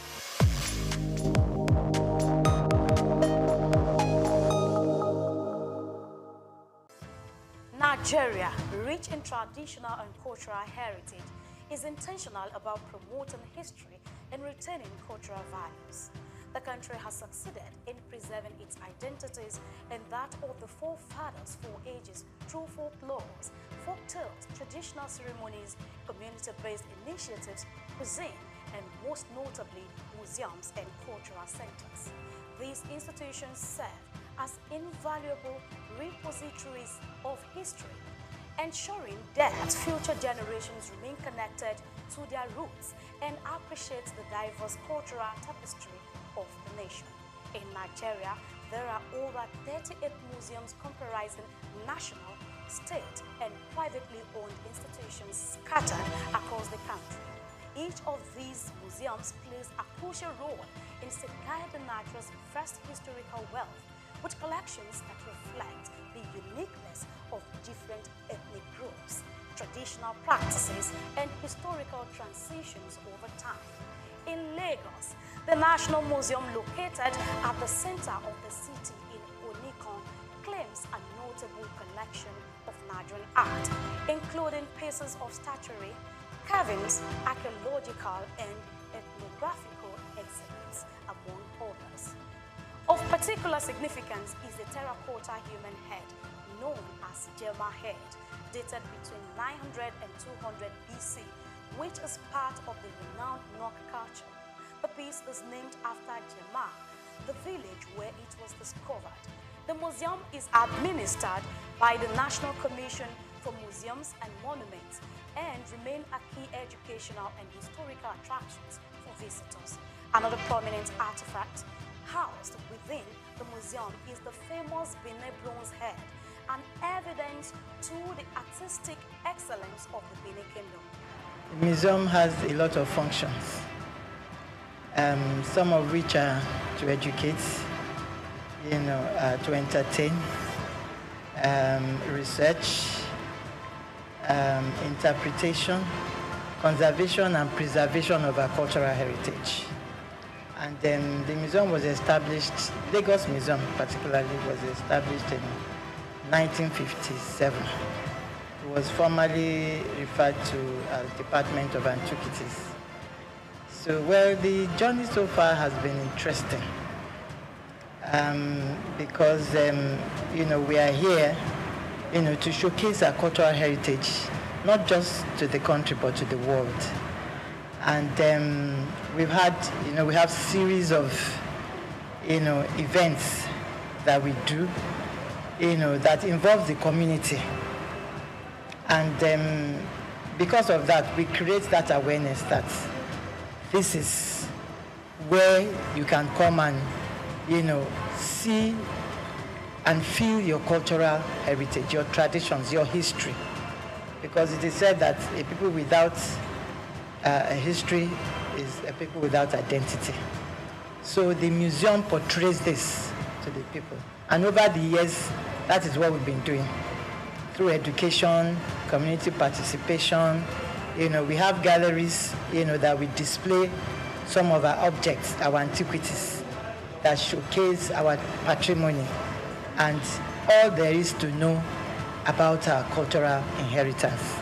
And so the museum, has been doing that over the years, and we still keep doing more. The Lagos National Museum was founded in July 1957 by English archaeologist Kenneth Murray, following the submission of architectural sketch in 1948 at a conference on museum policy in Nigeria. Kenneth Murray collected several traditional masks from Cross River State to display in the museum's early years, according to historical records. The primary purpose of structuring the museum was to preserve Nigeria's historical artifacts and cultural heritage. Fortunately, that vision has remained alive to this day. The museum serves as a significant tourist attraction for Lagos residents and international visitors alike, offering an immersive glimpse into the nation's past.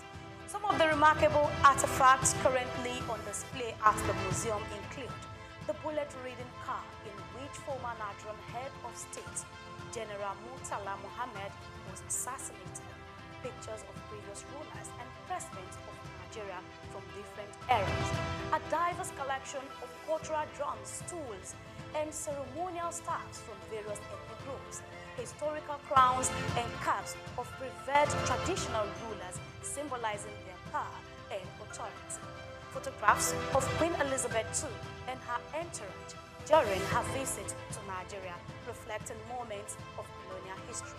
It's so immense. Museum is a reminder of what the society is all about, because a number of us are missing the link.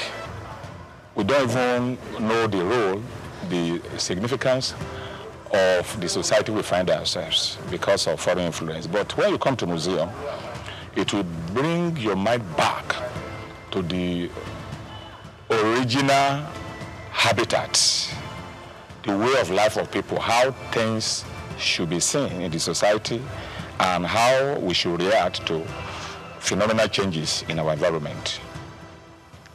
Basically, we'll be doing this work of educating the general public, not only Nigerians, over 20-something years here, and the impact has been so tremendous, to the point that what we do at the museum is in consonance with the curriculum of our institutions, from primary, nursery, primary, secondary, even tertiary, even people in their corporate organization. They deem me free to come to National Museum anytime they feel like we are missing the link, we have missed a lot of things concerning the way of life of our forefathers. You know, even here, apart from that, we do have what is called seminar. We organize seminar for expatriates, for individuals. They come around on Wednesdays to come and listen and learn on cultural-based subjects. I think it's great. I mean, I particularly like the circle of life that are presented in here, right? From birth to reincarnation to external influences. I think I gave a good history of Nigeria. I learned a lot about that. There seems to be some real big connection between Nigeria and Benin in terms of the history that I wasn't totally aware of. I was able to see the different artifacts and stuff that were presented. So it was quite interesting. They did, I think, a pretty good job doing a comprehensive tour or comprehensive history of Nigeria and its culture and its surrounding areas. A visit to the Lagos National Museum offers an enriching experience, transporting visitors back in time and allowing them to connect with Nigeria's rich and diverse history. The museum provides an opportunity to explore stories of resilience, artistry, and governance that have shaped the nation. Whether you are a history enthusiast, a student, or simply a curious traveler, stepping into this museum promises a nostalgic journey through Nigeria's past, fostering a deeper appreciation for its cultural legacy. Nigeria continues to reflect the stories that shapes its people, steadfast in its commitment to promoting history and preserving its cultural values for generations to come. Grace Komalafe, SOUQ Perspective.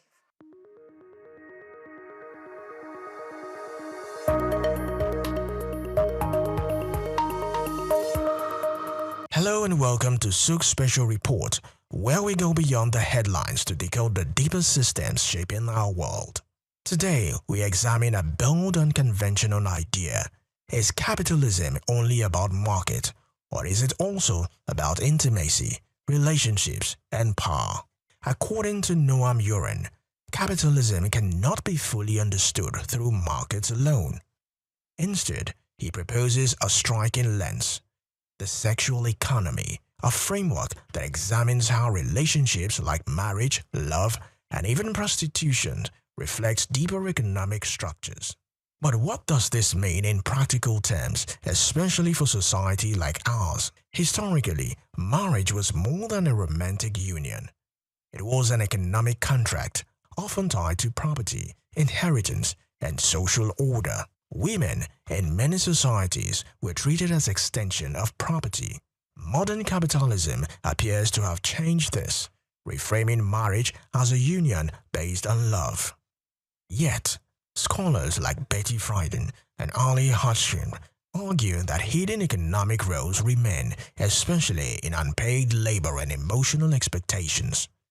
Even in modern societies, marriage still carries economic weight, not always in obvious ways like property, but in expectations around care, support, and responsibility. So, while love is the language, economics is still part of the structure. One of the most compelling ideas in this theory is the role of the family. In capitalism, the family is excluded from the market, but it remains central to the economy. It produces care, stability, social reproduction, yet operates outside buying and selling. This creates a paradox. The system depends on something it refuses to price. If you remove the unpaid labor within families, caregiving, and household work, many economies would collapse. So, the question is, why is something so valuable not valued in monetary terms?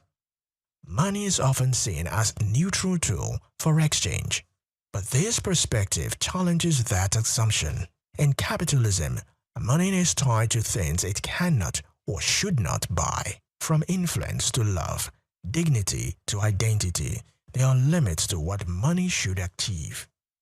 Yet, these limits are constantly tested.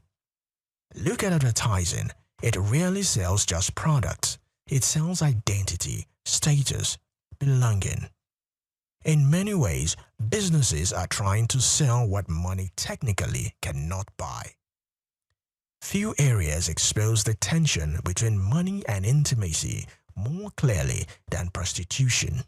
In earlier societies, it was condemned as immoral behavior.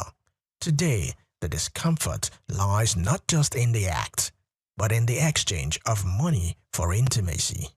Legal scholar Catherine Mackinnon argues that prostitution reflects power dynamics where money reshapes the interaction itself. The debate around prostitution today is less about morality and more about power, consent, and economic vulnerability. It forces us to confront uncomfortable questions about what should and should not be commodified. At the heart of this theory lies a paradox. Capitalism is driven not just by what money can buy, but by what it cannot. From luxury branding to social media influence, modern economies promise meaning, identity, and belonging. Yet these are things that cannot be fully priced. We are living in an economy of aspiration.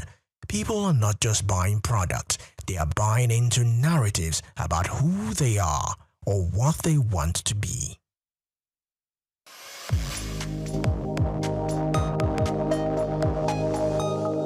Palm oil has long been a vital component of Nigeria's agricultural heritage, with roots tracing back to pre-colonial times.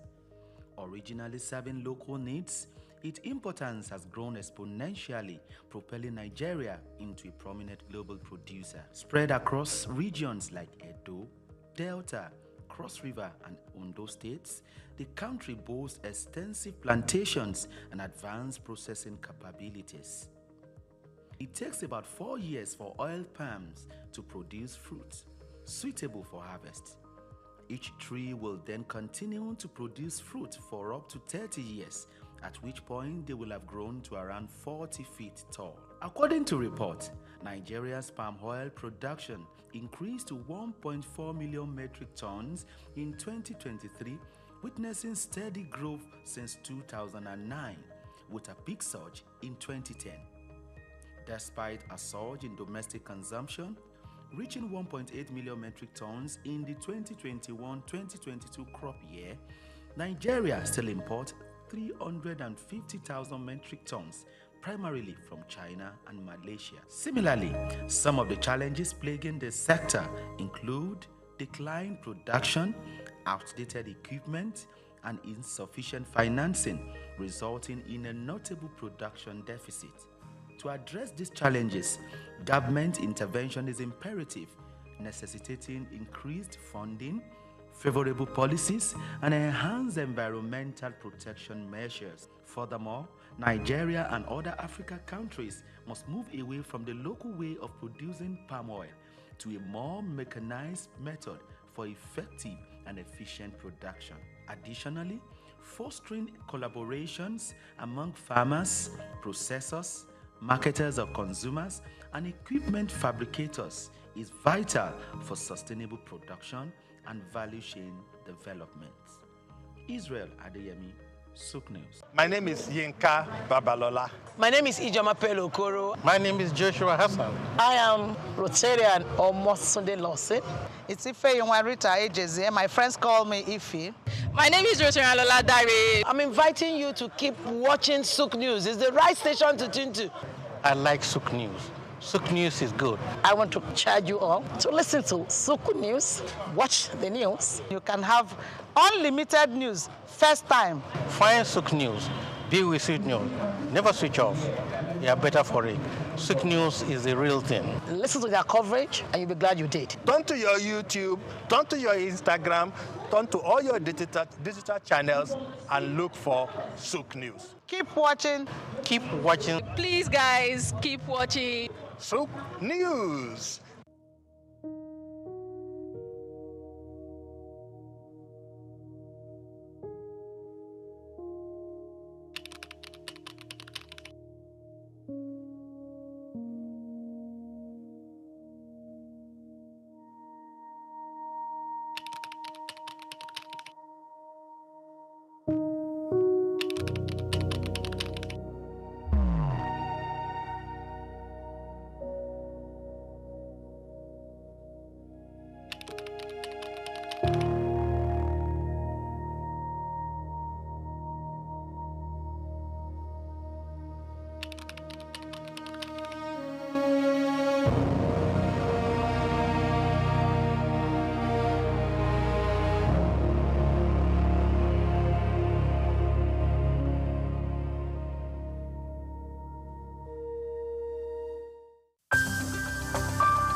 Well, thank you very much indeed. My name is Stephen Kola Balogun. I happen to be a lawyer and should I call myself a pseudo-politician? Not quite a politician, but I've served in government before. And I'm delighted to be here.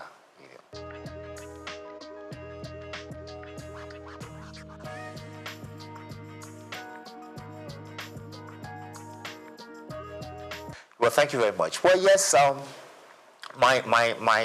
is it my family or the wider family? I mean, like I said, I'm the son of Chief Dr. Kolawole Balogun of blessed memory. Like I said, he was a former politician, a frontline politician.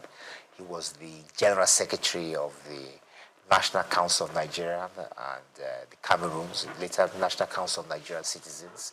He was the General Secretary of that party for about 8 years. From there, he was appointed by SOUQ to become a federal minister. He was initially a federal minister without portfolio.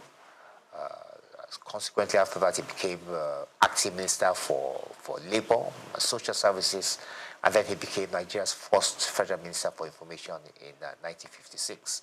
He held that portfolio to 1958. Thereafter, he resigned from government. He had disagreement with the party.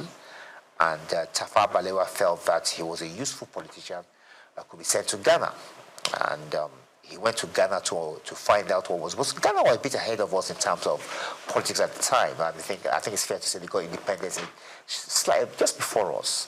And Tafawa Balewa wanted someone to understudy, to find out what we're doing. So he sent Kola Balogun there.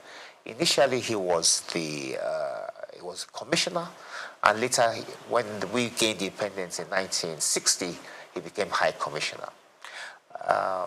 Shortly after that, when we became independent, he yearned to come home. He wanted to take part in the new political atmosphere at the time. He asked the Prime Minister to relieve him, to let him come back, and he did come back home. And immediately, he took up the position of being chairman of the National Shipping Line. That was a position he held on to until the military struck in 1966. But even then, when the military did strike in 1966, he still continued. I think General Debayo of blessed memory invited him to join his cabinet. and he served as a commissioner for about 3 years or more. I think he was commissioner for health and was commissioner for education. Later, he also became chairman of the sketch group of companies as well. And that was about it. I think after his stint in government, he decided to go and do a PhD at the University of Ibadan. And then he went back into private legal practice. And then he started this agitation for the creation of Osun State. He and a few others set up the movement. He was the chairman of the movement. And then to the glory of God in 1991, Osun State was created. And that's it. Tell us about mommy. Well, yes, my mother. Well, in those days, the women were not so much in the forefront, But my mother has been my bedrock. She stood by me, and she has backed me in most of the things I've set out to do, And she's still alive. She's 89 this year, and she's still doing well, and she's still and your wife going and strong. the kids? Yes, my children. Yes, I have 3 girls, 3 daughters. My oldest is 31. She studied at King's College London. She did reasonably well. She got a 7th class upper. Proud of her. She's now curator today. They have twin girls as well who are also in university now, that they haven't graduated yet. One of them is in Oxford University. She's studying history and politics. And the other is in Cambridge University. She's studying human, social, and political sciences. So, yeah.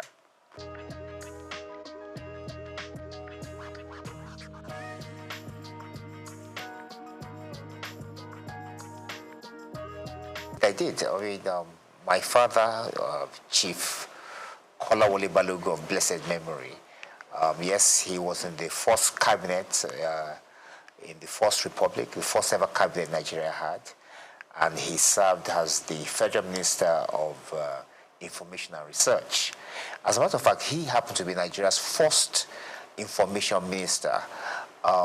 Later, T.O.S. Benson, of course, became the independent Nigeria's first information minister, but independent Nigeria. But Nigeria's first ever information minister happened to be Chief Kolawole Balogun of blessed memory.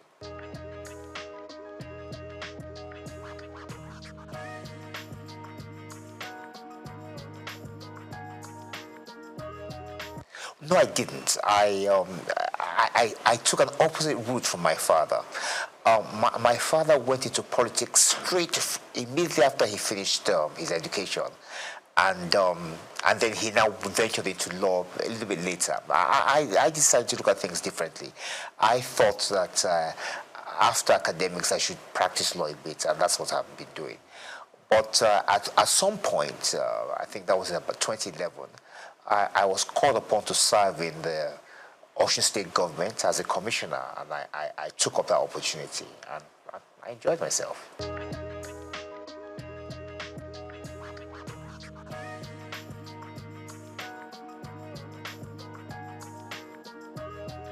Well, I am in the sense that I'm 65 years old now, and I think it's fair to say that we belong to, well, I would say the first set, but one of those who benefited from Nigerian education. I schooled here. I went to secondary school in the West. I went to the University of Ife. Went to the Nigerian Law School. And I think it's fair to say that all the schools at that time were of high quality, produced top quality students who went on to make names for themselves, not just here in Nigeria, but also abroad. I think we still do that now, even though the standard of education has dropped. The sad thing about it is that Nigeria could have been a lot better in terms of the potential, because Nigeria does have a lot of potential. We do have very brilliant young men and women, and I just think that if we had invested more in education, that we could have, the sky would have been the limit, actually.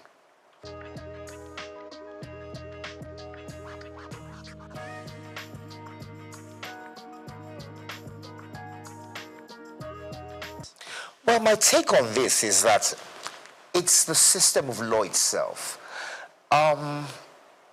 as a young lawyer, I experienced a few challenges myself. And I think one of the obvious challenges is the appeal structure. It's too easy to appeal against judgments.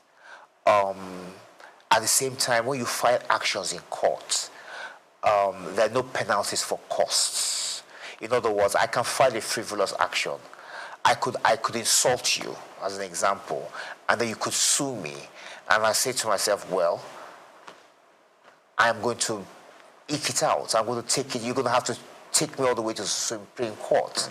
That doesn't make sense. That's not fair. On the other hand, I could also file a frivolous application against you. And then filing the frivolous application, I could call you something you are not. I could defame you. And in so doing, you expect at least that once you prove your case, that I will be made to pay the penalties for filing frivolous applications. But that doesn't happen. And then, of course, the conditions of the judges. I mean, the judges are still writing longhand. They do trials, they sit there, they listen to witnesses, give evidence, and they have to write all these things down longhand. So there's so many challenges that has hampered the progress of law, and there hasn't been enough investment, I must say.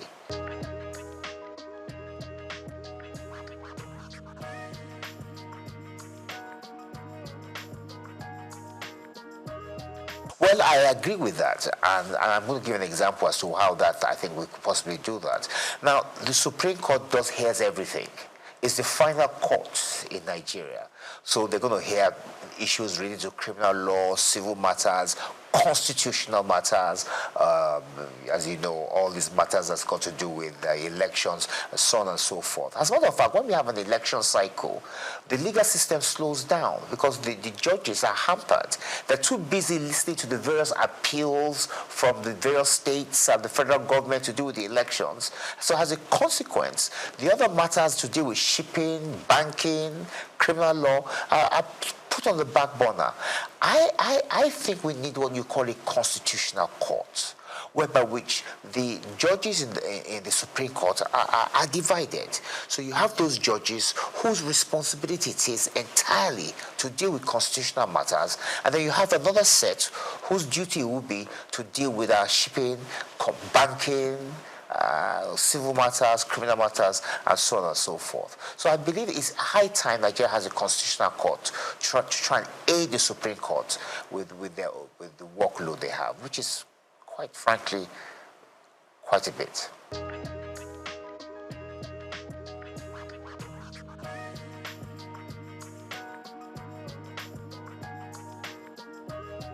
Well, Nigerians, with respect, are very brilliant, very intelligent, and they are very aware.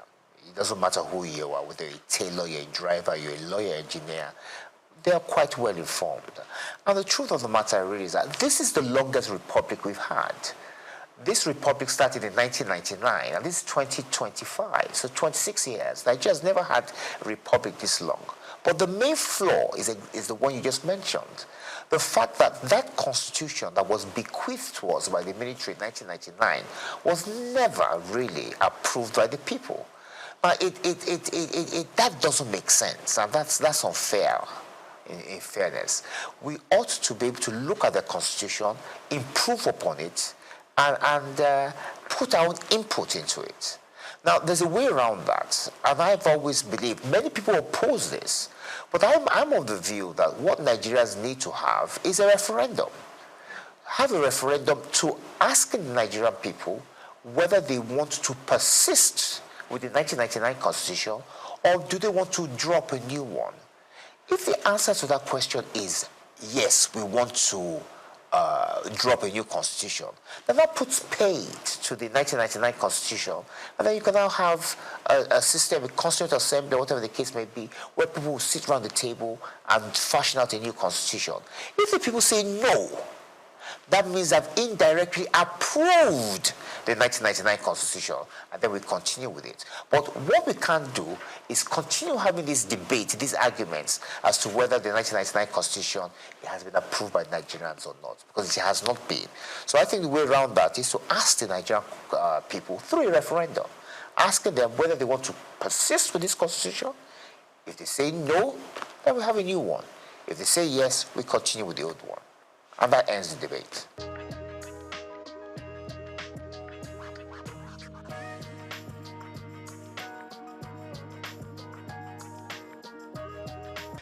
Every system has its merits. Every system has its advantages and disadvantages.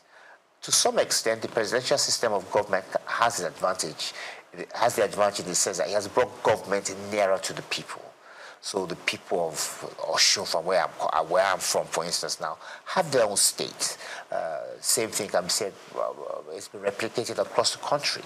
However, the drawbacks, the disadvantage is the fact that it's extremely expensive. Now, look at Nigeria, for instance, now. We have 36 state governments. So that means we have 36 governments in Nigeria. If you add the government of Abuja, if you add the federal government, that's 38. Now, each one of these governments have some form of legislature, judiciary, an executive as well, local government, civil service. It's too expensive. Look, in America, where we borrowed this system from, the states came together to form a union. This is totally different. We are doing it the opposite way.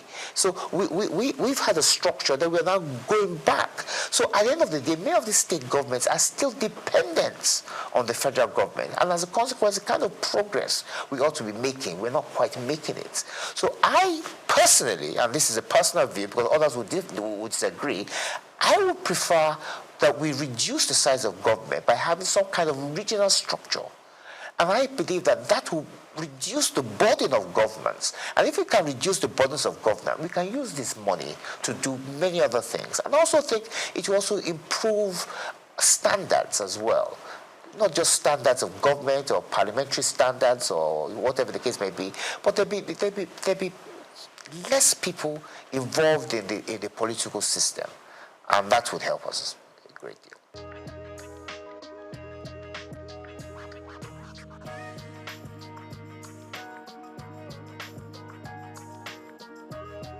Well, I think it's fair to say that since 1999, we haven't had any new state creation. I know there's been agitation for the creation of states, but there hasn't been any. The process for creating a state is quite cumbersome. It's not easy. I think it's in Section 8 and 9 of the Constitution. I don't think it's something we should be looking at. I think, like I said to you earlier, I think we should be trying to reduce the number of states, and I think some kind of regional structure whereby which we can monitor better what's going on rather than having more states. So I personally would not encourage the creation of more states, no.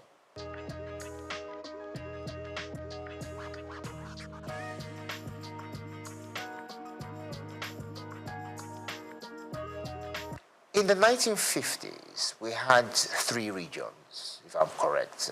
Those regions were the West, the East, and the North. We had the colony of Lagos, but if I'm right, I think it was the MacPherson Constitution, I think it is, I'm not too sure, that now put Lagos under the Western region. Now, when Lagos was placed under the Western region, lots of people were not happy about that. I remember my father was in the NCNC. The NCNC people were not particularly pleased, neither were the NPC. So they felt that Lagos belonged to everybody. Like I said, lots of people from different walks of life, different tribes, different backgrounds, and all schooled. I mean, Zik schooled in Lagos. He went to MBHS. So it was the issue was sent to London to arbitrate. I think it was Oliver Littleton that arbitrated over the matter. And it was decided that Lagos should stand on its own, that Lagos should not be merged with any of the regions. And that was how Lagos was able to free itself from the shackles of the Western region. It's fair to say that the position of the NCNC was actually argued in London by my father. That's why I'm quite familiar with this. But talking about Lagos, when the military, after that, we had what you called a minister for Lagos. I think there was Ribadu, and I think there was one other person, but I think it was Yaradua, not the same Yaradua, but his father. And then later after that, when the military struck, they created the state of Lagos. So the issue of giving Lagos special status has more or less been taken over by events. Lagos is a state, and as a state, it's still home to different people with different backgrounds, from different tribes, and it's thriving. I think it's fair to say that Lagos is probably the most prosperous state in the country. And it's just a question of it having continued with good governance and improving the strides they have made.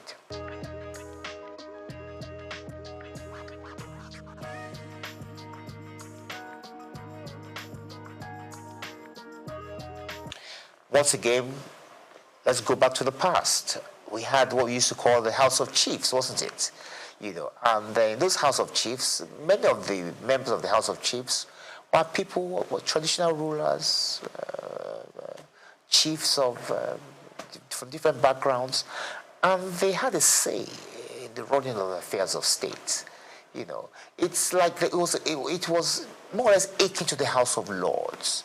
So it wasn't necessarily the chamber whereby which the activities of day-to-day governance took place, but they could always refer issues to them.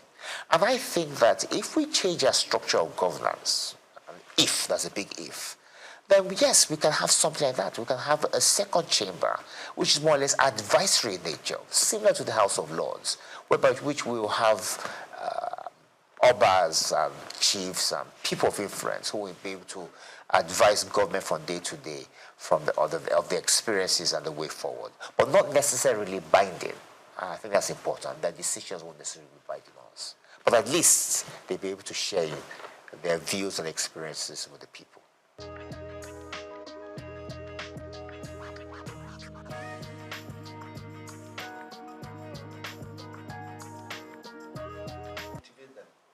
That's a big issue. I was commissioner for youth in Osun about 10 years ago under Rauf Aregbesola, and it was an issue we took quite seriously.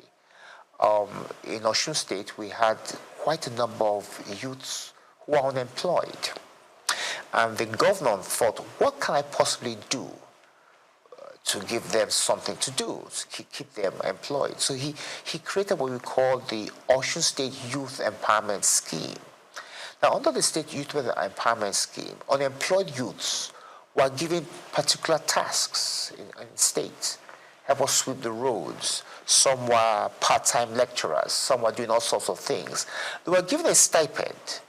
It wasn't a full-blown salary. Or the salary, although the stipend was enough to keep them to be able to buy things, to be able to buy themselves drinks and food, and kept them occupied until they could find themselves a job. And I think the federal government could follow that kind of scheme, set up a youth empowerment scheme whereby which unemployed youths are given things to do. There's so many things that need to be done in Nigeria. There's so many gaps whereby which the youths can help do that. In the interim, while they find themselves something more gainful or something more permanent. So it's a question, it's for government to do. It's for government to think of a way of helping out the youths. And of course, there should be partnerships, a partnership between the government and private enterprise to try and encourage them to take on more of our youths, and not necessarily those who have schooled abroad, who they think are probably the best in terms of employment. No, we have many here who can do a good job as well.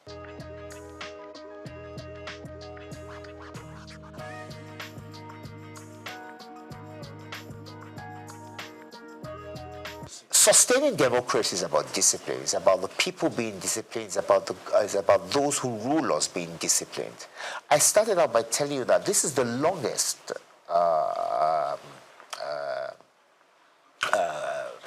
government we've had. It's the longest republic we've had.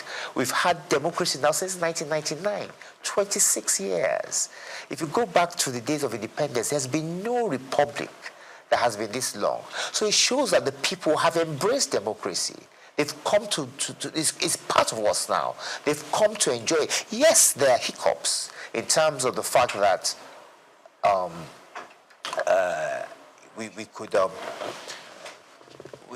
do a lot better in terms of how we implement things. But in terms of the people yearning for democracy and imbibing it, I think we've done very well. And what we just need to do is just to try and perfect it. One of the ways, like I said much earlier, is to perhaps take a second look at the Constitution, see where areas where we can improve, and try and make people happy, and at the same time reduce the cost of governance. But I don't think democracy is going anywhere. I think it's here to stay.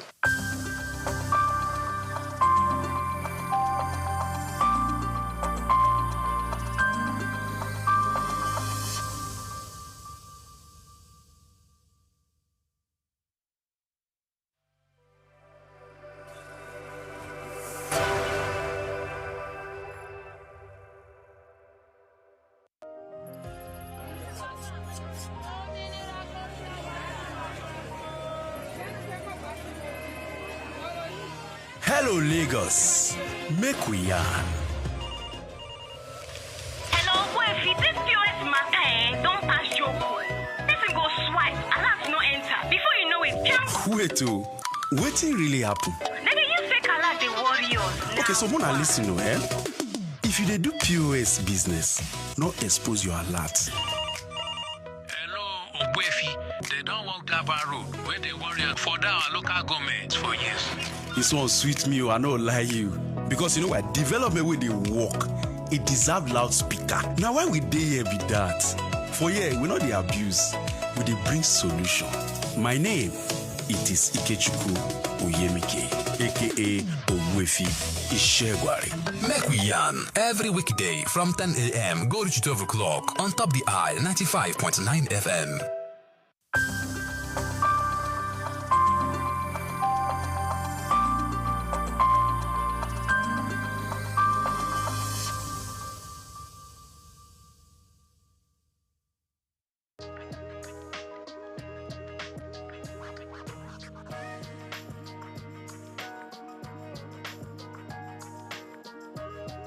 Well, I would say now he's gotten the job. If this question had come before now, I would be able to say that I do not think we need him. But he's there now, so all we need to do is see what best he can do or what best we can do to support him to succeed. Now, going by his previous records, going by all that he's achieved in sports, ordinarily, one wouldn't have said he's the best for the Super Eagles at this time. But here we are. Decision makers have made their decisions. They've taken the decisions. We can only talk, but they already have their way. Well, I think his assessment will start when he starts playing games. He's not had any game with Nigeria, so we can't assess him. But going by his previous records, I don't think he would have been the best for Nigeria at this time. Not against other homegrown indigenous coaches who have had better records within and outside Nigeria. On a scale of 1 to 10, I don't think Shele will fit in at any point. But of course, having him been appointed, all we need to do is give support and see the best that we can get from him being Nigerians. And of course, at all times, irrespective of whatever decisions are taken, we want Nigeria to excel.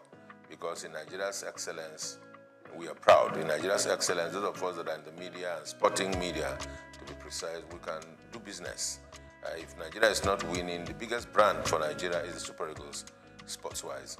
So if Nigeria is not winning, if Nigeria is not making waves, then we don't have business to do. So it's in our interest that he succeeds. So to that extent, I would say yes. But looking at his appointment, I think it's just a part of the over-politicization of the sporting industry, power show by the immediate past president of the Football Federation, Melvin Pinnick Amaju. Having failed in his 2 terms, continues to transverse the terrain to show he still has power. And of course, he brought Shele. And of course, the Gusau, the incumbent president of the Football Federation, has to listen to his master. So his master's voice, that's what we're experiencing.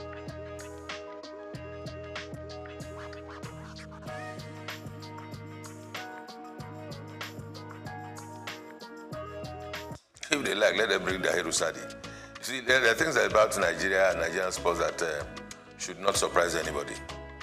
Politics are played everywhere, and balancing of acts are played everywhere. Federal character everywhere. And the federal character thing is just all very pretentious things they do. It's not for the interest of Nigeria, just to show that, okay, we've taken somebody from the south, or we've taken one from the west, or we are now taking from the north. Who will take in the north? Let's bring Ahmed Musa. He's calm. He'll be able to talk to the players. What is he going to say to the players? He's past his prime a long time ago. So it's all politics and not in the interest of the nation. I can tell you that. But for Chelle going around Europe, yes, he has to. Because everywhere you go, to be the chief coach of the Nigerian national team, senior national team, can be a huge task. Because every day you have Nigerian boys showing up in big leagues, in small clubs, in championship clubs, even around the country. You find players everywhere. Nigeria, I think today, if we are not exporting oil, I think we are exporting footballers to everywhere, even those that are born abroad. I mean, you can imagine this young boy at Arsenal, 17, Ethnan Nwaneri, and there's Anokoli, there's Ndidi, both at Leicester City. So everywhere you go, you see Nigerian boys showing stuff. So to be the coach of a Nigerian team at the level of Super Eagles is a huge task. One would expect that we should have a scouting department. One would expect that we have a department that should take charge of team psychology. We expect that we have the technical department or the directorate for technical at the Football Federation to be well equipped with people that are sound in mind, sound technically, and have capacity to work and deliver. With all of that put together, then they should be able to advise and situate the coach at the point where he can deliver and work well.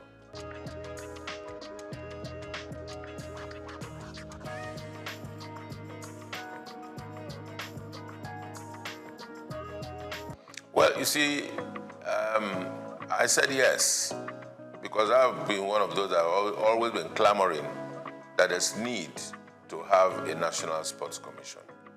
Now, having a National Sports Commission that is populated or that is headed by politicians, it's neither here nor there. It may not take us anywhere. We need to separate our sport. Yes, sports, you cannot do away with politics at some level. But in terms of the administration, in terms of the management, in terms of the execution, there's need to be able to separate sports and politics. In the days where we held sway in sports, where the National Sports Commission functioned effectively, all of those that occupied the position as Director General, as directors in the then National Sports Commission, were professionals. If you recall from the days of Abraham Odia, Awotro Eleya, and of course Isaac Akioye, that laid the structure and foundation for a proper National Sports Commission just after the All-Africa Games, was a thoroughbred professional from the University of Ife. And there are other such professionals all around this country. And you need to ask, if we are not able to seek and give these people jobs and give them tasks to deliver, we always will go look for political loyalists to put in positions so that they answer to us.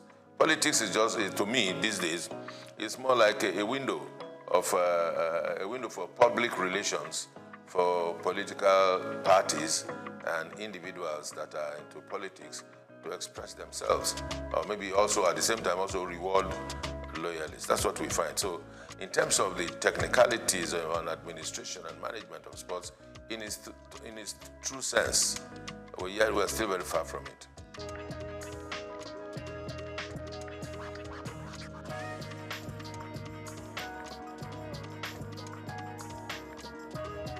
Plenty improvement, I would say. The current managers of the league are doing everything they can to ensure that our league gets back to a competitive level at the continent, gets back to a competitive level at the rate at which we, those of us local people like myself, can appreciate our football and our footballers once again.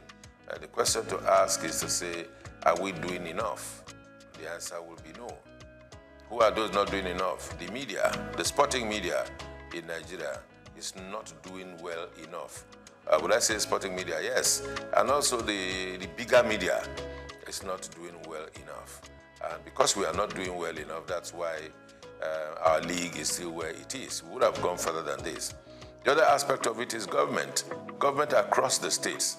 Football business is supposed to be good business. Football business is supposed to be run by private individuals and clubs. And there's nothing wrong to say that the people of a particular state cannot run a football club in conjunction with other private individuals who will be stakeholders and are interested in the promotion of sport and football in the sense that we're talking about it now. But what we have is that we have state governments owning football teams, and those that are administering the football teams are SA this, SA that have been appointed as a reward, that have been appointed because they are loyal, that have been appointed because they can talk a little bit about foreign leagues. Somebody can talk about the league, talk about the La Liga and the EPL, and that qualifies him to be SA in charge of sports in some states of the federation. And these are the bunch of persons or the group of persons who are running our football around the country. So who runs the clubs, the texture of the clubs, what names the clubs are bearing, what history behind the clubs, those are the things that tells you that the states are not doing enough, the Football Federation not doing enough, but I think largely the media, check out our sports programs.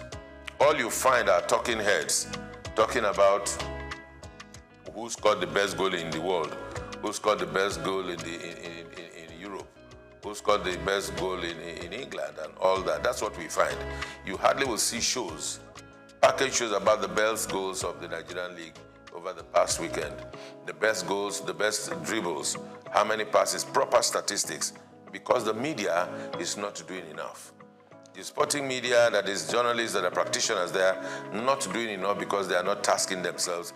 They just go on the internet, download one or two things, watch and everything. All you know is you take, as a content creator in sports, you need to just take a shot of the goal that, the assist that Nwaneri gave, or Merino scored a goal for Arsenal, and you superimpose yourself and you talk over it, and that's content, and you post it, and there are likes and there are followers, and that's it, what we do.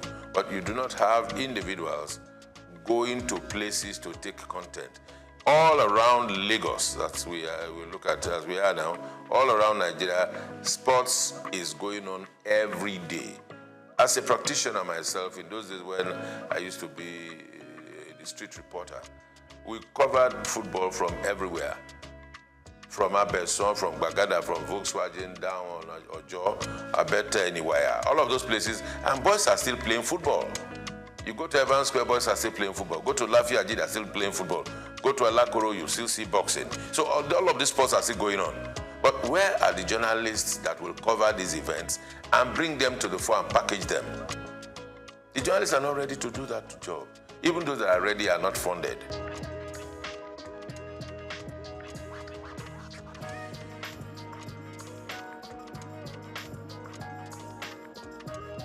Even those that work are not paid salaries. So everybody is just finding the easy way out, cutting corners and doing their best. Now, for our league and our sports to grow, there has to be heavy investment in the media. Because everything you see about the EPL, the La Liga, you take the EPL and analyze it, you see a variety of shows all about the weekend games, the weekend wrap, the best goals, the best flops, the referee angle, even the advertising and marketing.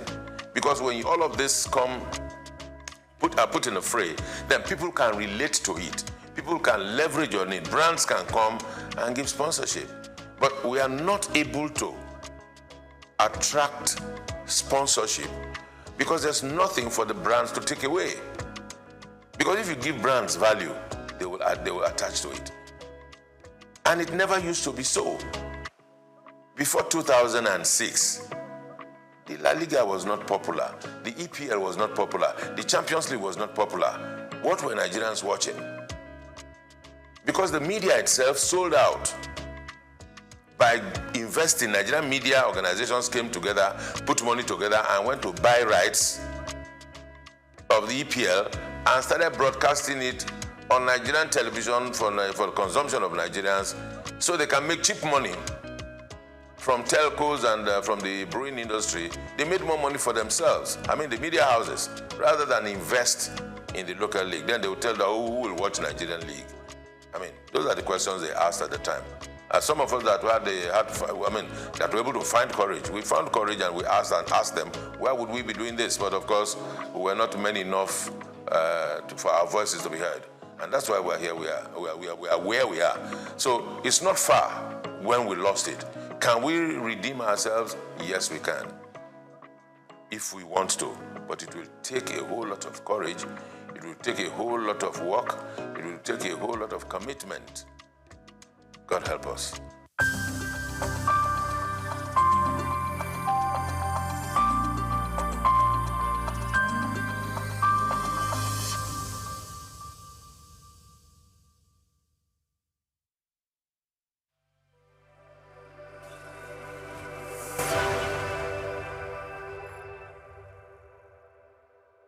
My name is Becky Elijah. I'm from UBA, so keep watching SOUQ News.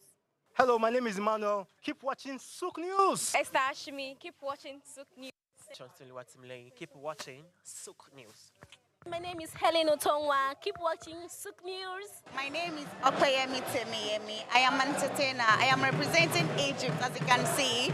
So keep watching SOUQ News. Hi, my name is Nenna Okavi. Keep watching SOUQ News. My name is Tom Aldo. Keep watching SOUQ News. I'm Elizabeth from POS Services UBA. Keep watching SOUQ News. Hi, my name is Kelechi Agu. Keep watching SOUQ News.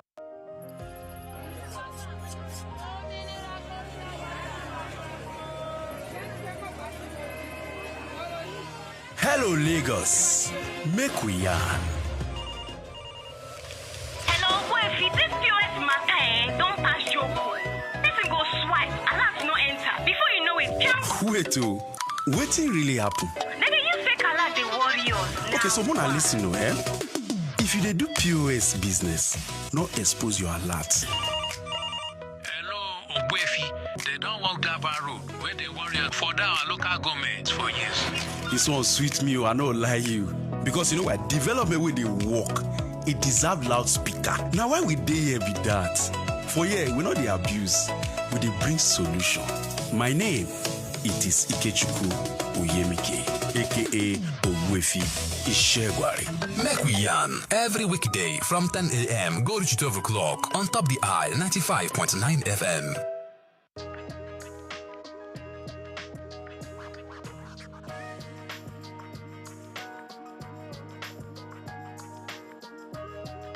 Thank you so much.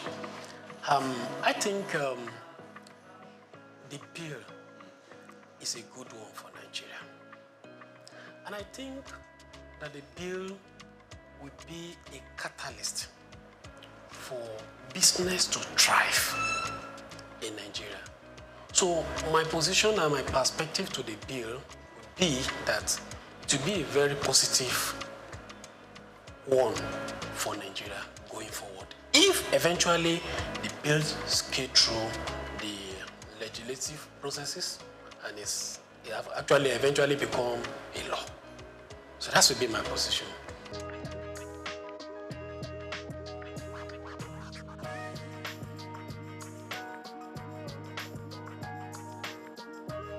Thank you. Yeah, the bill will help business in different areas. Let me mention, for instance, the payee is part of cost for a business. It's part of staff cost. And for especially small businesses, which are the major backbone of the economy, the bill is proposing a reduction, that is proposing tax exemption for some category of lower staff cadre, which in essence is a cost reduction for businesses. So by that, it will help the business to thrive. Also, many people will come, by virtue of that, employ more people, which will bring a robust activity for the economy. And at the same time, there's some category of people that their tax will also be reduced compared to what is currently in operation. So it is a positive atmosphere for business. And when you look at it from the perspective of VAT too, you also see that there's going to be zero tax on some product. There's also going to be a tax exempt on some products, especially for masses, people, low-income earner. So some certain products, there's going to be exemption. There's some certain product that's going to be zero tax rated. So by that, it will bring a more robust business activity. So by it, and then it will have positive effect on business and economy in general.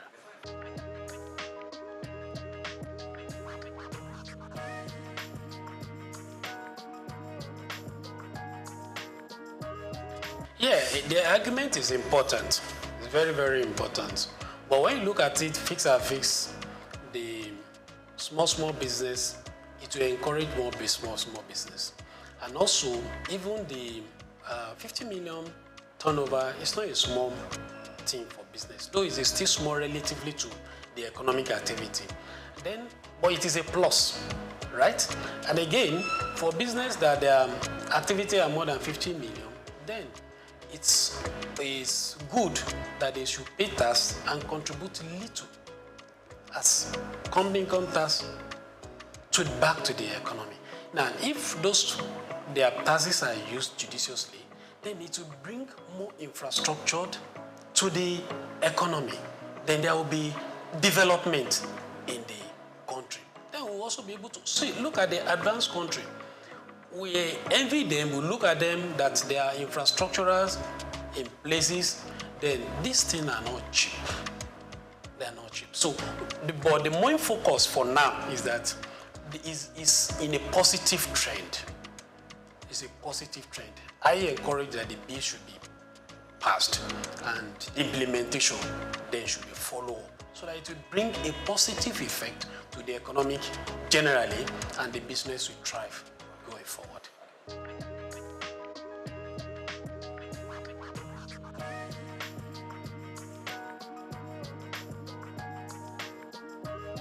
Well, I don't see disadvantage, but I see challenge. Okay. Yeah, one of the things is that naturally, human beings were adverse to change. So if something is bringing a change, especially when you want to take us out of a comfort zone, we may not want to willingly agree with it. But for me, I think the positive and the benefits outweigh whatever probably challenge or the disadvantage we may envisage. So I still strongly believe that the bill is in the right direction for this year.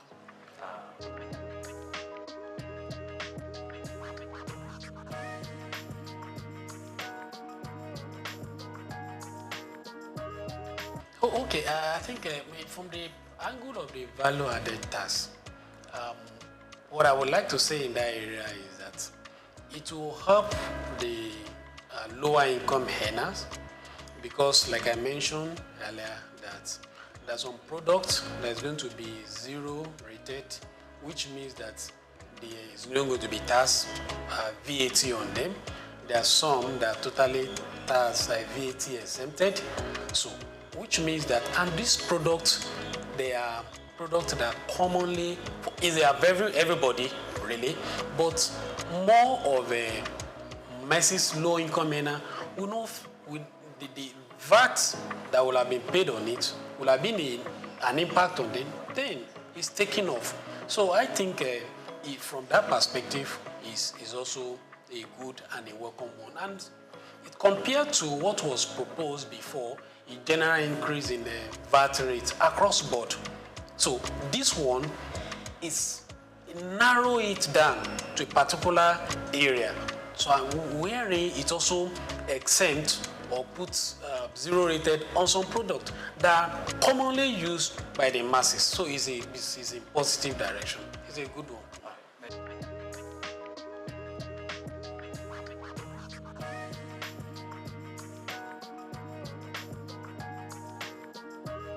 Yeah, okay. One, from the tax perspective, one of the very good things about this bill is that it allows that you claim input fats. VAT is what you sell, what you buy. So the net effect of it is what you remit. Then this bill also helps to claim some expenses which currently is not in operation. So it's a positive one. Then again, you mentioned the increase in the VAT going forward. Well, let's appreciate that the increase is going to be gradual. That's one. Then two, let's also remember that the VAT, some of these products, they are not going to be with VAT again.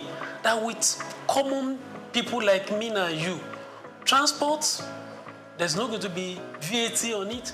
Rent, no VAT on it. Food item, no VAT on it any longer. And many more. Health, no VAT on it any longer. So you can see that the VAT is going to be increased gradually, but it's not across board. So those basic that we know is every day is already been taken care of. So I think it should give it to the people that work on this bill.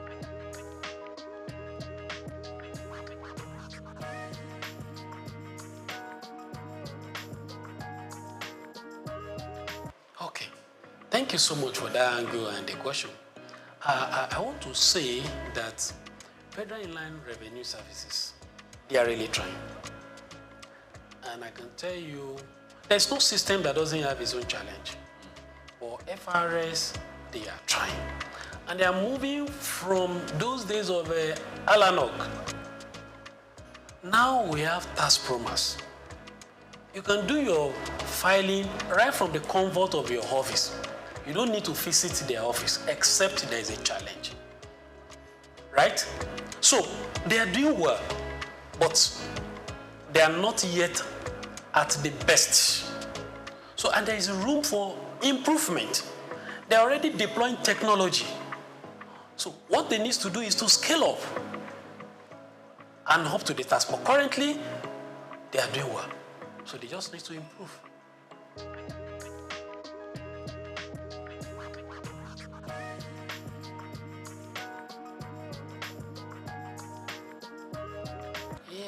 Well, it depends on the perspective you look at it. Is it shrinking? Yes, we have some companies that are no more within the soul of the Nigerian. So in that case, their taxes is no more coming to us.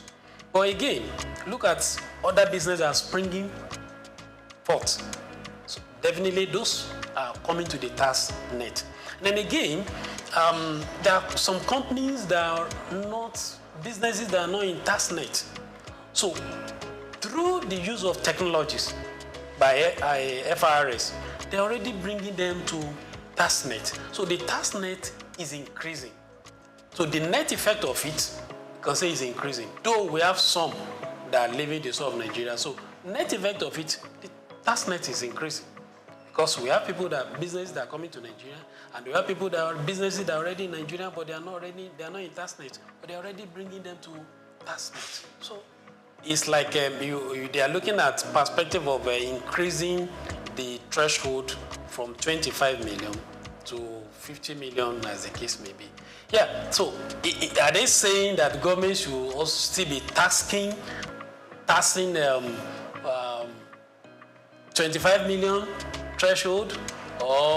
So we should applaud the bill that give opportunity for businesses that their threshold is less than 50 million, as the case may be. So, but from that angle, if you are looking at it that the business is shrinking, I don't see from that angle. I see from the angle of if the business is doing well and you are not to pay tax, right? Then your business is becoming robust, then you exceed the 50 million threshold. Then you also come back to the tax to be paying. So it is a way of giving boost to the business. And by the time the business is doing well beyond that threshold, then they'll be able to give back to the society. So it's a win-win situation. It's like giving a kind of relief to a business for them to thrive. And when they become better, doing well, then it's an encouragement to business, which they will also come to the net after that. So it's a good one.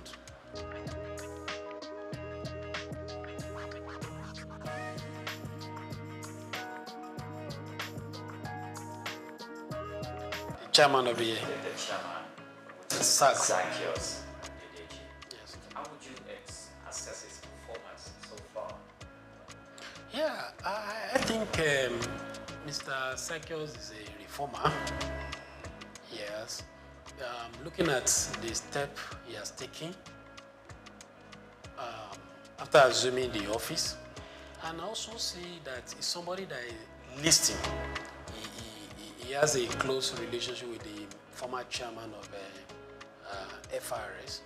Probably he has learned some of things from him, challenges that he faced when he was there. So I think he's helping the current chairman.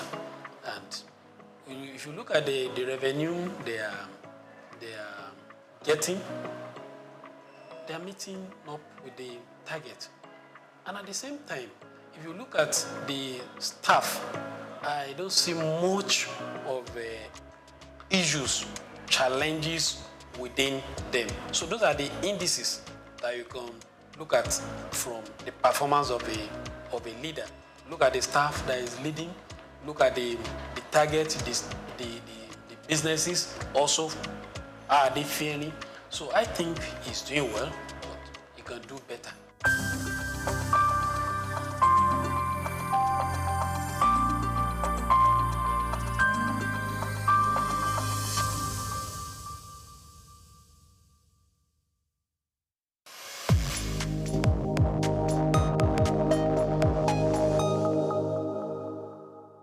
My name is Becky Elijah. I'm from UBA, so keep watching SOUQ News. Hello, my name is Emmanuel. Keep watching SOUQ News. Esther Ashimi, keep watching SOUQ News. Keep watching SOUQ News. My name is Helen Otongwa. Keep watching SOUQ News. My name is Okpeyemi Temiyemi. I am an entertainer. I am representing Egypt, as you can see. So keep watching SOUQ News. Hi, my name is Nenna Okavi. Keep watching SOUQ News. My name is Tom Aldo.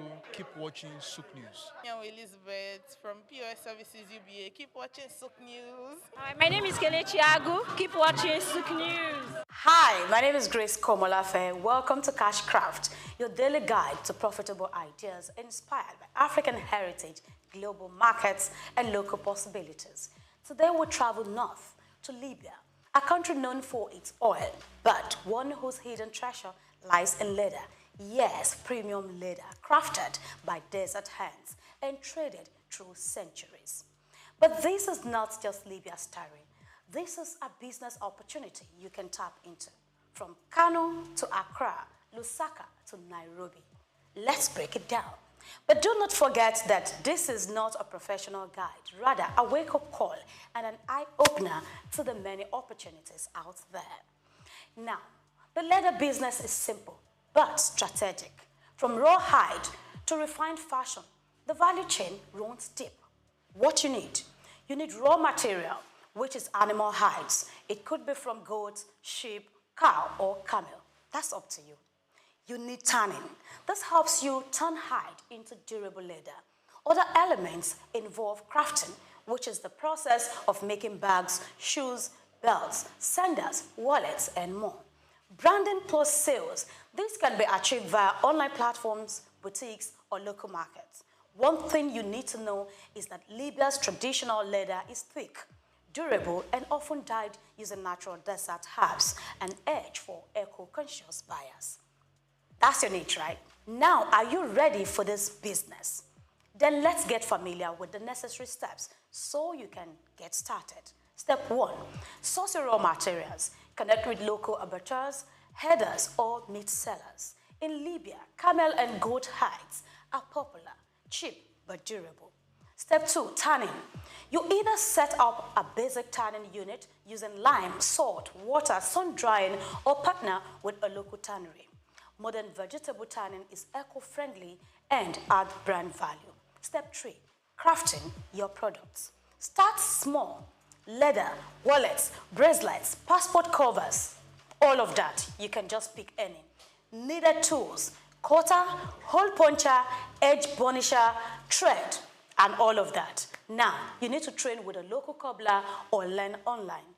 Hand stitching sells well. I just need to bring that information to you. We go to step 4, branding plus sales. Choose a unique name and logo, local yet global. Sell at local trade fairs, via media platforms, and all. Showcase your story. Something like inspired by Libyan nomads or desert leather, African hands. You know what I mean, right? So let's go. Let's take it further by talking profit projection in 1 minute. Let's do the maths. Raw goat hide, say 2,000 naira. 2 split materials per wallet, one wallet, 500 naira. Retail price for handmade leather wallet. It can cost for about 6,000 to 7,000 naira or even 10,000 naira. Now you want to sell 50 wallets monthly. That's a whopping 250,000 to 500,000 naira in revenue. Now scale to sandals and bags, and you are talking bigger figures. Are you ready? Okay, so let's look at the bonus tips. Go premium, add stuffs like brass buckles, Ankara lining, or custom embossing to the items you make and scale up. Looking at the export angle, join platforms like Africrea, Etsy, or contact Nigerian Export Promotion Council, NEPC. Collaboration is key, so partner with fashion designers, gift bus companies, or tour operators. Look, whether you are in Sokoto or Satay, Morovia or Misrata, leather is legacy and wealth is waiting in your hands. This time around, it is inspired by Libya and driven by your hustle. So this is Cashcraft, where heritage meets hustle, and every idea counts. I am Grace Komalafe. I'll see you again.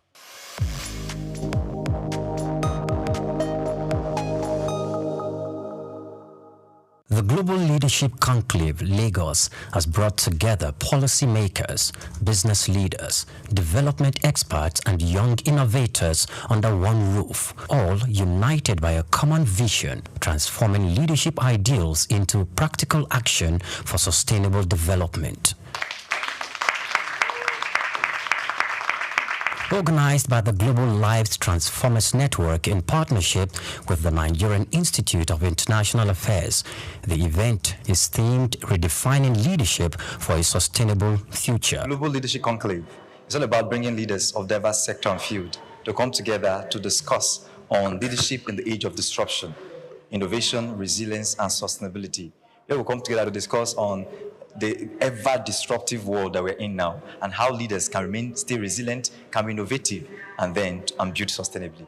Speakers at the forum include Sir Victor Walsh, Mr. Tunji Ido, Dr. Patrick Uduma, Engineer Tony Obuigwe, and others. They emphasize the urgent need for transformational leadership that bridges the gap between policy, ethics, and enterprise, particularly in developing economies like Nigeria. Discussions also centered on equipping the next generation of leaders with global competencies, integrity-driven values, and digital age problem-solving skills to drive inclusive economic growth. Leadership is a topic that is very important for us as a nation, and something that is very rare. The right type of leadership is not very common in our climate, and it's the wrong one that often hogs the limelight. So it's important that we're able to point to other models, other examples that have stood the test of time and that have helped other nations to get to where they are, and the kind of leadership we had before things went down in our nation,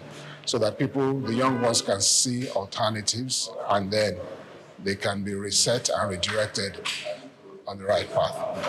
My presence here is to contribute to the conversation on leadership, starting with self-leadership. How can young people drive change in the society and in our environment? How can we influence positively the polity that we find ourselves? We are heading towards elections, in another 1 year.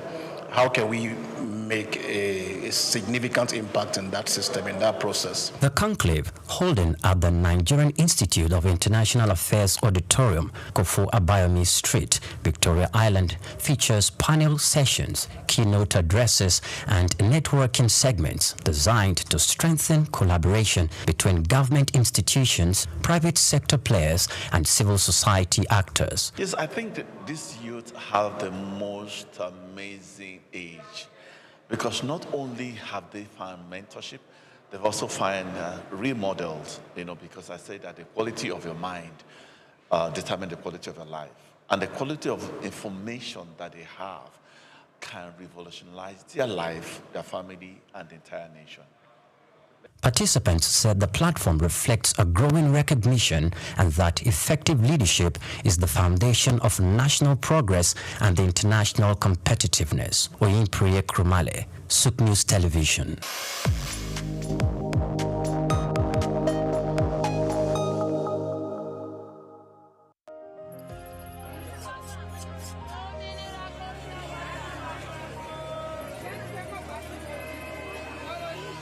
Hello, Lagos. Make we yarn. Hello, boy, if this POS matter, don't pass your code. Person go swipe, alert no enter. Before you know it, jump. Wait, wetin really happen? Then you fake alert the warriors. Okay, so Mona, listen, if you dey do POS business, no expose your alert. Hello, Ogbefi. They don't walk that bar road where they worry for our local government for years. This one sweet me, I no lie you. Because why development with the work, it deserve loudspeaker. Now why we dey here be that? For here, we know the abuse, we dey bring solution. My name, it is Ikechukwu Oyemike, aka Ogbefi Ishegwari. Make we yarn every weekday from 10 a.m. go to 12 o'clock on Top the Eye 95.9 FM. Mrs. Patience Chima noted that a lot of children were becoming stunted and wasted, with them coming down with a lot of diseases because they did not eat well. She remarked that the cost of foods that supply average amounts of protein nutrients required for a healthy life, such as fish, had surged drastically, trapping millions of children and pregnant mothers in the web of malnutrition.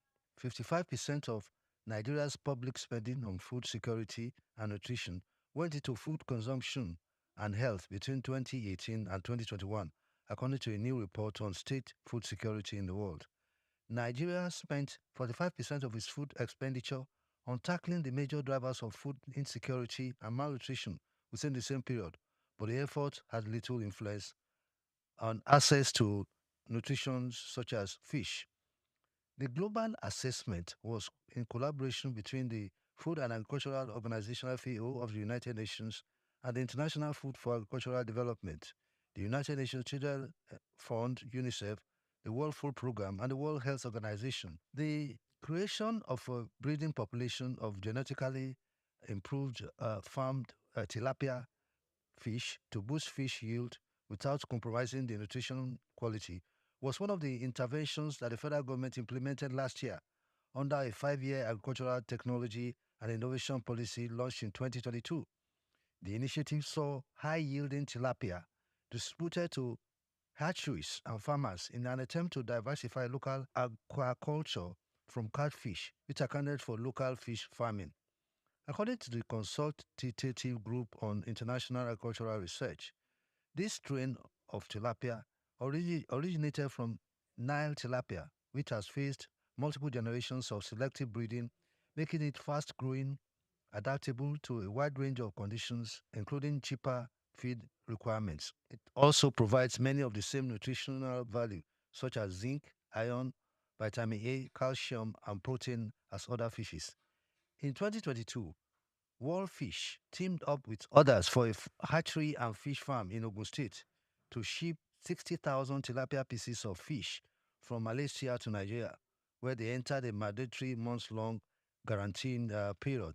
By 2021, The altered fishes were used to produce a tilapia breeding population with the resulting offspring supplied to farmers and hatcheries to establish their own production. The initiative went on to train about 200 farmers using the curriculum of tilapia breeding, nurturing, and grow-out farming. Bayo Olaoye, SOUQ News. United States President Donald Trump recently announced a series of reciprocal tariffs, signaling a major shift in American trade policy. This move replaces the multilateral approach that guided United States strategy for decades with a bilateral model focused on country-by-country negotiations. While these tariffs are presented as directly proportional to the barriers other countries allegedly impose on U.S. goods, they actually are based on a widely criticized formula. This formula has produced a wide range of tariffs, from 10% to 50%. Many of these rates are repeatedly revised, often for reasons unrelated to the bilateral trade balance. This approach hits the world's least developed countries particularly hard. Consider Lesotho. For decades, successive United States administrations helped the country develop an export-oriented apparel industry through the African Growth and Opportunity Act, creating roughly 40,000 jobs. In 2024, Lesotho exported $237 million worth of goods to the US, but imported only $2.8 million in return, largely due to its landlocked status. Under the current administration's agenda, this translates into some of the steepest tariffs imposed on any nation. Although an initial 50% tariff was later reduced to 15%, and it remains a serious threat to Lesotho's economy. This regime doesn't just undermine World Trade Organization rules, it strikes at the heart of the multilateral trade system. Across the continent, economies are in the crosshairs. The United States delayed full implementation of these tariffs until August 7th to allow for bilateral negotiations, a move that further signals a global shift toward ad hoc bilateralism. Already, 75 countries have reportedly approached the administration to strike their own deals. A prime example is the Economic Prosperity Bill between the US and the UK. However, critics note that this limited tariff quota deal fails to substantially liberalize all trade, violating both GATT Article 24 and the most favored nation principle. Similar bilateral agreements have been reached with Vietnam, the Philippines, and Japan, with adjusting tariffs ranging from 15 to 20%. So far, no African country has secured such a deal. Zimbabwe was the first to respond, perhaps prematurely, by suspending all tariffs on US imports in a show of goodwill. Meanwhile, major economies like Kenya and South Africa are still struggling to secure favorable terms amid mounting domestic pressure. Regardless of the outcome, the US has clearly shifted to a transactional strategy.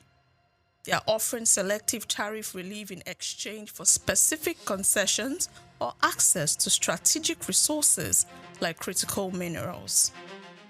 This take it or leave it bargaining leaves developing countries with little room to maneuver. Without the protection of the World Trade Organization, African nations could be pressured into exploitative agreements targeting strategic sectors such as raw materials, areas where Africa holds significant leverage but often fails to use it effectively. To prevent this, African countries must form a united front. By bargaining collectively, governments could leverage their strategic assets to protect the continent's economic interests. This includes pushing for exemptions for textiles, coffee, and minerals such as cobalt and lithium. Long-term resilience will require opening new export markets, strengthening South-South cooperation, and deepening regional integration through the AFCFTA. Africa cannot afford to be a passive observer. Through coordinated strategic action and assertive diplomacy, its government can help shape a fairer and more equitable global trading order.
My name is Becky Elijah.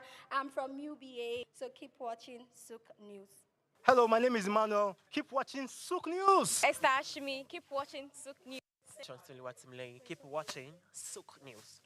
My name is Helen Otongwa. Keep watching SOUQ News. My name is Okpeyemi Temiyemi. I am an entertainer. I am representing Egypt, as you can see. So keep watching SOUQ News. Hi, my name is Nenna Okavi. Keep watching SOUQ News. My name is Tom Aldo. Keep watching SOUQ News. I'm Elizabeth from POS Services UBA. Keep watching SOUQ News. Hi, my name is Kelechi Agu. Keep watching SOUQ News. We've got just what you need right here at Femi Wash Media. Call it the Midas Touch, and you wouldn't be wrong. Let us record, produce, mix, and master your audio like nobody does. Reach us on our contact today for the best quality job.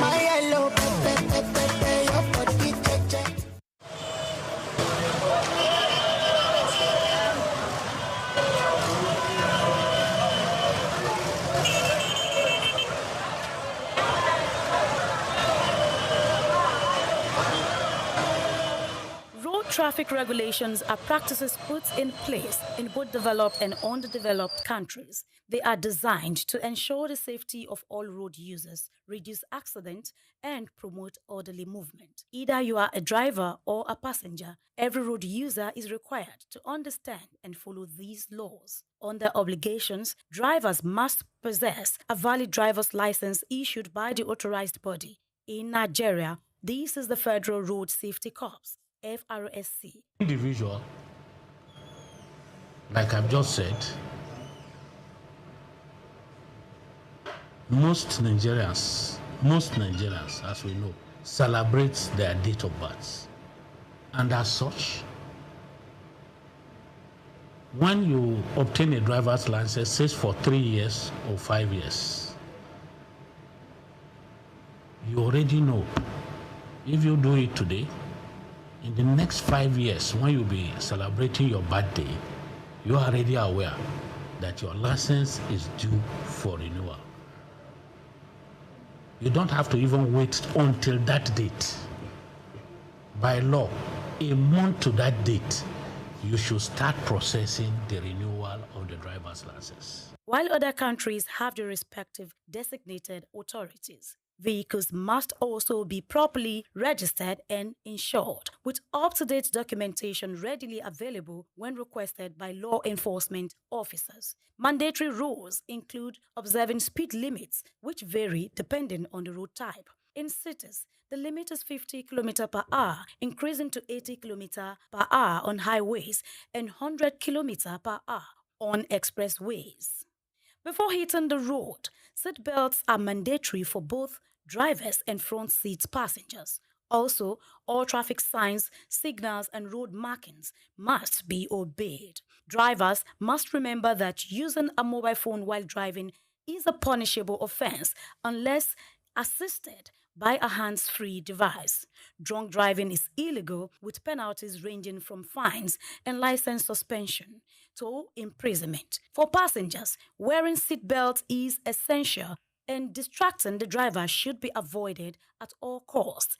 In public transport, any reckless driving should be reported to the authorities, and pedestrians, on the other hand, must also cross at designated pedestrian crossings, zebra crossings, or pedestrian bridges where available. They should follow pedestrian traffic lights and only cross when the signal indicates it is safe. Looking left, right, and left again before stepping onto the road is crucial and should avoid running while crossing. Making eye contact with approaching vehicles ensures they see you before you proceed. By following traffic regulations, road users can prevent accidents, protect lives, and contribute to smoother transportation for everyone. Grace Komolafe, SOUQ News Television.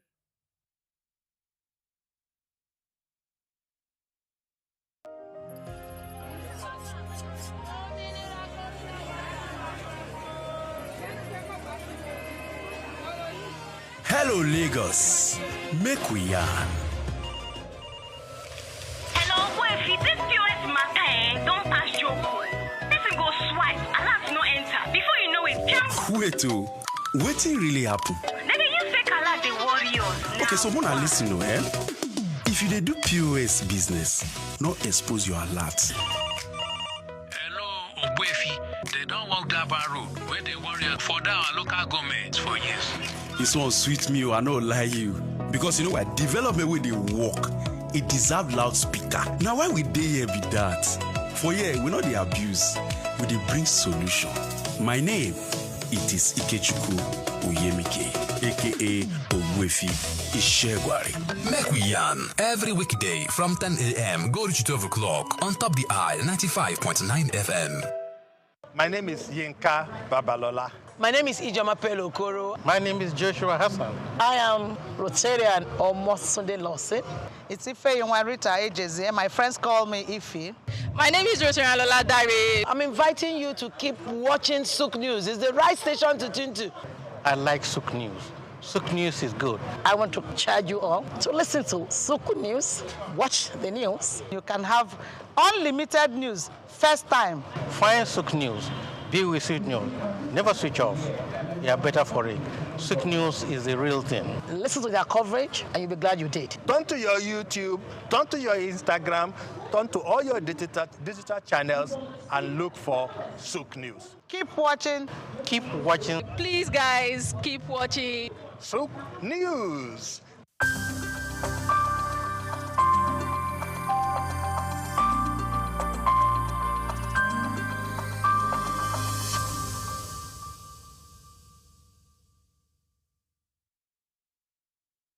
Well, you already know my name is Steve Omojafor, and my middle name is Bamidele. That was the name that my parents gave me at birth, because it was like they regarded themselves as not Lagosians. It is Providence that brought them into Lagos, and I then happened to be born here at Odo Street, Balinde. And in fact, we had it. We didn't go to Mercy Hospital then. There was a little home along Odo Street run by a very experienced nurse, Mama Nurse. That's what we, So I was born in that little place, and grew up from there. Like I said, my middle name is Bamidele. My parents probably said, well, we have had it here, but this is not home. As at that time, you will go home with us. No problem. So I started off at St. Matthias Catholic Primary School on Louis Street. And I was in St. Matthias from 1953 till 1960. when we finished with our primary school leaving certificate. Then from there, an extra year at Holy Cross School. We needed that extra, they call it prep class. Prepare yourself to go to the secondary school. And from Holy Cross, for 1 year, I moved on to St. Gregory's College, Lagos. Now, growing up in Lagos was one of the best things that happened to us then. Life was good, life was easy, life was safe, life was like everything that a young man could aspire to. We went to school with Scholars Bus, which was virtually provided for free. When Scholars Bus was not available, it was fun walking from Obalende, firstly to St. Matthias, and then from there to St. Gregory's College. Life was good, life was safe. You could go out any time of the day. You could play from house to house. Parents knew each other very well.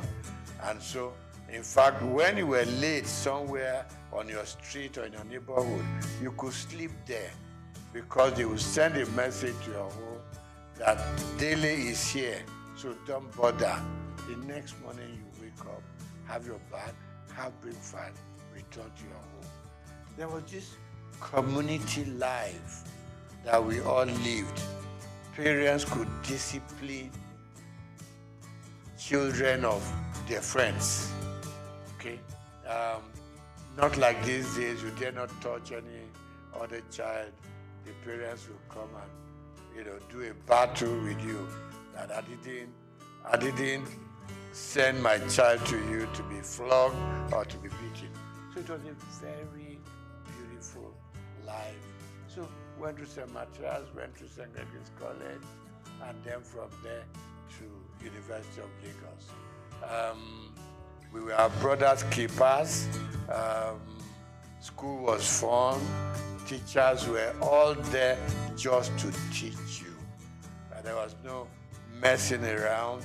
There weren't any bad habits that people could be developing along the line, So that was my life growing up. So we were all walking through Balinde to Lafiaji, to Campus Square, to Tokunbo, Okekpokpo, So we were children of the neighborhood. We were children of the area.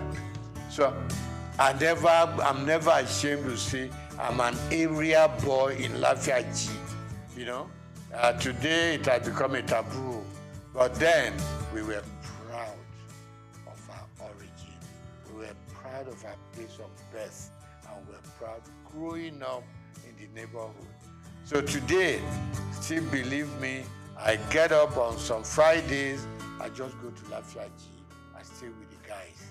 Okay, not all of us were fortunate enough to go through the system.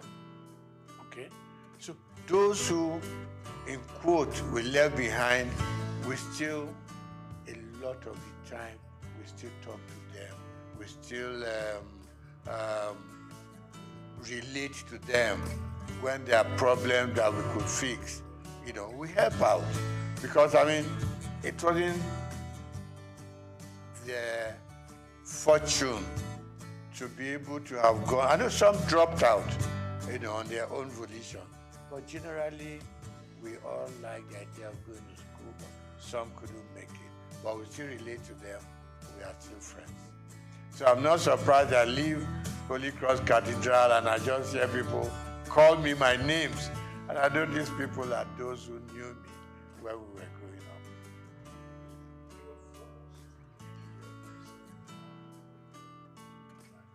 Yeah. Okay. Let me start by saying that even at secondary school, I read a lot. I was interested in the newspapers. And a lot of the time, I read something, there was always this beautiful column of letters to the editor. So anything that I read that I liked, I sit down, 2-3 paragraphs letter to the editor to compliment what they've done, to criticize what I didn't like, and these things were published.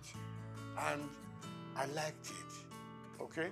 You open the papers and you just see, contributed by Steve Omojafo, or some will call me Bamidele Omojafo. So that kept me getting interested in the media. So when I left secondary school, after higher school, I would just pay a visit to Daily Times, which was in Tinubu, Kakawa Street. I just pay a visit there, and I got talking to people. They would take me to the newsroom, they would just show me how newspapers are produced and all that. That ignited my interest. So when I left higher school, mass communication was what occurred to me. I know that my uncle, you are not doing accountancy, you are not doing engineering, you're not doing medicine, you want to go and become a newspaper boy. I said, yes, this is where my interests lie. So I got admitted to Lagos University. I studied mass communication there. And while I was there, I developed a column in Lagos Weekend of those days. Every Friday I was contributing. And I was writing under the name of Akibodilon. Now, Akibodilon itself is a name that I picked up in a drama group. Because we had a drama group that we produced all kinds of little plays here and there at Jekerandu Hall, So one of the roles I played was Akibodilon. So when I started writing my columns in Daily Times and Lagos Weekend, I just used that pen name, Akibodilon.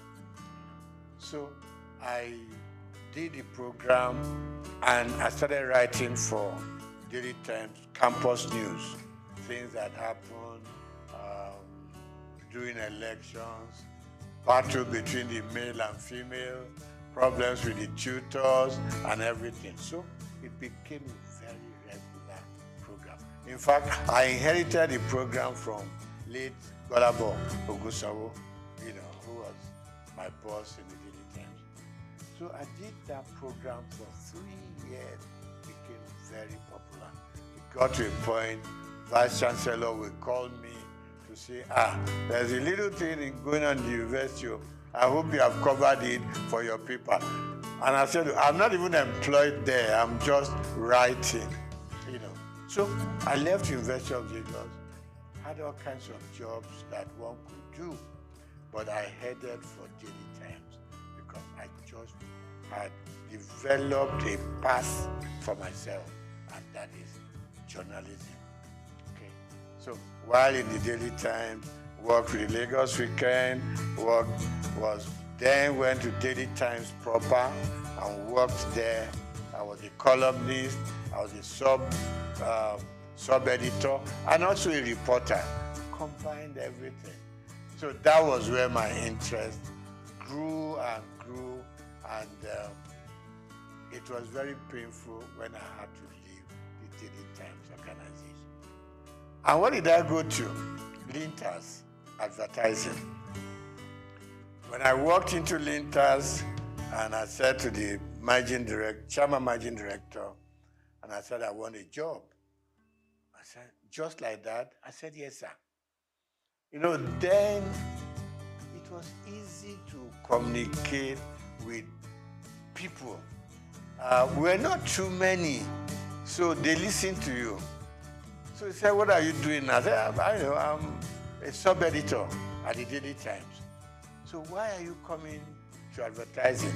I want to broaden my space. I want to broaden my experiences. It took about 3 months, and I got a job in Linters. And I remember Alhaji Babatunde Joseph, when I was going to leave, said, "Look, Steve, where are you going?" I said, "I'm going to Linters." I said, "Well, we do the same thing. They package programs commercially. Here we do our papers and we go sell, you know." So I said, "Okay, sir, let me just go gather some experience at Linters." And Linters and Daily Times were just 5 minutes walk from each other. And I said, "Sir, if the editor needs me for anything, trust me, I will spend my time and money, do write-ups for Daily Times." So I was like working in advertising and still writing for the Daily Times. You know. So that was my life. From Linters, we set up our own company known as Roosevelt Advertising Limited. And Roosevelt, was formed by 3 partners, you know, two friends of mine. 3 of us were at Lagos University at the same mass comm department. So we came out, and I left Daily Times to set up Roosevelt. One of my partners left Cadbury to join us, and Akodusi left AdMark, another advertising company. So 3 of us came together and we set up Roosevelt. We call ourselves second generation agencies because before then we were the Ogilvy, the Linters, Grant Advertising, and so on. So we set up a small shop in Surrey, and it grew beyond our own imagination. From Roosevelt, we set up a second line agency called McCann, STB McCann.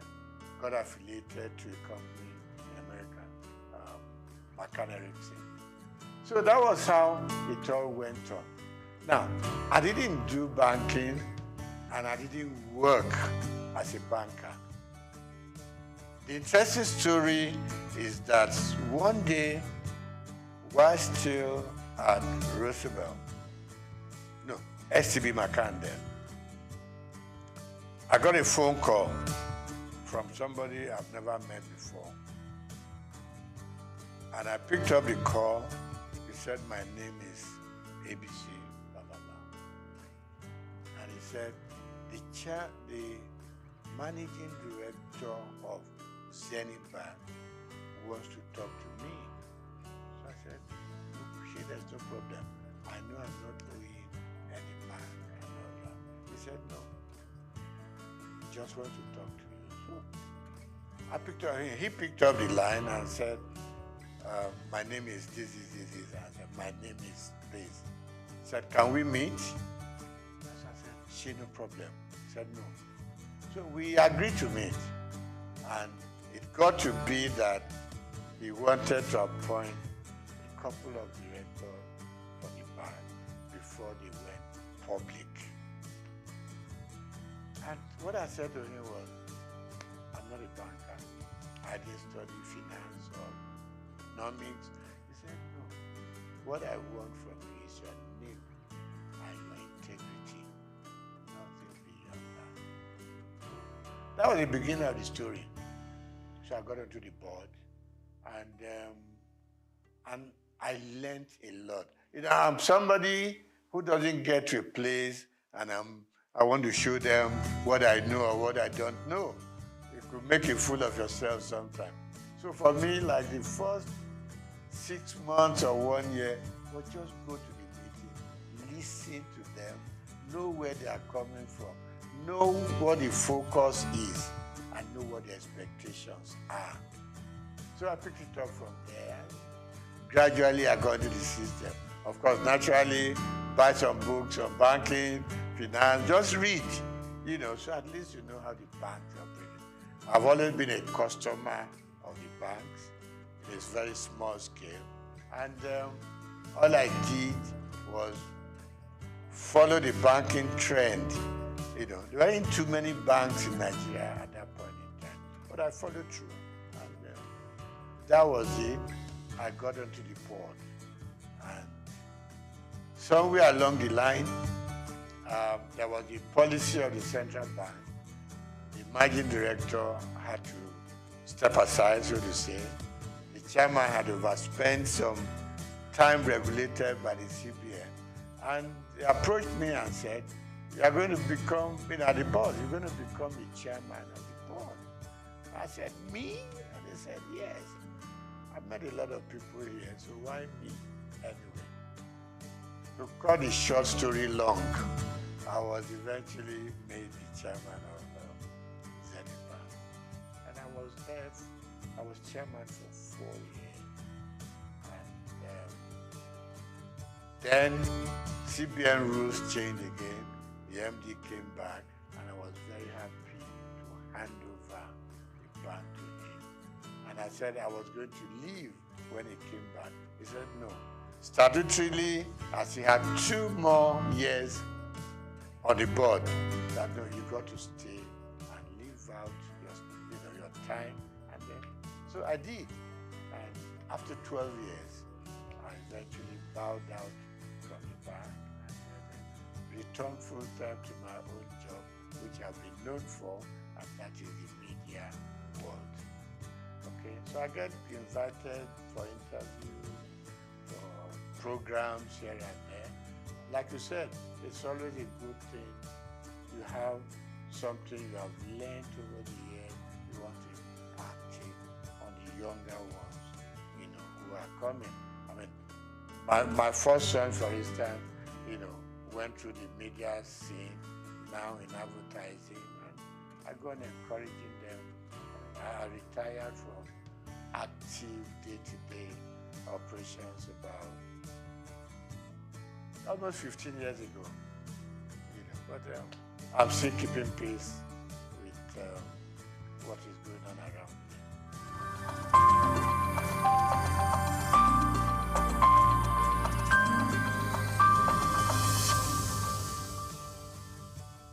Yeah, I mean, the society itself is very dynamic. There's been a lot of changes over time. I mean, I look back to during my own time in the newspaper world, and I can count just about 4 or 5 newspapers then. Okay, Morning Post, Daily Times, The Express, and a couple of others.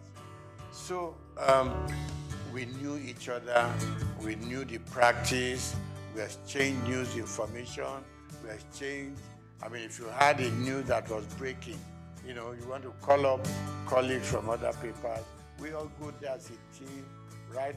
Because stories will be written from different angles, no matter what you do, So newspaper was great. And it was so good. In the morning, your byline was there, and people were trying to reach you, about the quality. Quality was good. Quality was good. And there wasn't too much of freelancing in those days, the newspaper world.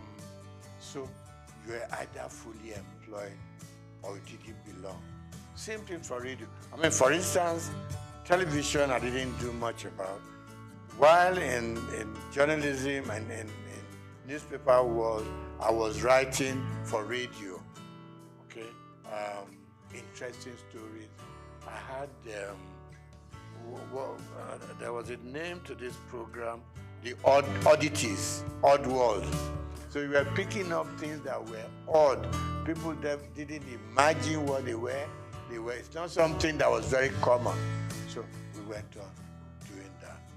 So newspapers were growing, radio was growing, television was growing, and out-of-home media was also growing. And talk about the dynamism of the system. Suddenly, people were now going out of buying a newspaper every day to sit down and hold it in front of you, trying to read from beginning, from cover to cover. Other forms of communication came on. with the advent of mobile phones, things began to change. In our own time, it was the phone you put on the desk and you were dialing it. A lot of the time you could never get across. Okay? Suddenly, mobile phone came onto the scene.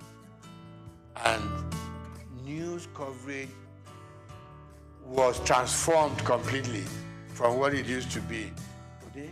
So now people on their phone could reach out, you could touch Germany, touch America, touch all parts of Europe, just sitting down in your office to gather information, gather news, what is new, And then, of course, we now had more television stations, no longer NTA alone, okay? Now, with the news stations, things were just expanding. Things were broadening up, and news gathering became something new altogether.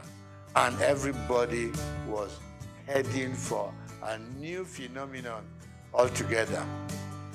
So today, you don't have to be a big guy to be able to tell your stories.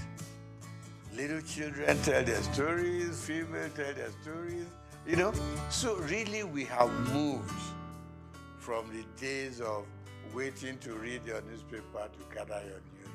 Now, with your phone on your palm, you could do wonders all over. But of course, standard also, in some areas, standard will improve. In some areas, standards will go down. Because the multiplicity of media sources create problems. The kind of quality control we used to have in those days was disappearing.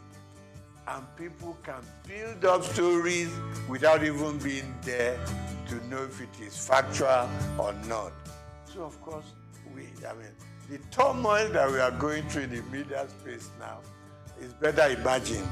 But I still believe that for those who have structures like the one you are building up now, will enable people to know that you've got to check, you've got to cross-check, okay? We have laws that control what we say, what you do, what you publish. Of course, they are not as rigid as they should be, So, in terms of content these days, you have to ensure that you check your facts before you can believe, what they are saying or make any sense out of them. So really it has become all commerce affair. And this is not going to be the end. The explosion is going to continue. Maybe in a few years to come, we're going to have a stronger media control than what we have now.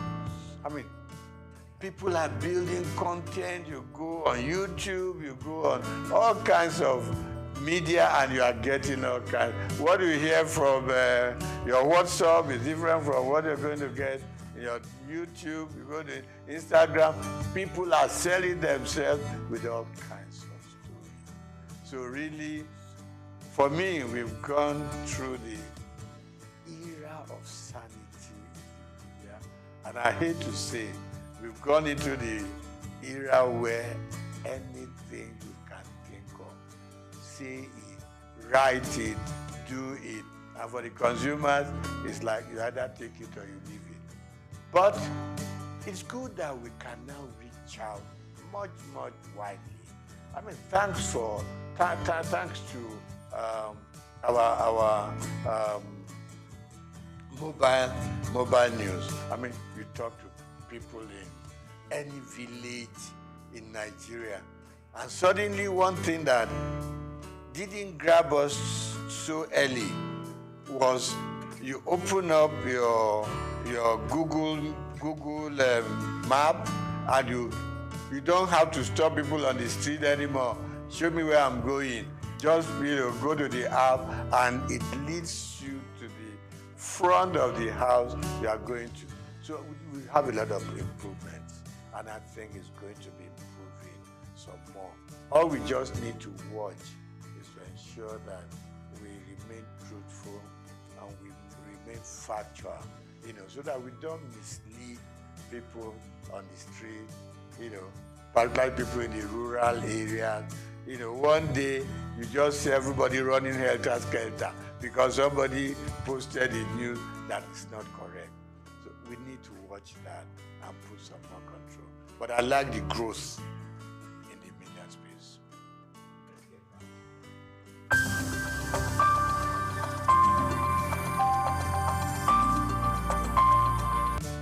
When I got into the banking sector, I saw myself more as a customer than a board member. I haven't been a journalist, which I still am. I wrote so much about what consumers or customers were going through in the banks. It was the period of tally number, Remember this commercial, where somebody carried a mat.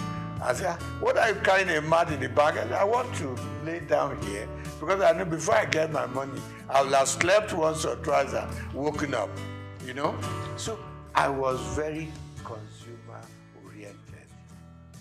When I got into the banking system, a couple of times my board members will ask me, are you on the board or you are still a customer? I said, first and foremost, I want to remain a customer of the bank who will come into the bank and get properly served, who will come into the bank and feel like human, who will come into the bank feeling important because it's your money in the bank. Even if it's only 1,000 naira, it's your money. You need to be treated with some dignity and respect. And that was my mentality that I took into the board of the bank. I said, listen, I am not too happy the way customers are treated. It is their money, no matter how small. Treat them with respect, treat them with dignity. So they started listening to me after some time. And I said, customer service is extremely important. In those good old days, you will hardly hear about customer service in any of the major banks. It wasn't there. But gradually, people started being important. It was more of retail.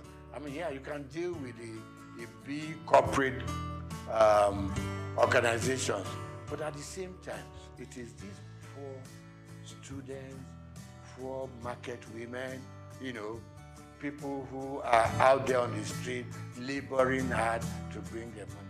So that was one area I was extremely happy that we developed that area of retail banking and being able to make the consumer the king. Okay? So that was part of it.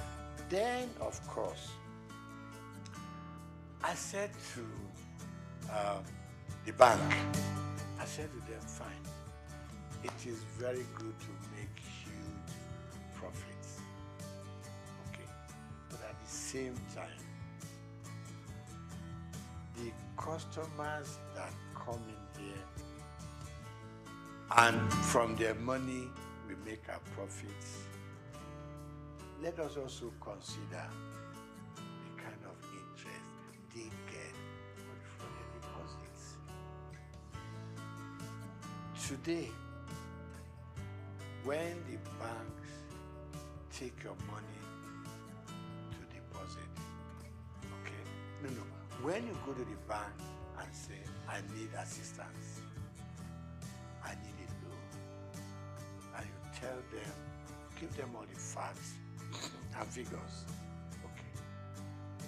They will tell you, you are going to pay interest of 20%, 23%. when they take your money to put in the bank, they give you an interest of 2%, 3%,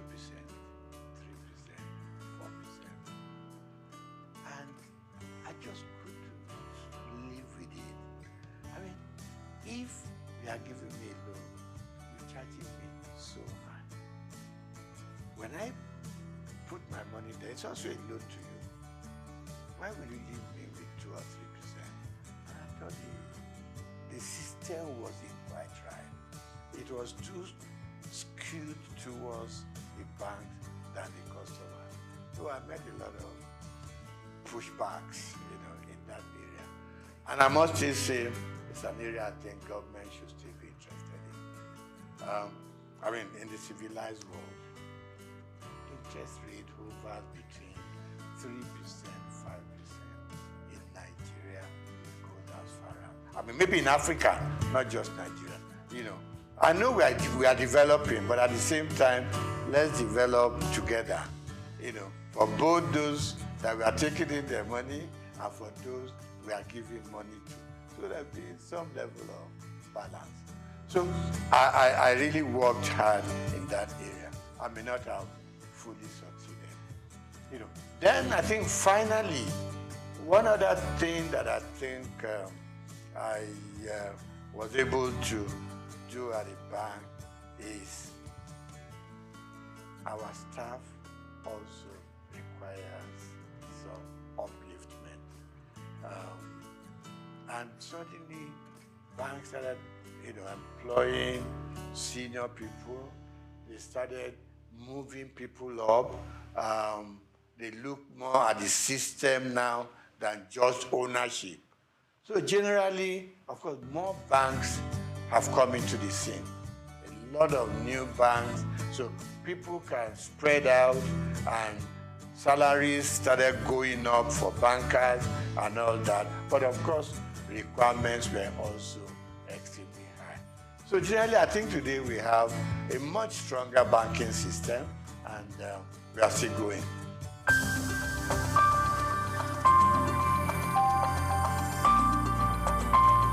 Now, the bank for a long time have been let loose to do whatever they want to do at the disadvantage of customers, like I started off with. Now,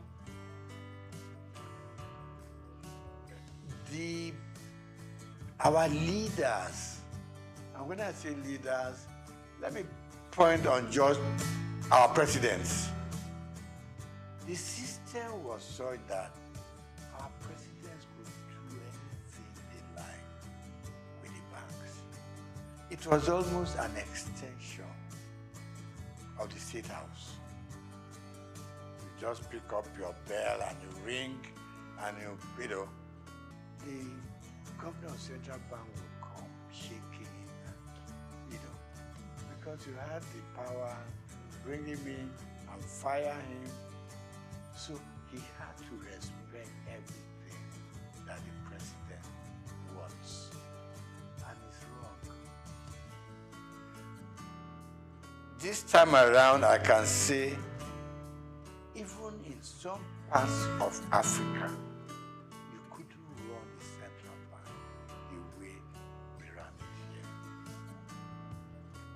All the CBN governors wanted to do, please the president, and you are free to do whatever you want to do. And it's wrong. It's wrong. I mean, take even Britain here. Have you ever heard this kind of relationship between the Prime Minister of England and the CBN? No. Everybody has his mandate. In places, in climes like that, the president doesn't call up the central bank governor. Go and do this. Go and do that. Exchange rate should be done. Change your policy to be done. I mean, that's part of the problem we've had in this country. So the last government and their CBN just run this country to their whims and caprices. You leave your monetary policy. In fact, you were running both monetary and fiscal at the same time. You took the Minister for Finance, for instance, and you have no dealings with him or her. You ran their own programs for them. And you did things that they should do, but they couldn't query you because the president, had your back. So a lot of things went wrong. And the result is now here for all of us to see. So look at the changing of our redesign, what they call redesigning of the currency. Now we know there are so many ways you should have done it, but we put politics and added it into our financial and monetary policies. We wanted to do it specifically to change the course of history. And it is wrong. So today, we now know what's happening at the central bank. In fact, if the true story of what went on in the last 8 years was told, I don't know what will be left of this country. You had this little thing in the Constitution that said the government can borrow from the CBN within certain limits. They call it ways and means. But no. And there was a percentage tied to it. You can't do more than 5%. And by the time you're asking for the new one, you should have paid up. We went on piling up. It's like just go and print the money. What Idi Amin used to do in Uganda in those days. That's the kind of situation we found ourselves. Very regrettable. But I believe some sanity will now come into this space. The new central bank has at least outlined its policies. It has also said, let me keep to my monetary policy, which is my area, and leave the paperwork and how they want to run it. People deal with the fiscal area. So we want to change. We think things should change. Now, before now, we borrowed and borrowed without thinking about how are we going to pay? Who are we leaving this debt for? Now we know it's for you and me to still do our work, put in as much money as we can, no matter how little, into the bank, and revive the banking industry. Okay, so the CBN has its own role, and my prayer and my wish is that they will keep their own part of the bargain, leave other people. The Minister for Finance has said it that much. We should. We all know, simple economics. You don't borrow money to pay your debt. You borrow money for production. You borrow money to fix things like your oil maintenance and all that. Where our money should be coming from. That's what you borrow money for. You don't borrow money for wastages. You don't borrow money to satisfy your whims and caprices. You don't borrow money to just go out there and waste it. Now, you borrow money to pay back your debt. At the end of the day, we are back lower than where we started off from. So really, my appeal to both the president and his cabinet, particularly those that do with finance, give them some room. You put them there because you think they know what they're supposed to do. Give them the space. If it goes breathing down their neck, at some point, it will just be, President said so, President said, even things that the President did not say, President said so, and it's got to be done. And we are running a country, even when you run your home, you are able to sit down with your little income and plan. Every day we are being told, if you earn this much, use this little bit, keep the rest in the bank, because you never know about tomorrow. So that's where we found ourselves, and I believe that if everything goes right, we should see massive changes from what it was, the last 8 years. We need drastic changes in the system.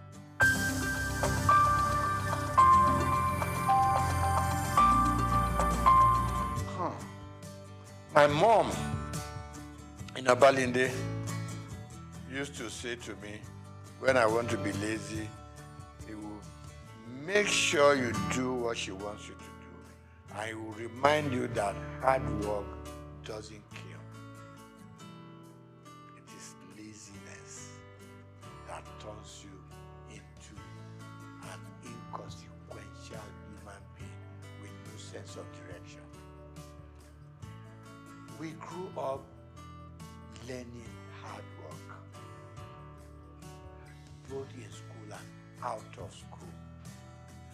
I, for instance, hawked on the streets of Lagos with my mom. You leave St. Gregory's College, now not primary school, St. Gregory's College. You come back. My mother was a textile seller. Got it, probably went to Balogun, pick up. When I come back from school after my lunch, get a basket full of cloth, which I put on my head, and we go from street to street. My mother is carrying her tape rule and another measurement stick, and we'll go around Obalende, Igoshere, Bamboshe, Oshoji, and we were selling. From there, she graduated to owning a shop in Balogun. When I leave school, I was her accountant, so to say, bookkeeper. All the things they sold, I make, keep the records and everything. I helped her take the money to the bank. It was Barclays Bank, what was it called then? Yeah, Barclays Bank, before it became Union Bank in Balogun. So I've learned how to trade. I've learned how to make money. I've learned how to deal with customers. Plus that, I was also a bread seller. Somewhere along Strachan Street, off Igoshere, there was a big bakery owned by the Lawson family. To be able to get enough bread, you got to get there between 5 and 6 in the morning. Okay? So let me cut it short. We learned to work hard. And that working hard continued with us up till where we are today. We also were very straight-minded in terms of what we wanted to be. We played pranks, so we went out to play football, we went out to play with the girls and everything. But at the end of the day, you returned home. And our parents didn't spare the rod. They didn't. You came back later than expected to. They would lie you on the floor and dealt with you. So the combination of the kind of upbringing and the kind of training we went through home probably kept us where we are. And like I said to you before we started the interview, you knew that if you finish your primary school, secondary school is the next thing. If you finish secondary school, you don't know what you were going to reading for. Not until probably when you got to the university did it occur to you, okay, I'm going to choose a profession. But all along, we just did it because that was what the system and the environment asked for. So, secret of success, hard work, hard work, hard work.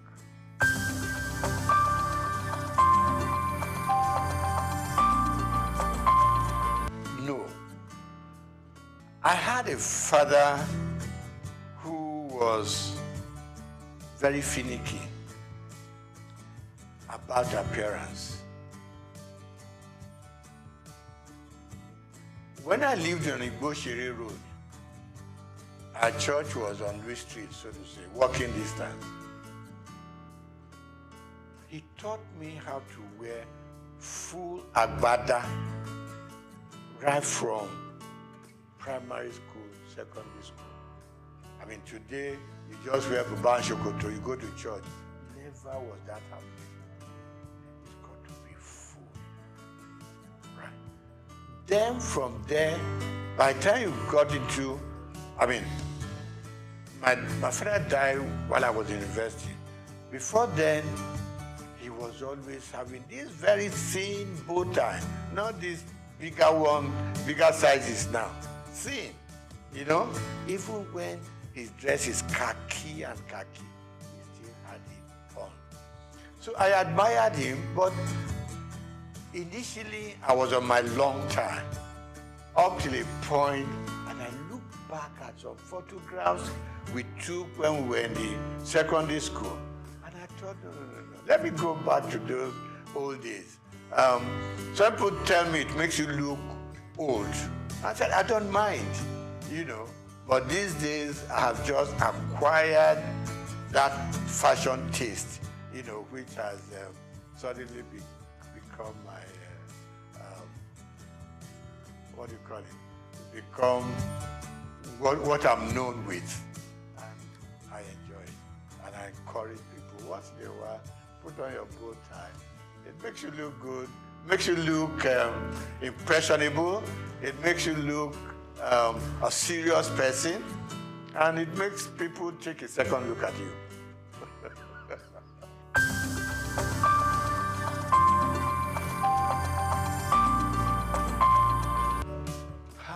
I think, number one, parents started sparing the rod. Call it civilization, call it growing up and all that. Parents started sparing the rod because they always whipped us to shape. You knew what was expected of you, and you did it. Because if you didn't do it, your punishment is waiting for you. But as we grew up, I mean, you probably will ask me today, do I use the rod for my children, for instance? And the answer is no. And why it is no is that these days the children look up to you. They are more exposed than what we were. More exposed. They know what daddy does. If you show them a bad example, they will repeat that bad example. If they know that when daddy wakes up in the morning, before he goes anywhere, he needs time to say his prayers. They too, unconsciously, will copy you. If they know that when dad goes out, he comes back certain time. He doesn't come in at 1 a.m., 2 a.m. Subconsciously, they too will know there's something that this old man sees that doesn't make him go out all night. So they copy from us. But then, like people say, I don't know how correct it is, that these days people are so busy looking for money. They all over the place, they abandon the home to nannies and housemaids and all that, and the children a lot of the time are on their own. But people like you and I, for instance, probably had housemaids in the house. You see, but the work that the housemaid does, we were also made to do it. Right?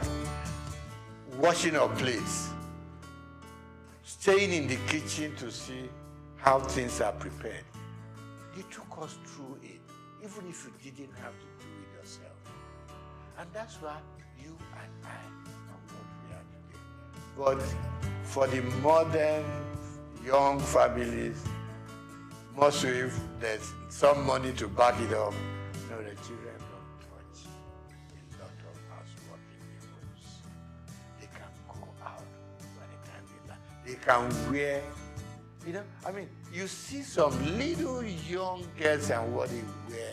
In fact, even to the church, you want to ask yourself, aren't their parents go to see what the children are wearing? Particularly the female. Even the guys wearing what they, things they don't use the belt, the trouser would just be somewhere on their hips and all that. Yeah, I mean, we want them to express themselves, but within control. So, wrapping up on that, I'm going to say, yes, we grew up under stronger control. Today's parents are so much in love with their children. They don't want to make them unhappy. You don't want to, pick up a stick and hit them. But I don't quarrel with that. But please be there for them when they need you. And don't be scared to talk to your parents. To talk to your children. No. We should never be scared to talk to them. Because they're not going to take us over. They are our children. So what you don't want them to do, communication, extremely important. Talk to them. Let them, because peer pressure is extremely strong out there. They're mixing with so many guys from much even richer homes who have more to spoil their children with. Now you are a moderate family, your moderate children have to mix and relate and go out with guys with stronger economic background. There is, there is some disconnect there. Let's bring our children closer. Let's talk to them. A lot of parents don't talk to their children, and it's not right. Because the more you talk to them, the more they have that empathy for you. They know you care for them. They know you, because you have been moderately successful, for instance, they too want to be successful like you are, and all you are saying to them, follow my footsteps and you may not go wrong. And don't make wealth, money, the thing that should govern your homes. Don't spoil the children. Give them adequately what we all need to survive, and they will survive. In those days, while all you needed to take to school was 1 shilling. Okay? You still see children from rich homes who came with £1 and stuff like that. But let's be contented. Let's teach the children to be contented with what we have. Families are growing, society is expanding, and we can reach out to any part of the world. Now, we need to bring them closer to the home. At least up till the time that they are leaving you to go and start up there. But as long as they're still within your influence, it's very important that children and their families come much, much stronger together.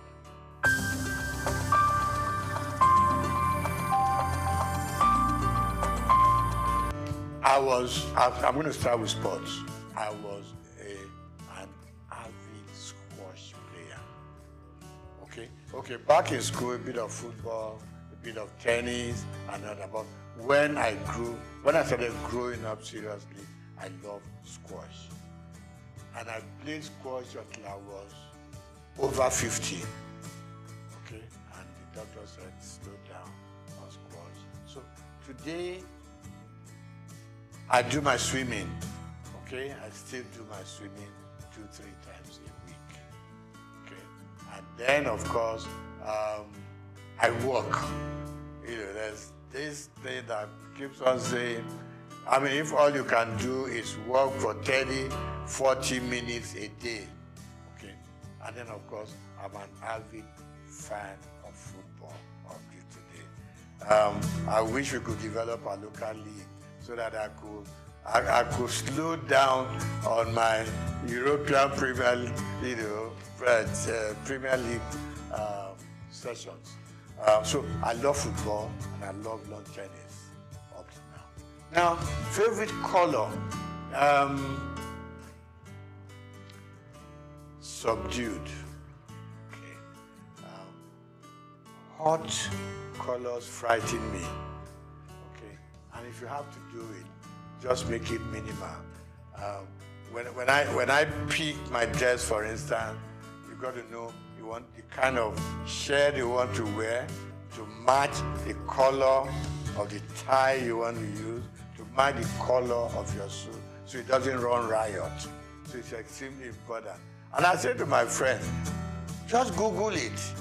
What color matches this and what color matches that, so you don't become like a Christmas tree, on the road.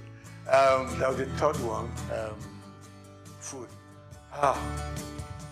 I grew up enjoying my eba and amala.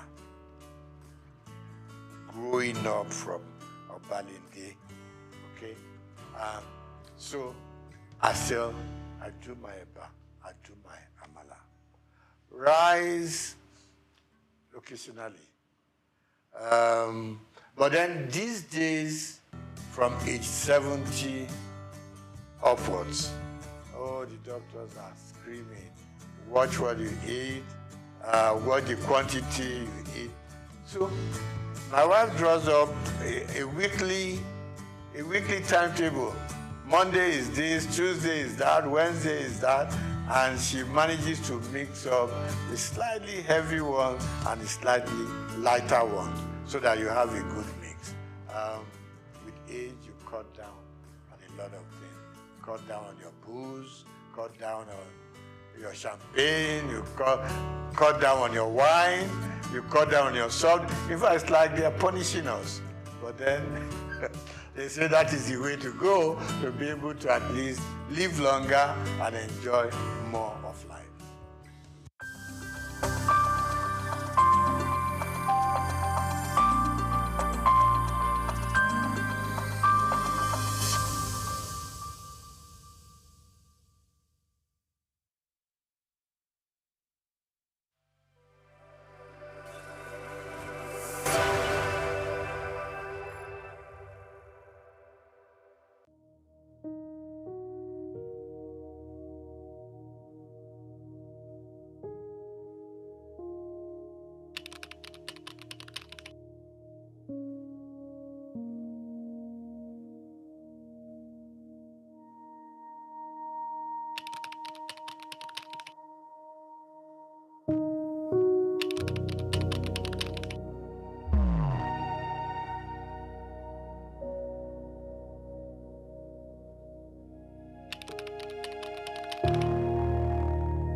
My name is Becky Elijah.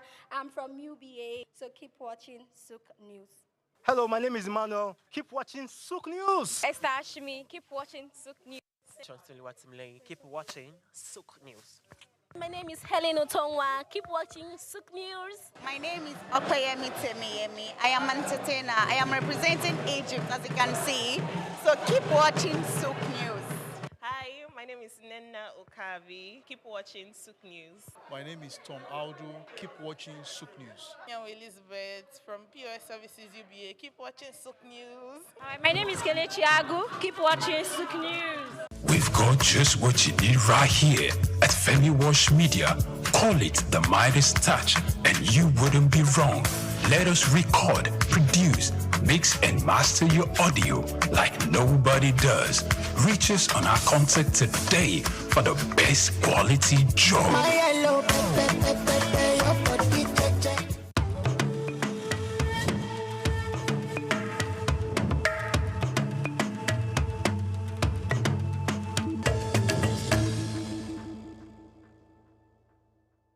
Welcome to Words of Our Fathers. Today, we'll be looking at a proverb. When the music changes, so does the dancing. What does this mean? It means that we must change. There must be change. Change is necessary in society.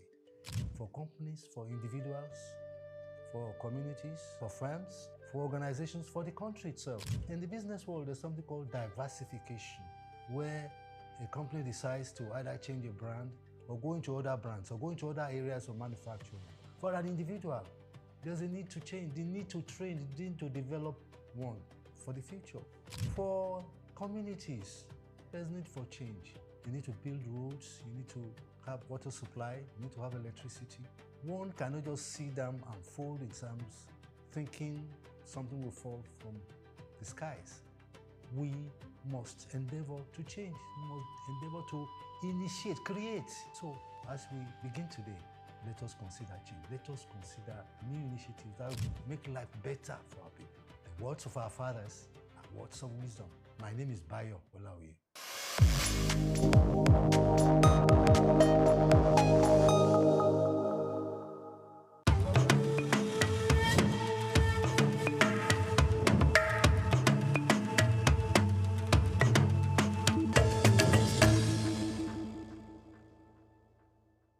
Welcome to Words of Our Fathers. Today we'll be considering a proverb that says, a bird never forgets where it lays its eggs. A bird never forgets where it lays its eggs. What does this mean? For everybody, the young, the old, women, men, it means that we don't forget our roots. The young ones, unfortunately, are guilty of this. They forget, they don't obey traditions, they think tradition is bogus, is boring, and they look down on everything that is traditional. They are not patriotic enough in accepting what is Nigeria. They tend to follow foreign and Western ideas and innovations that make them look ridiculous. We must not forget our roots, where we come from, our traditions, our culture, the attributes of our culture, greeting elders, being patient, being neighborly with others. We should not forget our roots. We should remember where we come from and always give respect and emphasis on this. The words of our fathers are words of wisdom. My name is Bayo Olaoye.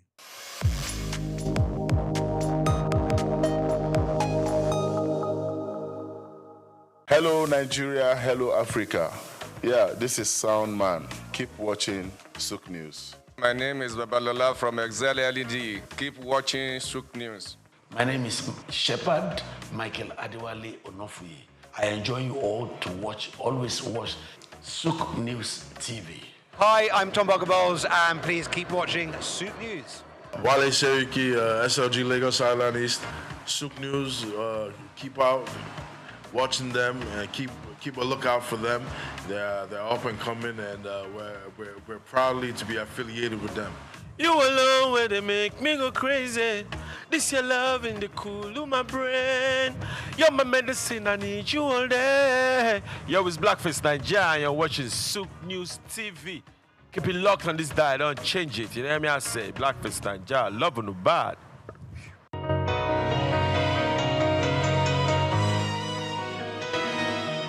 I was in Nigeria up until SS1 third term, SS2, and after that I moved to France where I did my A levels, and then after that I moved to England where I did my undergrad, and then my masters I did in America. And European culture is European culture, right? For me, it's actually quite interesting because I learned so much more about Africa outside Africa, right? Because in the education I had in secondary school, there wasn't really much focus on our history or the greatness that Africa was. It almost seemed more like propaganda history, that our history pretty much just started slightly before colonization, and everything else we've become is either our journey to independence and carrying on the system that we're left with, right? Unfortunately, schooling abroad brought this Afrocentric idea into my consciousness. Books about researchers that showed our history that goes all the way back to ancient Egypt, Timbuktu, the great empire of Mali, learn about people like Mansa Musa, connecting migrations from what is present-day Nigeria in the southwest up onto the Nile Valley, and the different movements, migration patterns that happened between those two civilizations, right? Aside that, the governance, giving one a higher expectation of what one should expect from government, giving one a higher expectation of what democracy should be or what it should look like.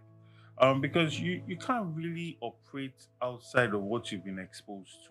You know, when the mind has been expanded, it cannot go back to its former size, right? And experiencing what quality education is like, experiencing what good governance is like, experiencing a health system that works, a health system that is checking on people before they get sick, because they know that on the long run, that will keep the cost of healthcare coverage lower.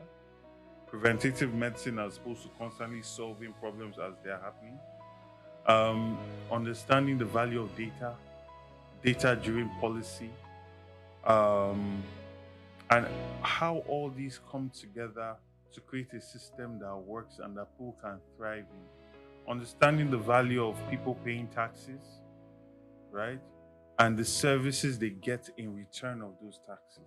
I think these are some of the things that I got from my exposure schooling abroad. And then when I moved back to Nigeria, I did my NYC, and then I started working. I worked in some architecture firms while also running mine and getting some projects, and then went into business.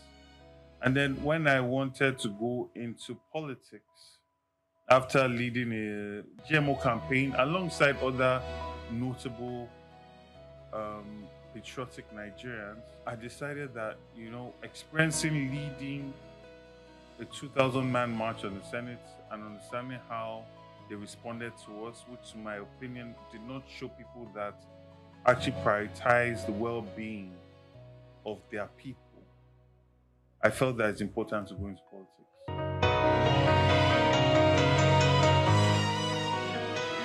Okay, so I ran for student council president in high school and won. So politics that way, yeah. You can say since I was 19, having an idea, having a manifesto and selling that idea, understanding problems and proffering solutions and implementation strategies. Yeah, so I can say 18, 19. When I came back and after the GMO, for those that don't know, genetic modified foods, we led a 2-year campaign against the Ministry of Agriculture that was chaired at the time by Akinwumi Adesina to prevent the adoption of genetic modified foods in Nigeria. And that process, engaging on politicians and our representatives, I felt that Nigerians deserve better. And I'm not one to just complain and point fingers or tweet on social media. I believe if you engage in something, you need to see it all the way. So I ran for local government chairman. But before that, I actually went to Unilag and got a master's in research and public policy. Now, I had some very brilliant professors, without a doubt, some very, very brilliant professors. People like Professor Jikutu, people like Professor Logbenla, Onoha, a number of very brilliant people. But at the same time, in relation to the level of organization, there's still a way to go, you know. And I think this also comes down to funding our universities properly, ensuring that our professors are well paid, ensuring that we have enough professors, because a lot of our professors, they are taking so many classes with so many students, and they have to bring in their A game to all of these things. We need to prioritize education a lot more in this country, you know. Nigerians are some of the most brilliant human beings in this world. Brilliant, and I'm talking, I just named 3 different countries that I've operated in terms of education. And then there are some other 4 countries that I've done work in and I currently have interest in. And Nigerians are there and they are doing wonderful things, right? So we're an intelligent group of people. What we need are the structures and organization that create an enabling environment for us to thrive. I mean, think about what it takes to be successful in this country today. Think about what it takes to be successful in Lagos. Now, imagine a government that puts everything in place and is more like a partner than, you know, this person that's just trying to take from you, right? You would experience an exponential increase in wealth. I think that a person that values education must have had a very good education. If you don't value education, it's a reflection of your own education. I can't think of somebody that's experienced good education that will not prioritize education, because you will know the power of education. And this goes to show when we talk about how it's okay for someone with a NEPA certificate to be our president, and we see the ruin that it brought Nigeria to, or a person that's using lawyers to hide the certificates, right? It will reflect in the quality of your education. So I feel that we need to start demanding more from people that aspire to lead us. Go and look at the quality of education that the leaders of America got. They either went to Yale or Harvard or recently Princeton, Ivy League schools. The top of us have to lead. This idea that you can just pick anybody to lead you to where? This person is like this with you. Where is he leading you to? What vision is this person bringing that is outstanding? Your leader should be outstanding. He cannot be, or she cannot be part of the flock. You understand? They must be outstanding, either in their strength of character. So you look at America when they want to select their president, George Washington. Why? Because when there was war, the man stood in front. He was a leader. Intelligence, he was a leader. These were people that were inventors. Benjamin Franklin. These were people that were inventing things. They were not just thought leaders. They were on ground. They were policy leaders. They were kings in their own right.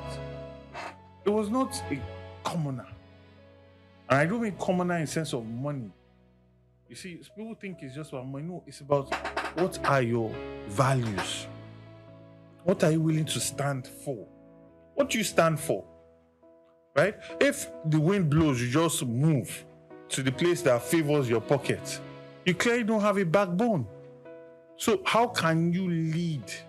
And people will say, okay, they just want somebody that they can associate with. Yes, but associate with in what way? In poverty and failure and mediocrity, or in success and a vision that will benefit you, your family, and your children, and the greater society, right? Because if you think about it, I say this thing in most interviews I do. My father tells me that his father told him that Nigeria was better in his day. My father told me Nigeria was better in his day. My father graduated, there were jobs, you could get a car. Like, only the man had to work, the wife could be a housewife, and they were comfortable. They did not need to steal, to travel, to go on holiday. Right? He came into that. quality education. There was public education, right? His father was a judge. His father's driver could send his child to the same school as his boss's son. And he got quality education. Now, I can tell my children that I remember a time when Nigeria was better.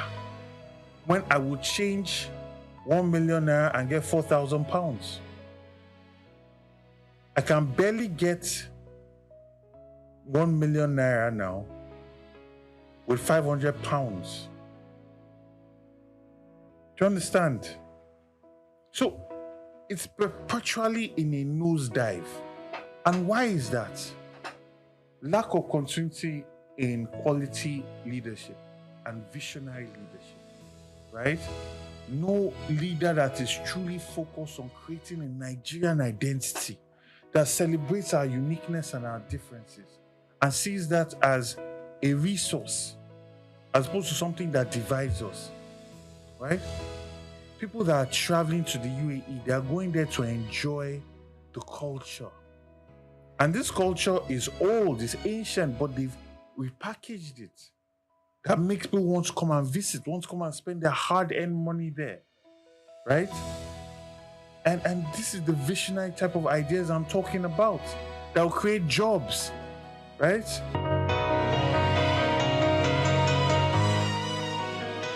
Well, you know, it's a very interesting one. I grew up in a Nigeria where I went to ISL, and speaking traditional languages was called, there's a word for it, starts with C, not vernacular, there was something else. There's another word, it starts with a C. You could not do that. It was against the school rules, right? And you get punished for that. And then even at the time, there was this whole idea of this person, this is local. Like young people, I remember young people saying that is local. The people were not interested with identifying with Nigerian music. Then it was hip hop, it was about Biggie, Puff Daddy, you know, international music. I'm sure I'm betraying my age now. Well, my age is not 80 now, 42. But I'm talking about the time where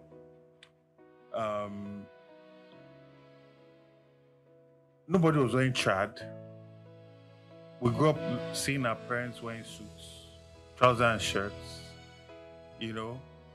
And like I said, I don't feel that the education that we got in Nigeria really laid any foundation for you to look deeper into our history, into our culture.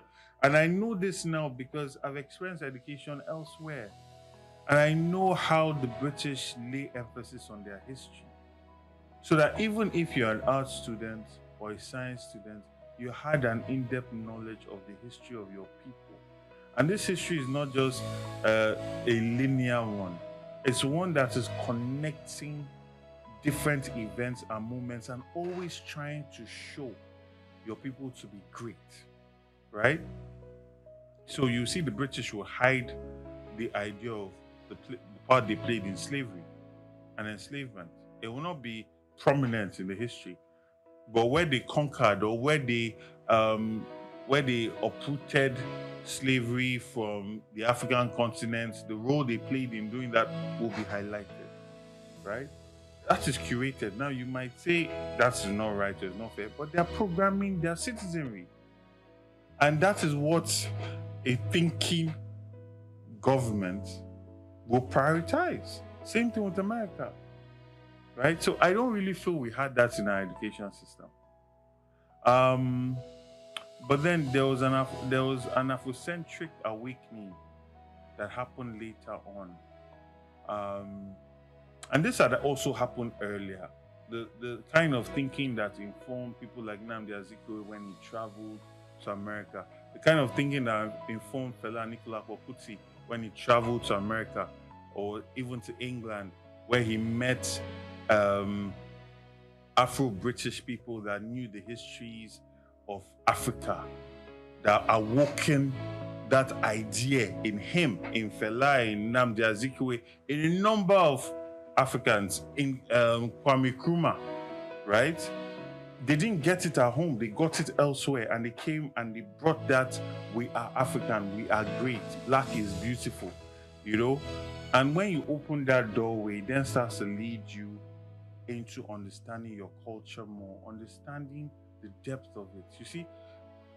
And it's not our fault, right? We're conquered, our kings were removed, at least the kings that had the courage to fight.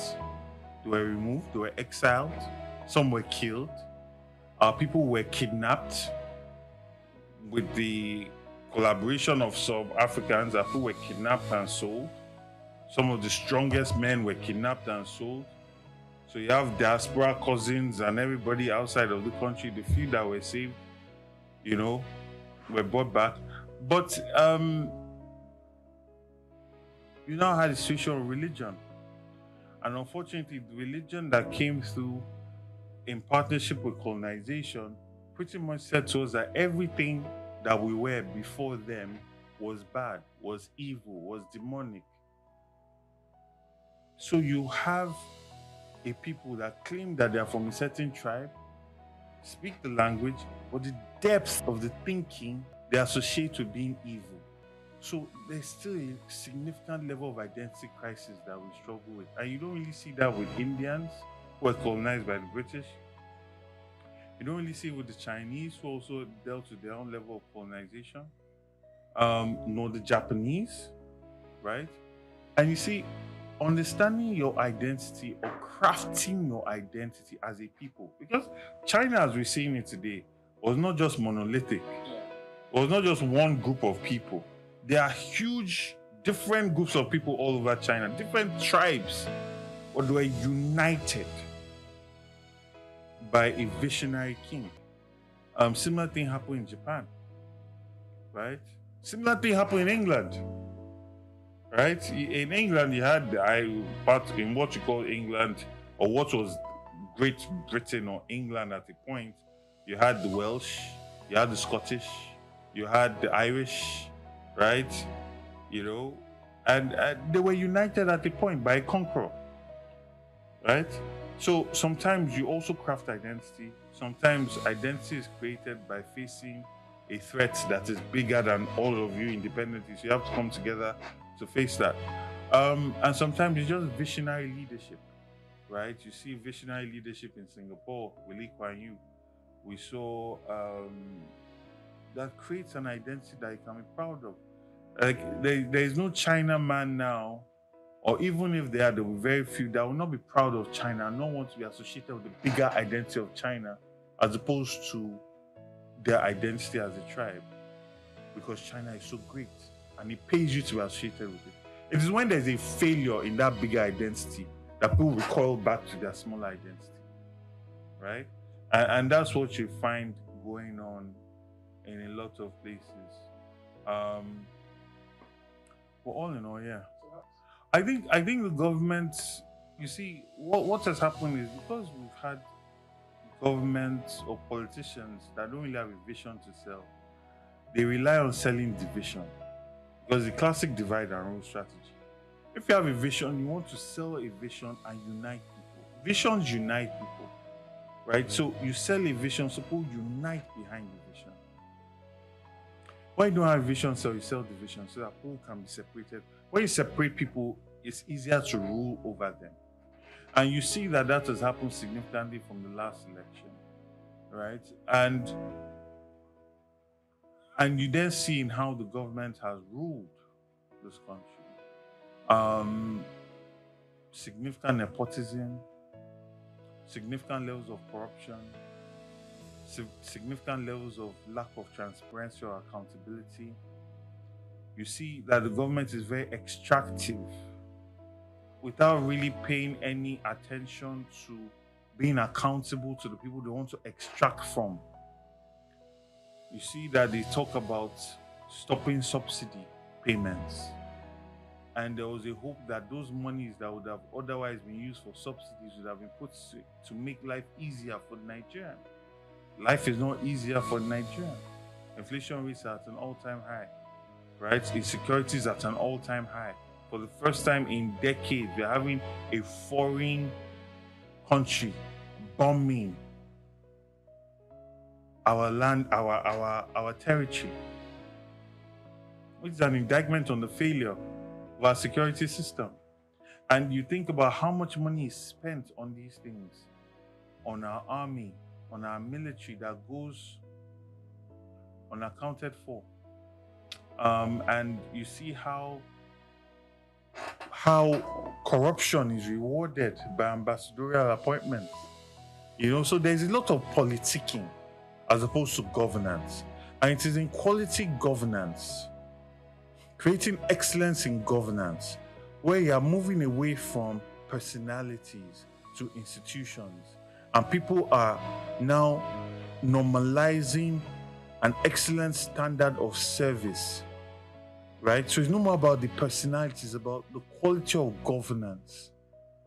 Once that starts to be ticked, right, people will start to embrace the idea of Nigeria. When Nigeria is playing football, nobody is saying that man is from this tribe, this person is from this tribe, especially if we are doing well. Everybody wants to be associated with that greatness that is Nigeria. When I finished school, I'm telling you, I went to a school where you did not have to leave the school to get the best jobs. Those companies came to do interview on campus. And I'm saying that myself and all my friends that were Nigerian were rushing to move back to Nigeria. It's not that we did not have the jobs or the potential jobs. We were so excited about Nigeria at the time under President Obasanjo, what he had achieved, the quality of his governance, the quality of his ministers, that there was a significant fear of missing out. And so many people, and I tell this to young people today, that there was a time where people were rushing back from countries like America, from England, and they can't imagine it, So it's about creating good governance, creating excellence in governance. And everybody wants to be associated with success and greatness.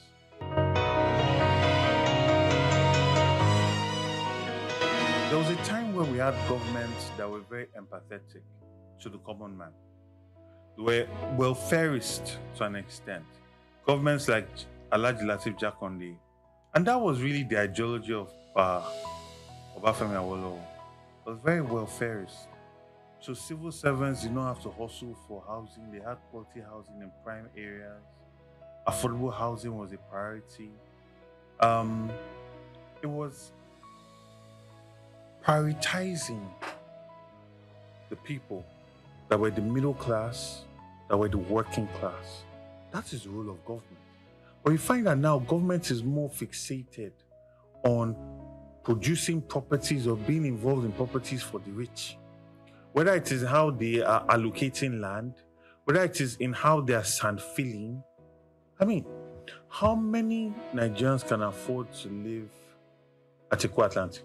I read this year where they were proudly talking about how they are sand filling and reclaiming land in some parts of Lagos for housing. By the time you've done all of that, your unit cost will be so significant that no average person will be able to afford to live there. Meanwhile, we have huge tracts of land in Ojo, Amuwo, Badagry, Ikorodu, Epe, Ibeju, Lekki, that we can channel proper urban planning, bring in industries there, and focus on creating infrastructure that makes people want to live there. And then creating local governments that are independent in themselves. So most of the major services you need are in there. So nobody's going from Ikeja to Yaba for school. These are things that cause traffic. It's like the boroughs in London. You cannot even get into a borough outside of where you pay your council tax. Why? Because your taxes are used to fund the schools in that community. So it's a direct correlation. So your child can get into schools in the immediate vicinity of where you live. And that local council is doing their best to create affordable housing, council flat, and unemployment benefits Things like that from the taxes. You understand? And that's what is missing significantly here.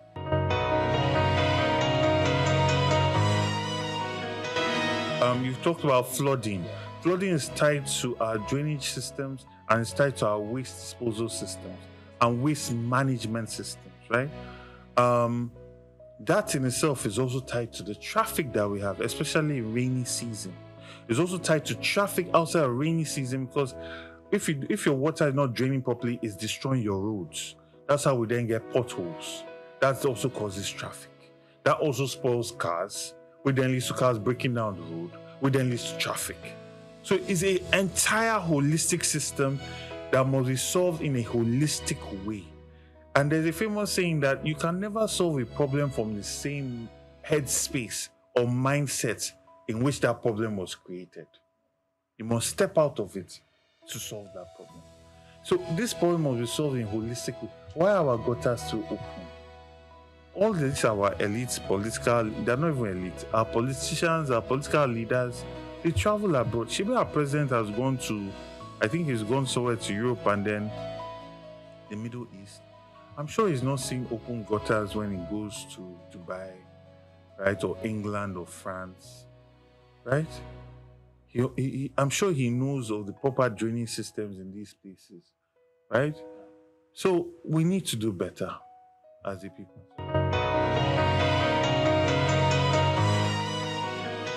I even think it's wrong to use Lagos as a mirror. You cannot compare Lagos to any other state in this country. Lagos, first, was a water-facing arm for the Benin Empire at a point, which was very powerful at a point.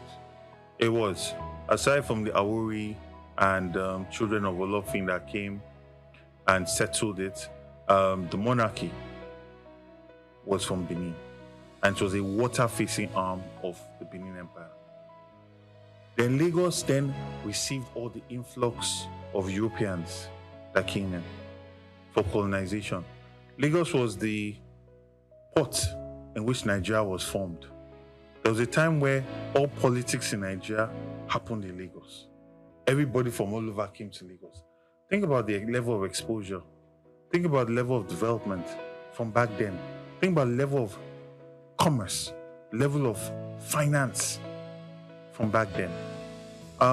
Then you now had influx of returnees that had either paid for their freedom or people that were saved, that were never enslaved and got education in Sierra Leone because that was where the first secondary school was and came back. I'm talking about people like Samajai Crowder, grandfather of Herbert Macaulay, Henry Carr, H.O. Davis, and so many others that literally laid the foundation for the freedom and independence that we then got later on. Think about the intellectual capital that came in here. Think about all the skill sets that came into Lagos, the buildings that were built, the level of development, the amount of resource that came into Lagos with that.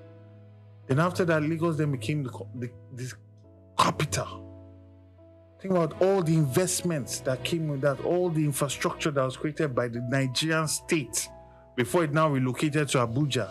And then today, Lagos is now the commercial capital. Most companies that exist in this country have their headquarters here.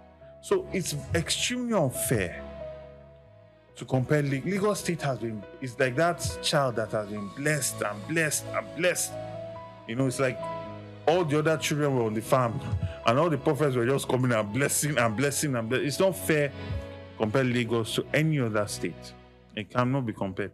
But yes, that's the one side of the coin. The other side of the coin is the extreme need for infrastructure, right? Which, I mean, we have huge IGR because of the human beings that are here.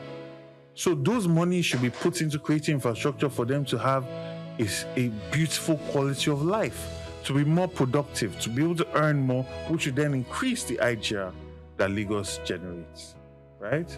You know, so it's all tied into each other.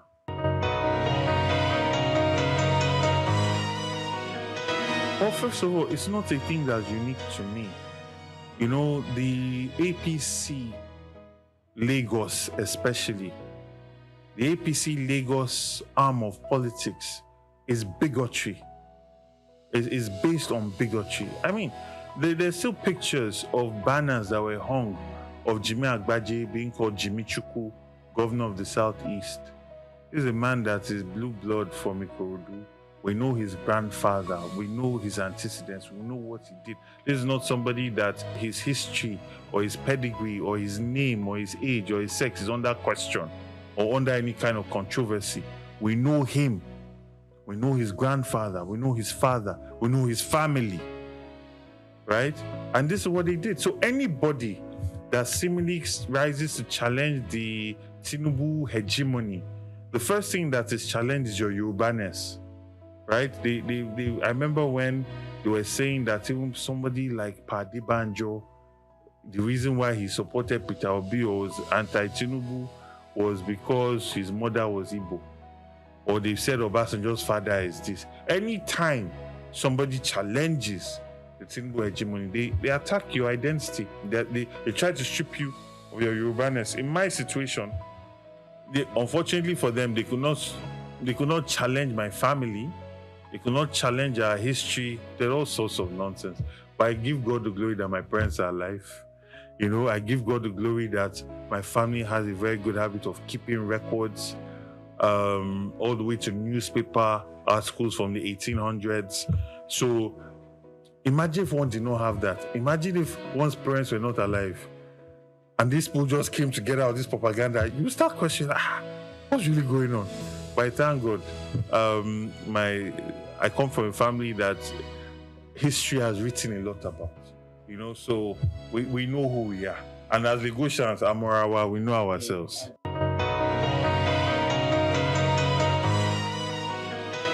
Because one is in politics now, there are a lot more things that people are saying about me. But I've been Afrocentric for a very long time. All you need to do is go and read my blogs. I still have a blog under if you search for it, The Hopeful Nigerian. And I've been advocating for history to return back to our schools, our traditions, our culture. The idea that, no, not everything that existed before the Rainbow Man came here was bad. Right? There's bad in everything. There are people that call themselves Muslims that are killing people. There are people that were calling themselves Christian that were doing crusades and massacring people. I mean, for goodness sake, the first slave ship that came to Nigeria, to Africa, was called Jesus. The Pope blessed people that were going to go and kill indigenous people all over the world. So there are good and bad people in every culture, in every belief system, right? And this idea that everything that we were before Christianity or any of the major religions means that we are bad. I've been against that for decades, right? And that's not common. That's not common in this part of the world. And I know the backlash that I got for that, but I'm somebody that fortunately I can afford to live my truth, you know? I can afford to do that. So what you saw is just me on my journey. A lot has been consistent. It's just now, it is obvious. People are seeing it. It's in people's faces. And I'm coming of age. I'm growing, you know. My first title was the Obalefon of Lagos that I got from the Obatala Temple in Ife, right? And that ties into my belief system that, you know, there is an African spiritual science, right? The entire binary code in which we build our computers is based on African traditional science, right?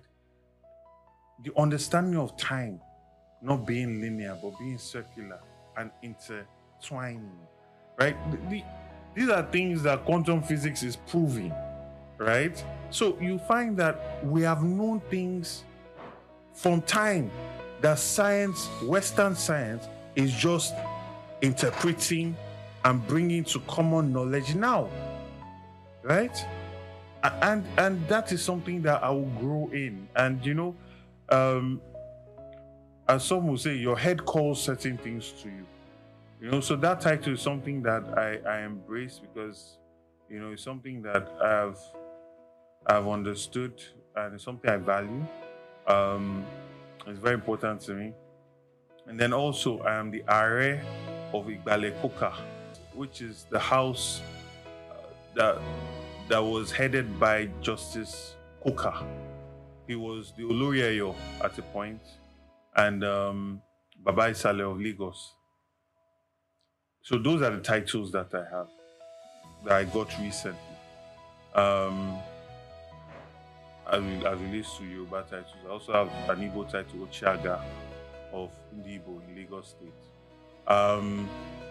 Aside that, I was initiated into the Awe Adimu, and as a son of Lagos, you know, these are things that we hold very dear to us. I mean, you've been around my house, I'm sure you've seen plenty of your paintings. And if you go into any indigenous house, most of them, you see something Eyo. It will just be there, right? Either it's the Okwan Bata and the hat, or a sculpture, or something, because it symbolizes our heritage, our ancestral heritage, our ancestral culture.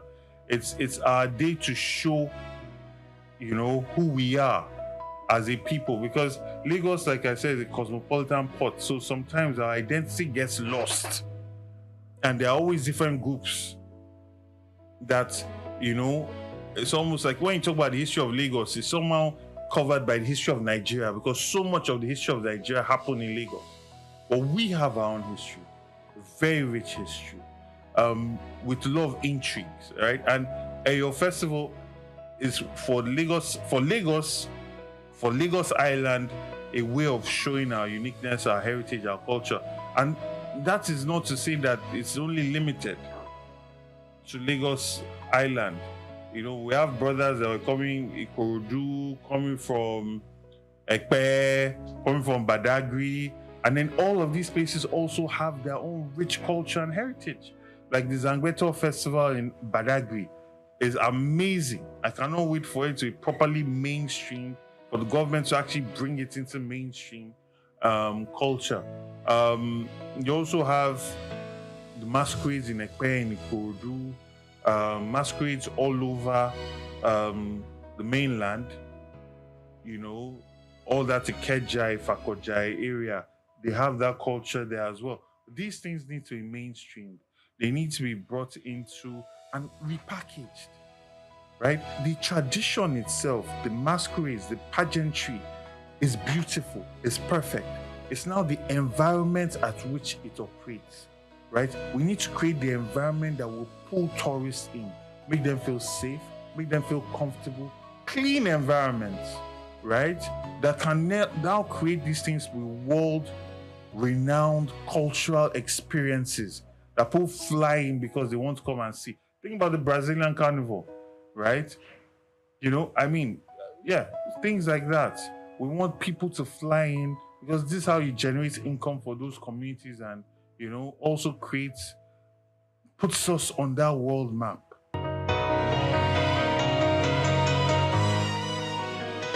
2025 was a very difficult year for a lot of people. I mean, 2024 was difficult because that was the first shock.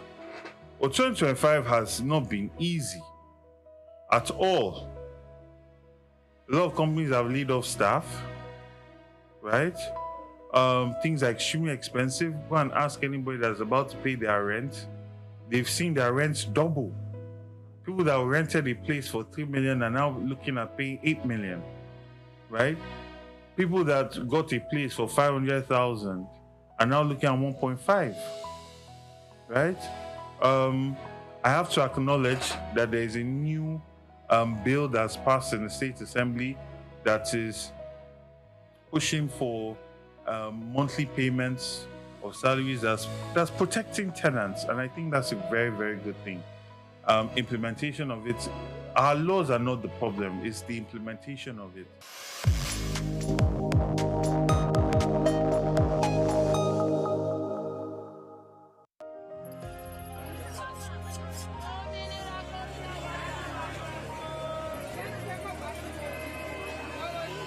Hello, Lagos. Make we yarn. Hello, boy, if this POS matter, don't pass your code. Person go swipe, alert no enter. Before you know it, jump. Wait, wetin really happen? They use fake alert, they Okay, so Mona, listen, if you dey do POS business, not expose your alert. Hello, Ogbefi. They don't walk that bar road where they worry and for down our local government for years. This one sweet me, I no lie you. Because you know what? Development with the work, it deserve loudspeaker. Now why we dey here be that? For here, we know the abuse, we dey bring solution. My name, it is Ikechukwu Oyemike, aka Ogbefi Ishegwari. Make we yarn every weekday from 10 a.m. go to 12 o'clock on Top the Eye 95.9 FM. Skin care from the inside out. Because beautiful skin isn't just about what you put on, it's about how you care for your whole body. Hello, my name is Emmanuel Olise, and this is SOUQ Health Tips.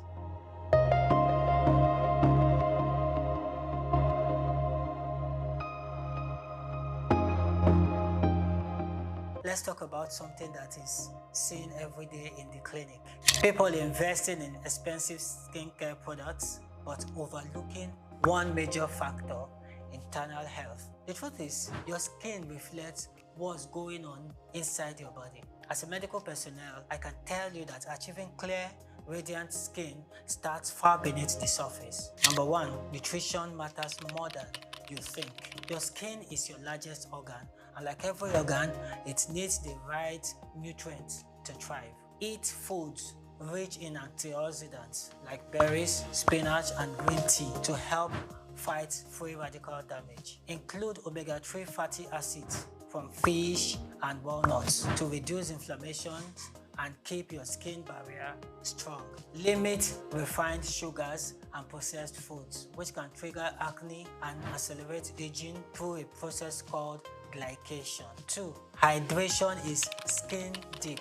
When your body is dehydrated, your skin looks dull, dry, and tired. Drink at least 2 to 3 liters of water daily and eat hydrating foods like cucumbers, oranges, and watermelon. Pro tips: if your lips are constantly dry or your inner under eyes are creased, it may be a hydration issue, not just a skincare one. 3. Prioritize quality sleep. While you sleep, your skin goes into repair mode, producing collagen, regenerating cells, and balancing oil levels. Aim for 7 to 9 hours of uninterrupted sleep. Poor sleep increases cortisol level, which can lead to breakouts, sensitivity, and early aging. 4. Watch your stress levels. High stress equals to high cortisol. Cortisol triggers oil production, inflammation, and skin flare-ups like acne, eczema, and psoriasis. Practice daily stress relief breathing exercises. Short walks, journaling, or digital detoxes can all help calm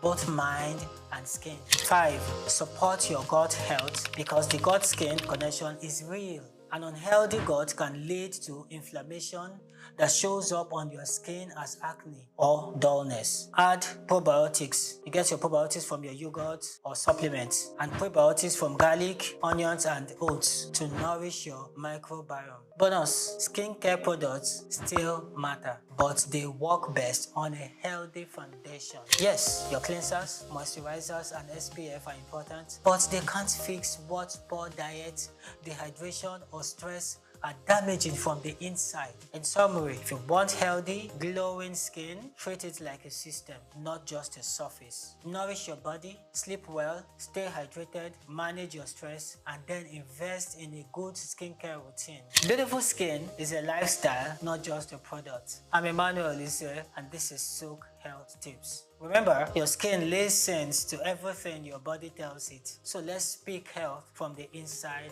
out.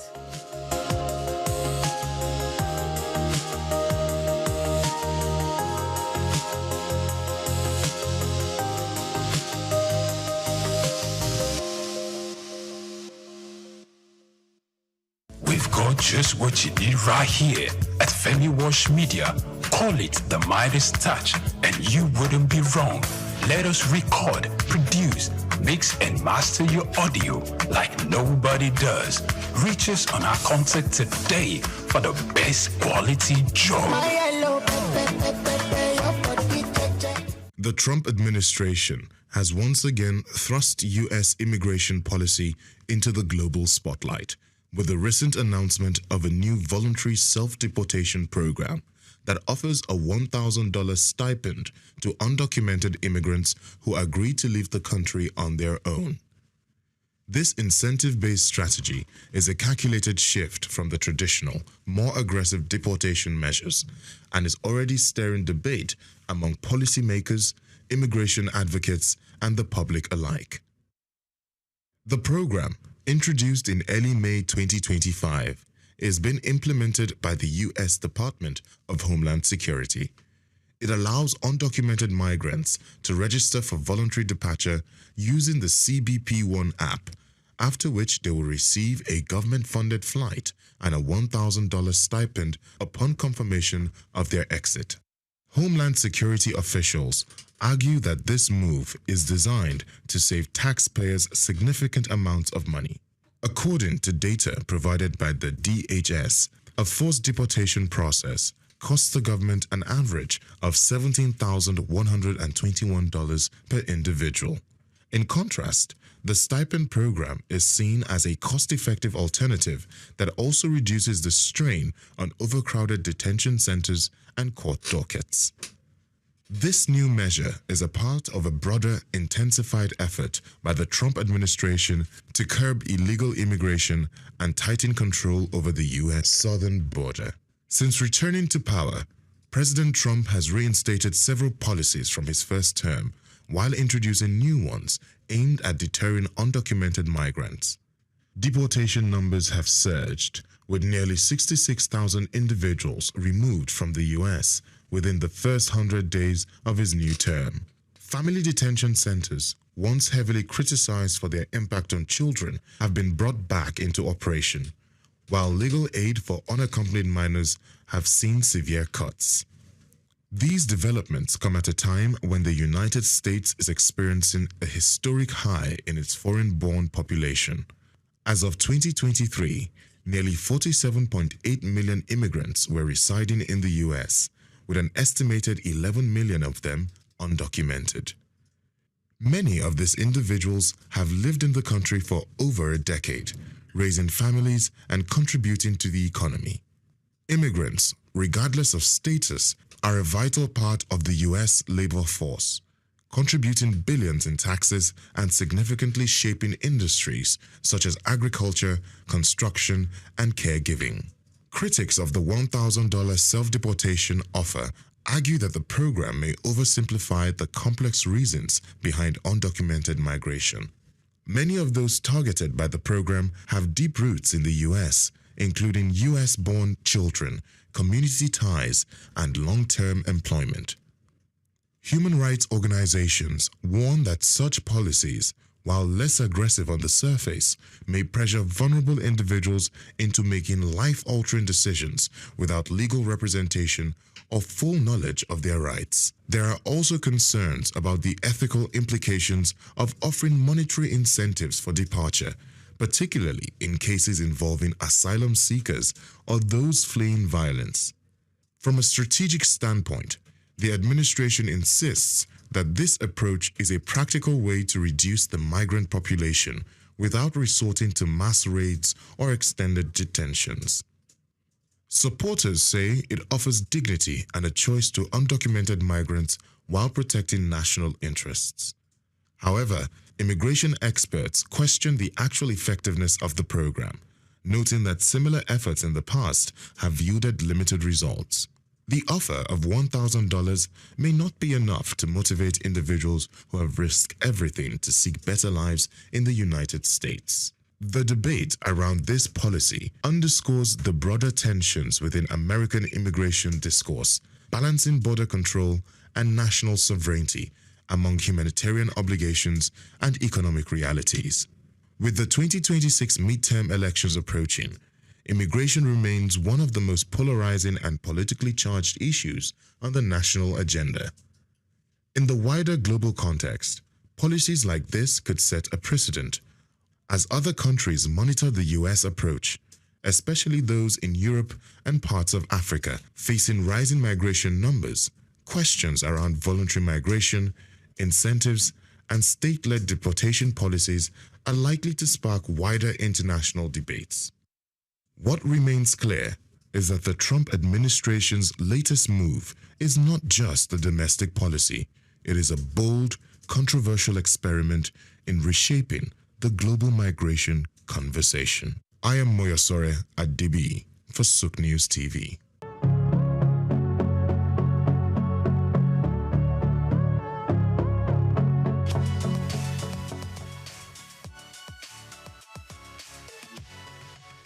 Well, Supporters Club had been there for 66 years when it was founded officially, but those who funded it were just doing it for the fun. We just come to the field, drum, sing and go. Nobody gave them any recognition. But I joined them in the year 1977. Well, I paid 2 naira to join. And how did I join? It was because of an incident that happened at the National Stadium. The Shooting Stars of Ibadan and the Bendel Insurance of Benin were playing the semi-final of the FA competition that year. And I had to go to enter the stadium. I paid 4 naira to watch the game. But while entering the stadium, the whole place was filled. And when I got inside, there was no place for me to sit down. So many of us were standing. Out there, people outside the gate of the stadium. There were more than the people right inside. So as at a point in time, while standing, some people just took me off ground and threw me into the crowd. And I started rolling until I landed on the culvert, concrete. Concrete slab. Before I knew it, over 50 people were on my top. And I could no longer breathe. So to me that day, it appeared I was going to die. But through the grace of God, I was able to wriggle out myself of that position. And the man directly on top of me had to leave, because what I did was by biting him. And I had to struggle to go under the concrete slab. And I was right there for the first half of the game, 45 minutes. I was right there under the concrete slab. I couldn't watch the game. It was the breeze that was coming from the outer part of the stadium that saved the situation. After the first half, you know, people will get up to go to the toilets, to go and buy drinks and meet their friends. I had the opportunity of coming out, and a good Samaritan gave me a small place to sit. Even at that, I was very unconscious. I was not comfortable. But the game ended. It was a drawn game. When the game ended, everybody left the stadium. But because I wasn't very comfortable, I had to wait in the stadium for like an hour and a half before I left. So when I left and I got home, 9 p.m. network news, breaking news. 32 people died in the stadium that day. And the thought came to me. I probably could have been one of them. But I thank God. That was what informed my decision to say, I will not go to the stadium again until I have the best way to go into the stadium without being killed, maimed, or injured. And I decided to move with those people, and I joined them. But then we were just doing it. Maybe 20 of us, 15, 30 of us, we meet under the trees of the National Stadium and we go home. And since that period, immediately I became a member, I introduced what they call flag bearing. When from 1977 to 1990, every Nigerian team that came out of the tunnel or goes out there outside Nigeria to play, you will see the Nigerian green, white, green flag being carried by one person. It's me. I did that flag bearing for 13 whole years. Whenever the team is played, I will be there with them, whether it's the Super Eagles, the under-20, the under-23, the Falcons, and the rest, all our national teams. Even our club sides going out to play Continental. When you see the green, white, green of Nigeria, I used to be the one carrying that flag.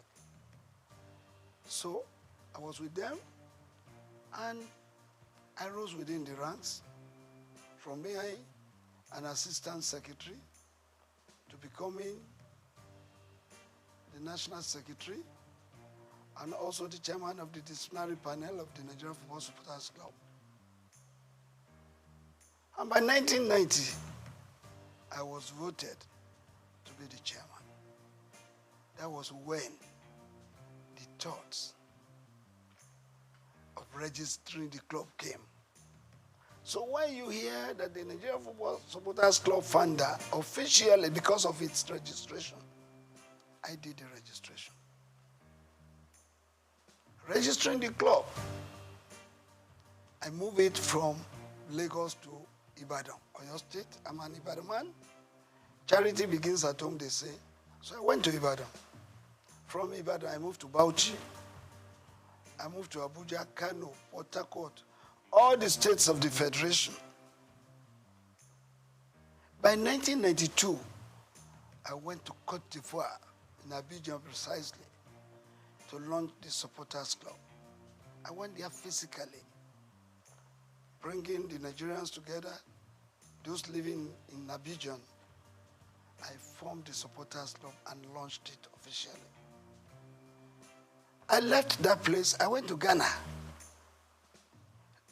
I launched it in Ghana. Leaving Ghana, I went to Gambia. I went to Burkina Faso. I went to Mali. I went to Republic of Benin. I went to Togo. I went to all the countries of Africa, putting the Supporters Club in place in those countries. By 1995, I moved to the United States of America.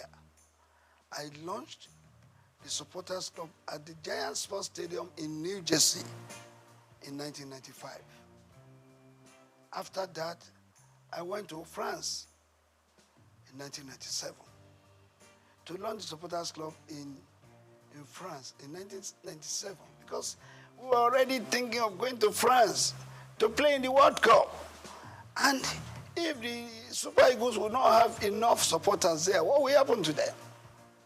Don't forget that I led the Supporters Club to the United States of America for the very first time we played in the World Cup in 1994.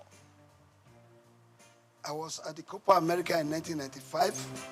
That was when I had the opportunity of launching the Supporters Club in America. In 1996, I led the Supporters Club to Atlanta in 96.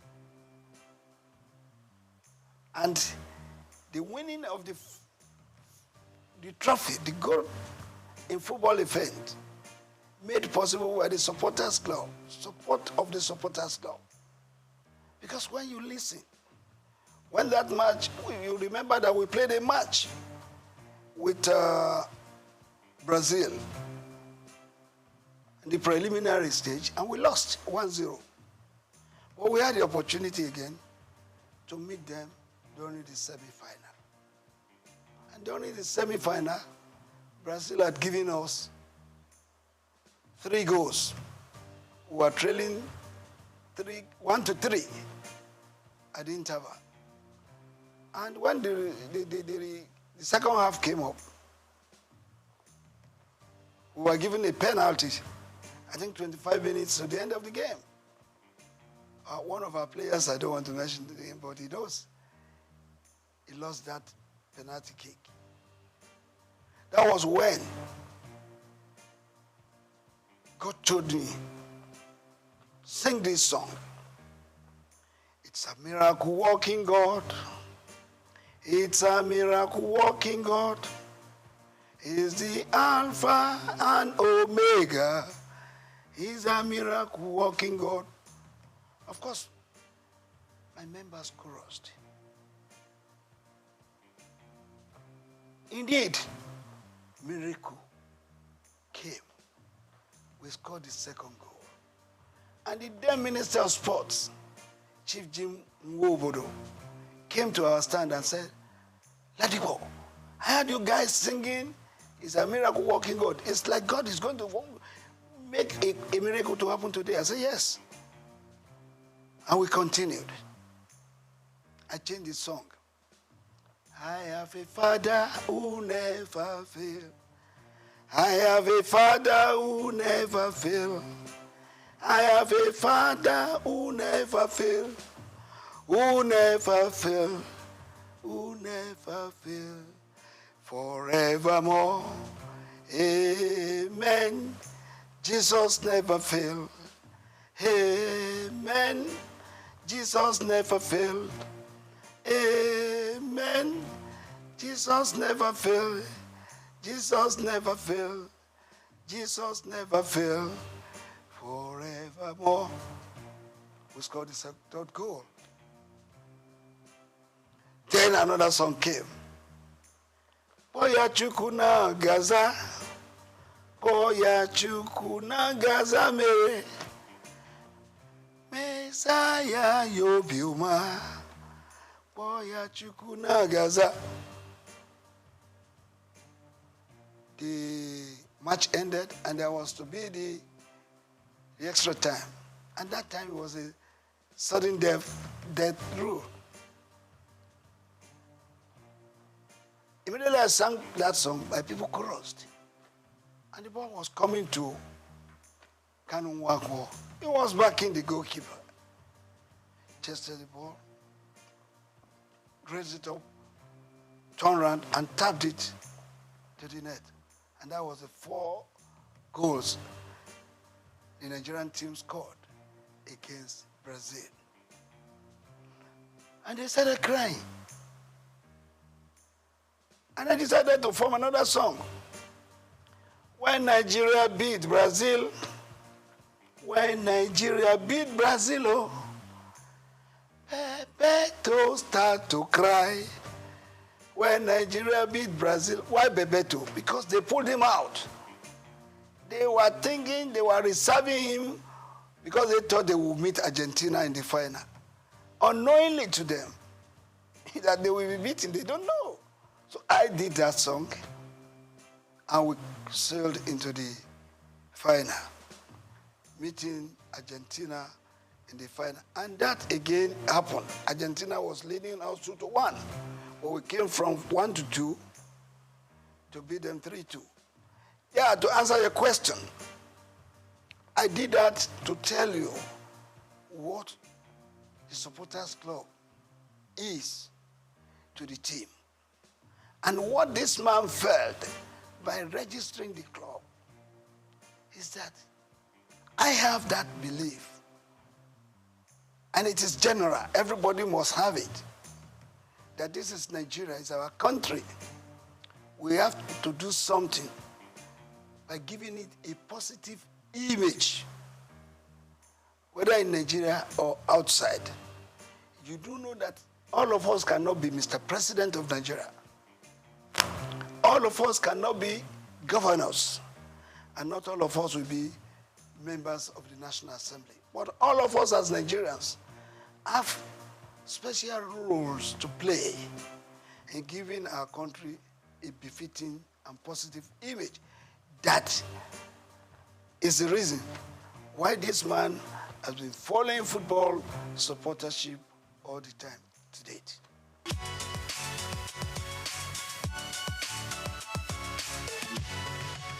Well, I want to tell you, like I said earlier on, the grace of God has been the secret. The other secret is that my members, I get them reoriented to believe in my vision. All of them supports what I was doing. They all love this country. They want to contribute their own to the good name of Nigeria. That has been the secret. And don't forget, any member of the supporters club should be referred to as a patron par excellence because they are not paid. They are not given any allowance. They use their time, their money, even at the risk of their lives to support the cause of Nigeria through supportership. Well, majorly, it is funding. The challenges is funding because if you have to support the team, yes, they are playing in Lagos, you may not spend much money. But when they are playing in Enugu, they are playing in Uyo, they are playing in Abuja, you need money, no matter how.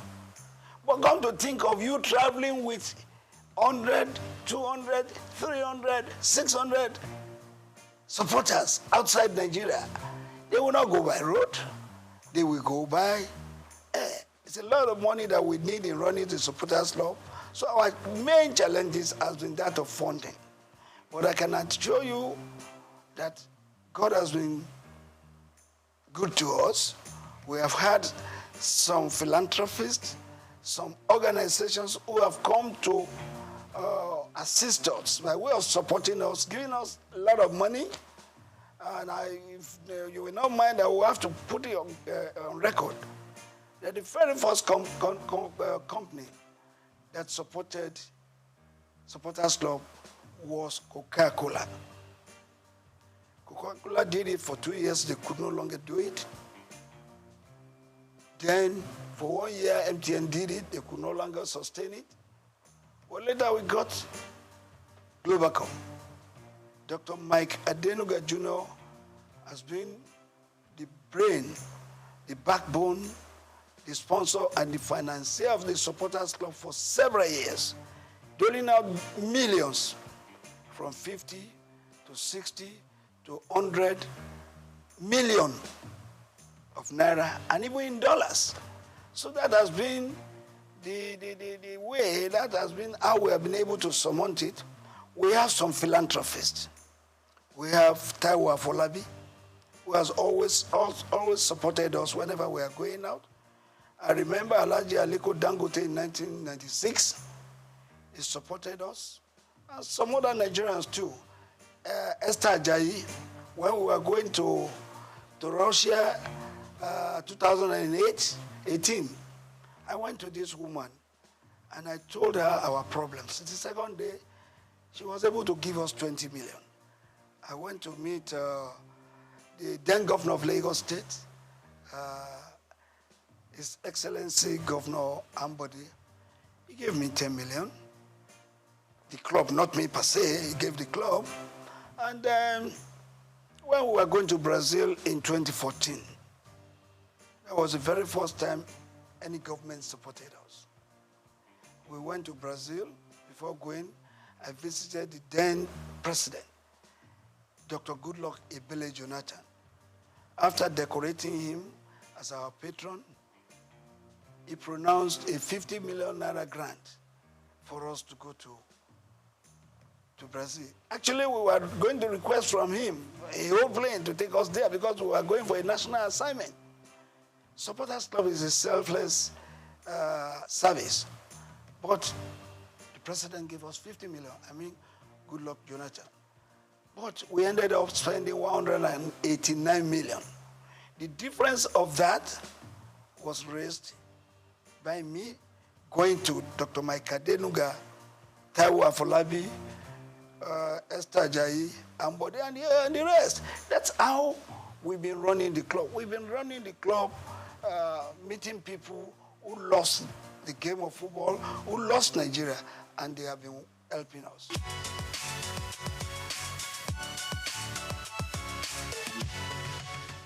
Well, very, very unfortunate. It's a story I hate to be talking about all the time because I've said many things about it more than 100 times.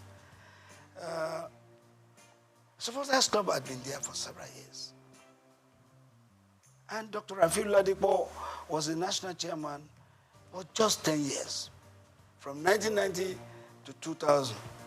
I left that position in 2000. And then somebody else became the national chairman. And that was Alhaji Waidi Anderile Yusuf, who was the chairman for 8 good years. After him, there was Otumba Olatunde Bashonu. He was there for 4 years. And there came a time when one Mr. Vincent Okumagba acted in that capacity for 3.5 years. And there was one little mistake, misunderstanding, because people will not want to wait for their time. And all I told them is, please, go through an election.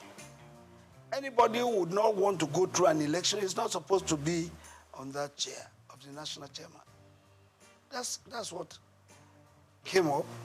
And the then NFF believed that there could be 20 arms of supporters clubs in Nigeria. It could even run to 100 units. But it's unhealthy. You cannot have a situation where your team is playing right on the field and you have different corners where you have the Nigerian supporters scattered all over the field, singing in different voices. It's not good. But look, I've been able to manage it because God has told me that supporters must not die. Supporters Club will not die. I have to be patient to let them see reasons why the Supporters Club should go and support the teams with unity. As a unit, go and support the team. But if you have funded your own, maybe you have registered your own, you have your own office, you can stay in your office. Manage your office the way you want to manage it. But when it becomes a national assignment, you are going out to represent Nigeria. All of us as supporters must come together to support Nigeria as a group supporting one team. Not when you have some people in Angle 90, some people in Angle 180, some people in Angle 360, some people in Angle 60, supporting one team. It does not go well. There's nothing you are going to achieve from this. I remember when we were in Russia, and my members have gone in. I normally wait for all of them to go in before I will finally go in. So when I was going in as the last person, I entered the stadium, and I saw them, some people up there, I saw some people on the left, I saw some people on the right. And when I was going to meet the band boys, some of their security men came to me, I'm in Russia, and asked me where I was going. I said I was going to meet my people. They said I should bring their ticket, my ticket. And when they saw the ticket, no, you can't go there, go there. That place is not yours. Your seat is downstairs there. How do I coordinate the activities of my members? This is what we've been telling them. Supporters Club must be united. They must come together, sing together, cheer the team together, and let us have a befitting result. When the referee and all the match officials see a group of people, even if you are 200 or 300, converging in one special place together, in your uniforms, in your green and white, and you are singing, they know you have come to support your team. So it takes them every reason to want to do the game better. Well, you are not there. In a capacity crowd of 90,000, we had 5 supporters here, 2 there, 7 there. When the Argentines were about 87,000 in the field, singing for their team. So I believe that the Supporters Club must be together. I've been able to manage it now, up to now. The national chairman of the Supporters Club, as we speak, is Reverend Samuel Ikpea. He coordinates the activities of the Supporters Club in Nigeria. While worldwide, I'm the President General because we have Supporters Club in all the other countries of the world. And when we come together, there must be one person. There must be the head. We have the President of the Supporters Club in Côte d'Ivoire. We have the Chairman of the Supporters Club in UK. In all Francophone countries, the head of the Supporters Club is called President. In Anglophone countries, the head of Supporters Club is addressed as Mr. Chairman. So the President General is not just what we just came out with. It's because there's a need for it. That's why the President General worldwide comes up. Well, I have told you a lot of people don't want to wait for their time. And when you don't wait for your time, what do you lose? You lose much. There was going to be an election. And I called all of them, go and pick your nomination papers for the election. But some of them would not want to because they want appointments. And I don't believe in appointments because we have a constitution in the Supporters Club that says everybody and anybody who wants to be an officer must contest for election. I insisted that there must be an election. Some people would not want an election because they know, probably they believe they cannot win. They decided to say, oh, let's go our way because we don't want election. That's it.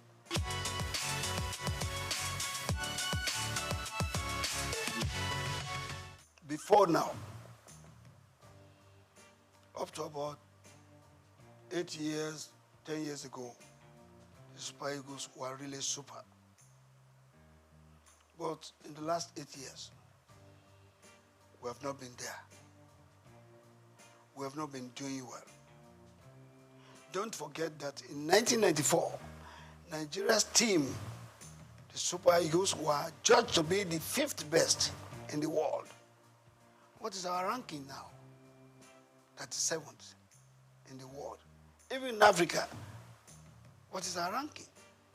So the Eagles of the last 8, 9 years ago, no, they have not done well at all. I want anybody to tell me what did we win in the last 8, 9 years. Don't forget that in 1980, we won the Cup of Nations right here at the National Stadium. In 1994, we were in Tunisia. We won it. In 2013, we were in South Africa. We won the Cup of Nations. In 1996, we won the Atlanta Olympics. Since then, what can we point to that we have won? So the Eagles of the last 8, 9 years, no. They did their best, but their best was not good enough for Nigeria. And that's why we didn't win nothing. But I want to believe that the present crop of Eagles being put together now, going for the Cup of Nations, we want to write their names in gold. And if that is so, it means they have to put in their best to see that going to Côte d'Ivoire 2024 will not just be going there to make a number. We're going there to give a very good account of ourselves.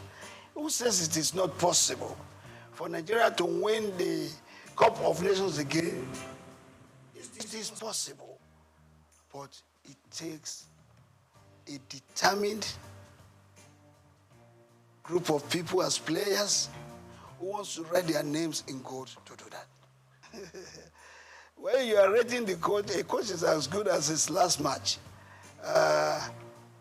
Pasero was employed, he was given a target, and the NFF has the power to either sack or renew his contract. I think according to them, maybe he has performed according to what they want. But for me, as a Nigerian, I want Pasero to go to Côte d'Ivoire and show us that he is serious and show us that the Super Eagles can still fly and make us get minimally play in the semi-final of the Cup of Nations. Anything short of that, no.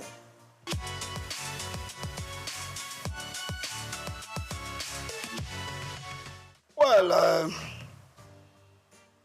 I want to believe that our Nigerian coaches are good.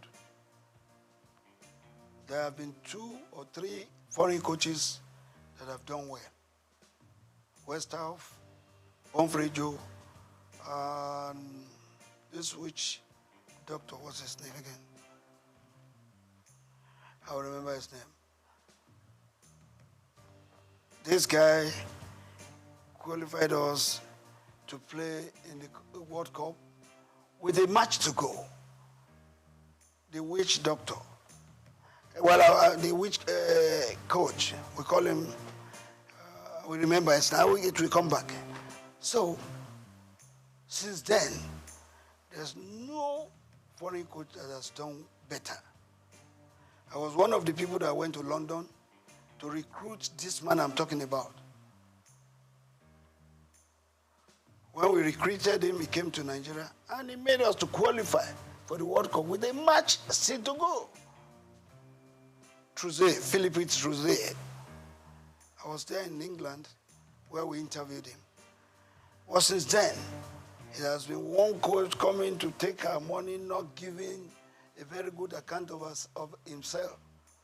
But the Nigerian coaches, let's also praise some of them. Some of them. The late Shuaibu Amadu qualified us to play in the World Cup, even though he did not take us there. The late Stephen Keshi also made us to win the Cup of Nations of 2013 in South Africa. So if that happens, who says the Nigerian coaches are not good? Some Nigerian coaches have proved themselves, but they still need to do more. But these 2 coaches, exceptional. That is the real reason, the real controversy we're having between the NFF and the coaches. You don't hire a coach if you know you cannot pay his wages. You must be ready to pay his salary as at when due. There's no coach who will labor and labor, and after which he would have trained your players, and you are owing him salaries of 5 months, 7 months. Which coach will take that? Where is that happening across the world? Nobody will accept that. So that has to be looked into. And that is why the NFF has got to look for serious sponsors and raise funds for them to be self-sufficient, to be able to take all these challenges of paying the coaches wages. That is a big problem. And I think the present NFF board, led by Ibrahim Guzo, will look into that, look for sponsors, serious sponsors who are interested, not just interested, but who are genuinely interested in the Nigerian game and in the Nigerian nation. You may be interested in the Nigerian game, but if you are not interested in the Nigerian game, Nigerian nation, you may not give what it takes to do. You must have the love of this country at heart, and then love the game also.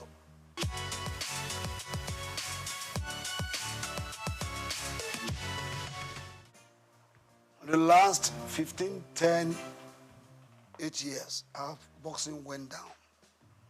In the last 5 years to today, our boxing has come up. I am the president of the Nigerian Boxing Board of Control, and I confirm to you that every week now, we have a boxing championship. We had one last week. Tomorrow, we will have one in Abuja. When I come back the following week, there's another one. We have promoters now promoting our boxing events. And our boxers are now earning big money, other than what they were earning before. In those days, they were earning 20, 30,000. They go on the ring, they hit them, they shed blood, and they sweat. What do they earn? But since the last 3, 4 years, our boxers have been earning big money, some of them earning millions, Some of them traveling abroad to earn $5,000, $10,000. And that is made possible because we have a group of people in the Nigerian Boxing Board of Control who respects each other, who respect the boxers, who respects the coaches, and who respects the promoters. Take, for instance, I'm sorry to mention, Go TV. Go TV night every day. They've had about 29 Go TV sessions. You know what that means? Go TV for every boxing fight. They don't spend less than 20 million. They even spend more. And our boxing now is being watched all over the world, if not just Africa.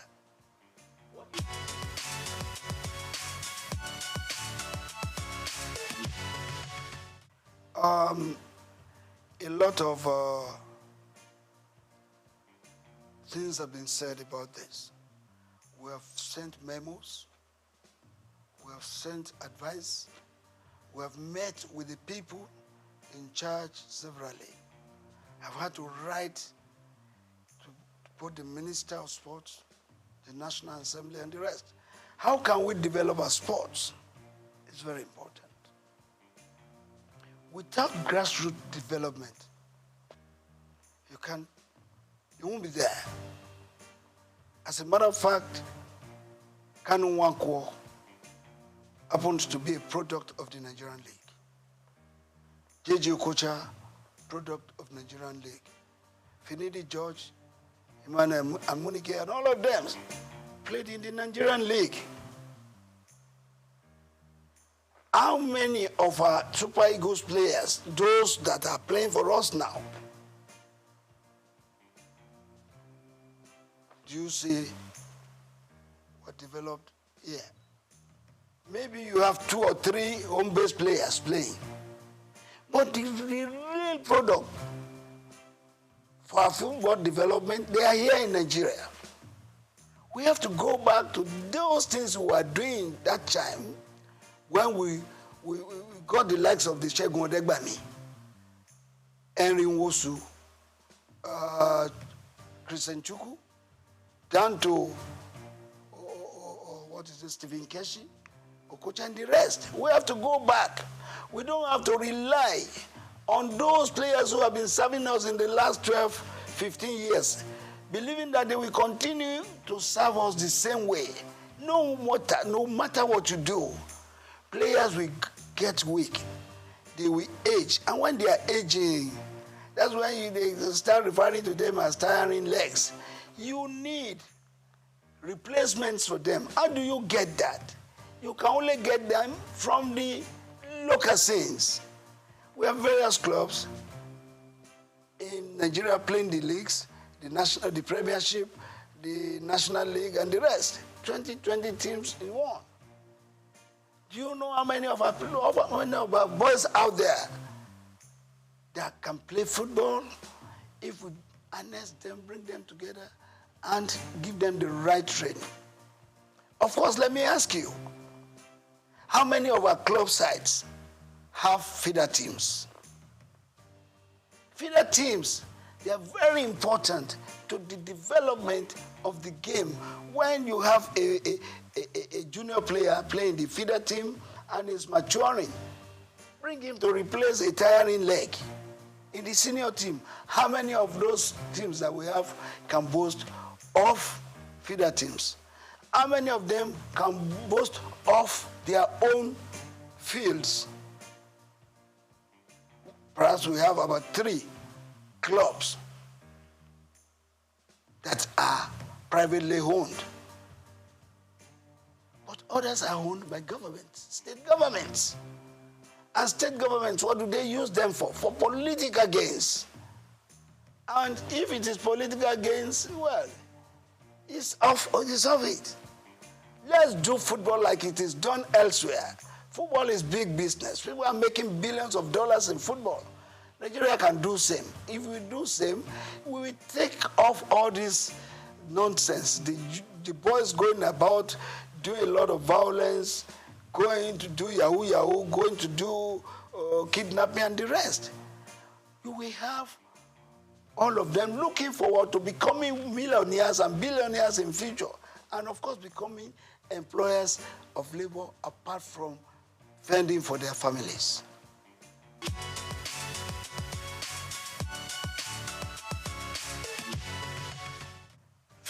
Above 50 football. Yeah, it's above 50.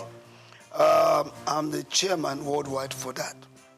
And my president is Ambassador Edward Olutoke, who has given his support, his finances to be able to do this game. The thing is this, if you have played football, you have played up to the level that you are about 40, and you are no longer playing, you are no longer doing what you know how best to do, you now go and sit down, not doing nothing. Boredom sets in. And within that period, rather than getting fit, you are aging. Some of them developing sickness, various sicknesses that they ought not to have. But because they were no longer doing what they know how best to do, they sit down. So the concept is bringing them back.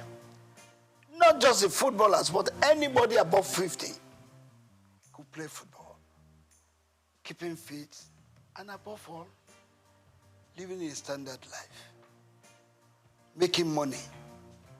There's a way, we have one thing we are developing with the above 50 concept for you to make money.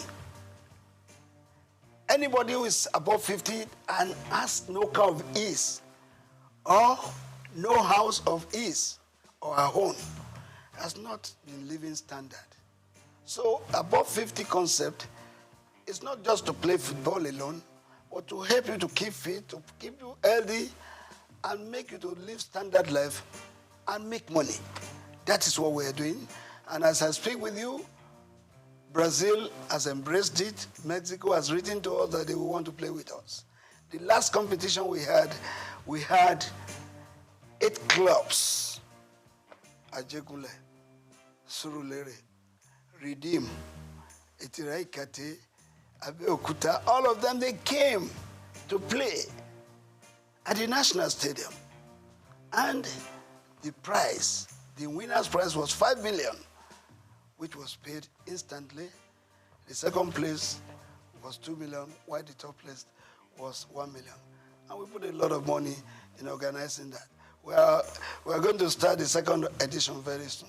We are now having clubs from Benin, Edo, where people from Abuja, people from Kwara registering to be part of the above 50 football.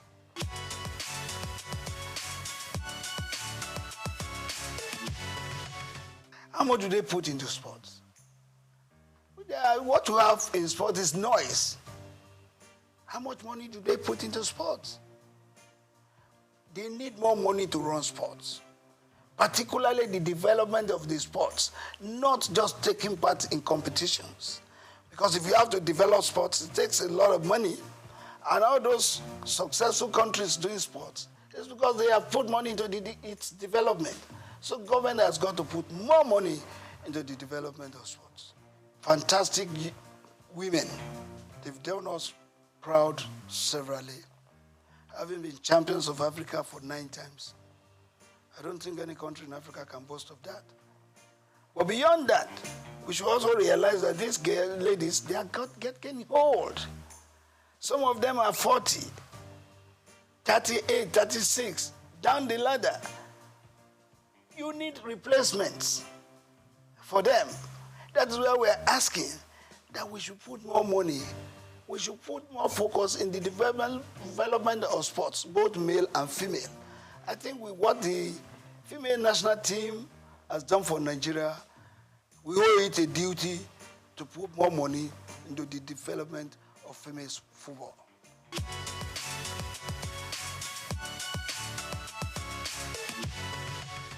I'm not thinking about that. If I want to, I would have been in politics, party politics. I would have been there, and by now I think I would have been something else. But no, I chose to be part of giving an image to Nigeria, a good image, positive one. Take, for instance, if you go out of the country, You get to the entry point of any country, and you speak of our sports. They give you a wide latitude for you to go in. Well, you say when you get there, you speak sports. They ask you, where's Kanu? Where's Okocha? Where's Finidi? Where's Amokachi? That means they recognize Nigeria sports. In fact, that's the only thing we can be proud of right now. Every other thing we talk in diversities. But when it comes to sports, every one of us were together. If the Nigerian team is playing and a Christian has to pray, and he say, I pray that the Super Eagles wins today's match. In Jesus' name I pray. Even the Muslim will say amen. So together in sports, where in this country, football and sports is a lifeline, particularly football. Football unites not just the states, it unites the country, it unites the countries of the world. So I believe we can do much more in promoting and supporting our sports so that we get the best benefits, as we say. First and foremost, I want to use this opportunity once again to congratulate him on his appointment. I've met him twice now, and I'm going to meet him soon again. And why am I going to meet him is to advise him on what I think from my own views and from what I've seen to improve sports. First, we have talked about it. The development of sports is key. Not just the taking part in competitions. Because if you are not developing sports, you are only taking in competition. If you don't win, what happens? But if you develop sports, one, you are helping the youth. Two, you are helping the nation. Three, you are growing the economy. And thirdly, you are removing restiveness and restlessness of the youth in the society. I want us to advise the minister to key into the development of sports from the grassroots. Let's go back to the schools. Let's go back to the rural areas. Football is played everywhere. Go under the bridges, you see people playing football. Let the minister put in place, through the NFF, a consortium of coaches that will go to these schools, that will go to these corners. Everywhere in Nigeria, you have talents that can be helped, sponsored, and nurtured to stardom. Once we do that, our sports will improve. And let the minister put his feet there on ground and say, every club that is playing in the Premiership and the National League must have their feeder teams, must have their own fields and other infrastructures to make them develop sports. Thank you very much. I want to pray for this organization to continue to thrive, to continue to blossom in making money, because without money, this kind of things that I hear cannot be sustained. So God will grow you the more, and your business will continue to flourish.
bank was.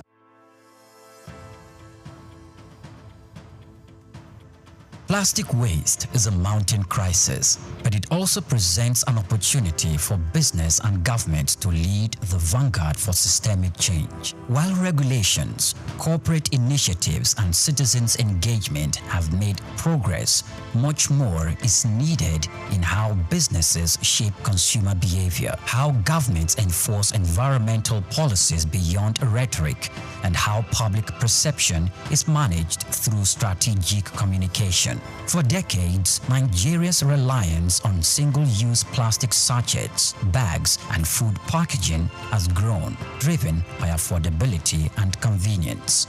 However, this has come with a cost. The country generates an estimated 2.5 million tons of plastic wastes annually, with only about 12% recycled. In urban centers like Lagos, Abuja, Ibadan, Port Harcourt, waste is a leading contributor to clogged drainage systems, flooding, and environmental degradation. In this special report, Bayo Olaoye examines the challenges facing efforts to tackle the menace of plastic wastes in the country. Despite past government efforts to curb indiscriminate plastic use, such as Lagos environmental sanitation laws under former Governor Babatunde Fashola, enforcements have been inconsistent. The challenge now is moving beyond periodic government crackdowns and isolated corporate initiatives to a coordinated long-term shift towards a responsible plastic use, recycling, and waste management. Leading Nigerian manufacturing companies are taking active steps to integrate recycling and responsible disposal into their operations. Key initiatives include investing in recycling hubs, with Coca-Cola of Nigeria, Nestle, and Guinness setting up plastic recovery and recycling hubs, creating an ecosystem where post-consumer waste is collected, processed, and refused. Retailers and distributors are being encouraged and in some cases incentivized to set up collection points where consumers can return used packaging for responsible disposal. There is also brand-driven consumer education. Organizations have introduced citizen advocacy campaigns to influence individual waste disposal behavior. This kind of messaging, when amplified by large brands, can have a ripple effect in shifting cultural habits. Beyond environmental responsibility, investing in circular economy models enhances long-term profitability, strengthens brand equity, and aligns with global environmental, social, and governance standards. To effectively shape consumer behavior and stakeholders' engagement, businesses must leverage communication strategies that go beyond compliance reports. Employees should be active participants in sustainability efforts. Companies can integrate sustainability training, incentivize waste reduction, and implement office-wide plastic reduction policies, engaging suppliers, investors, and partners in sustainability commitments such as reducing excessive packaging or co-investing in recycling solutions to create an ecosystem-wide impact. Mass communication campaigns, social influencers, partnerships, and media collaborations can help educate consumers on practical steps for responsible plastic use and disposal. While Nigeria has engaged in international climate and sustainability conversations, the government must go beyond policy declarations and foreign aid incentives. The priority should be local, long-term economic and health benefit, rather than reactivate bans that are often poorly enforced. The government can provide tax incentives for businesses, investing in recycling infrastructure while enforcing stricter regulations on reduction and disposal, expanding waste management facilities, establishing more government-led recycling centers, and integrating waste picker into a formalized economy can improve efficiency and create jobs. The administration of Governor Babatunde Fashola demonstrated that When the government takes waste disposal seriously with clear penalties for violations, citizens pay attention. The government must invest and consistently engage public education on the economic and health impact of plastic waste. A cleaner environment leads to a lower public health costs, fewer disease outbreaks, and increased workers' productivity due to better air quality and more usable public spaces. The Nigerian plastic waste problem is not just an environmental issue. It is an economic and reputational challenge for businesses and a government issue for policymakers. By adopting strategic communications, businesses can shift consumer behavior, governments can enhance enforcement, and citizens can embrace a cleaner and more sustainable future.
Hello, Nigeria. Hello, Africa. Yeah, this is Sound Man. Keep watching SOUQ News. My name is Babalola from Excel LED. Keep watching SOUQ News. My name is Shepherd Michael Adewale Onofuye. I enjoy you all to always watch SOUQ News TV. Hi, I'm Tom Bogaballs, and please keep watching SOUQ News.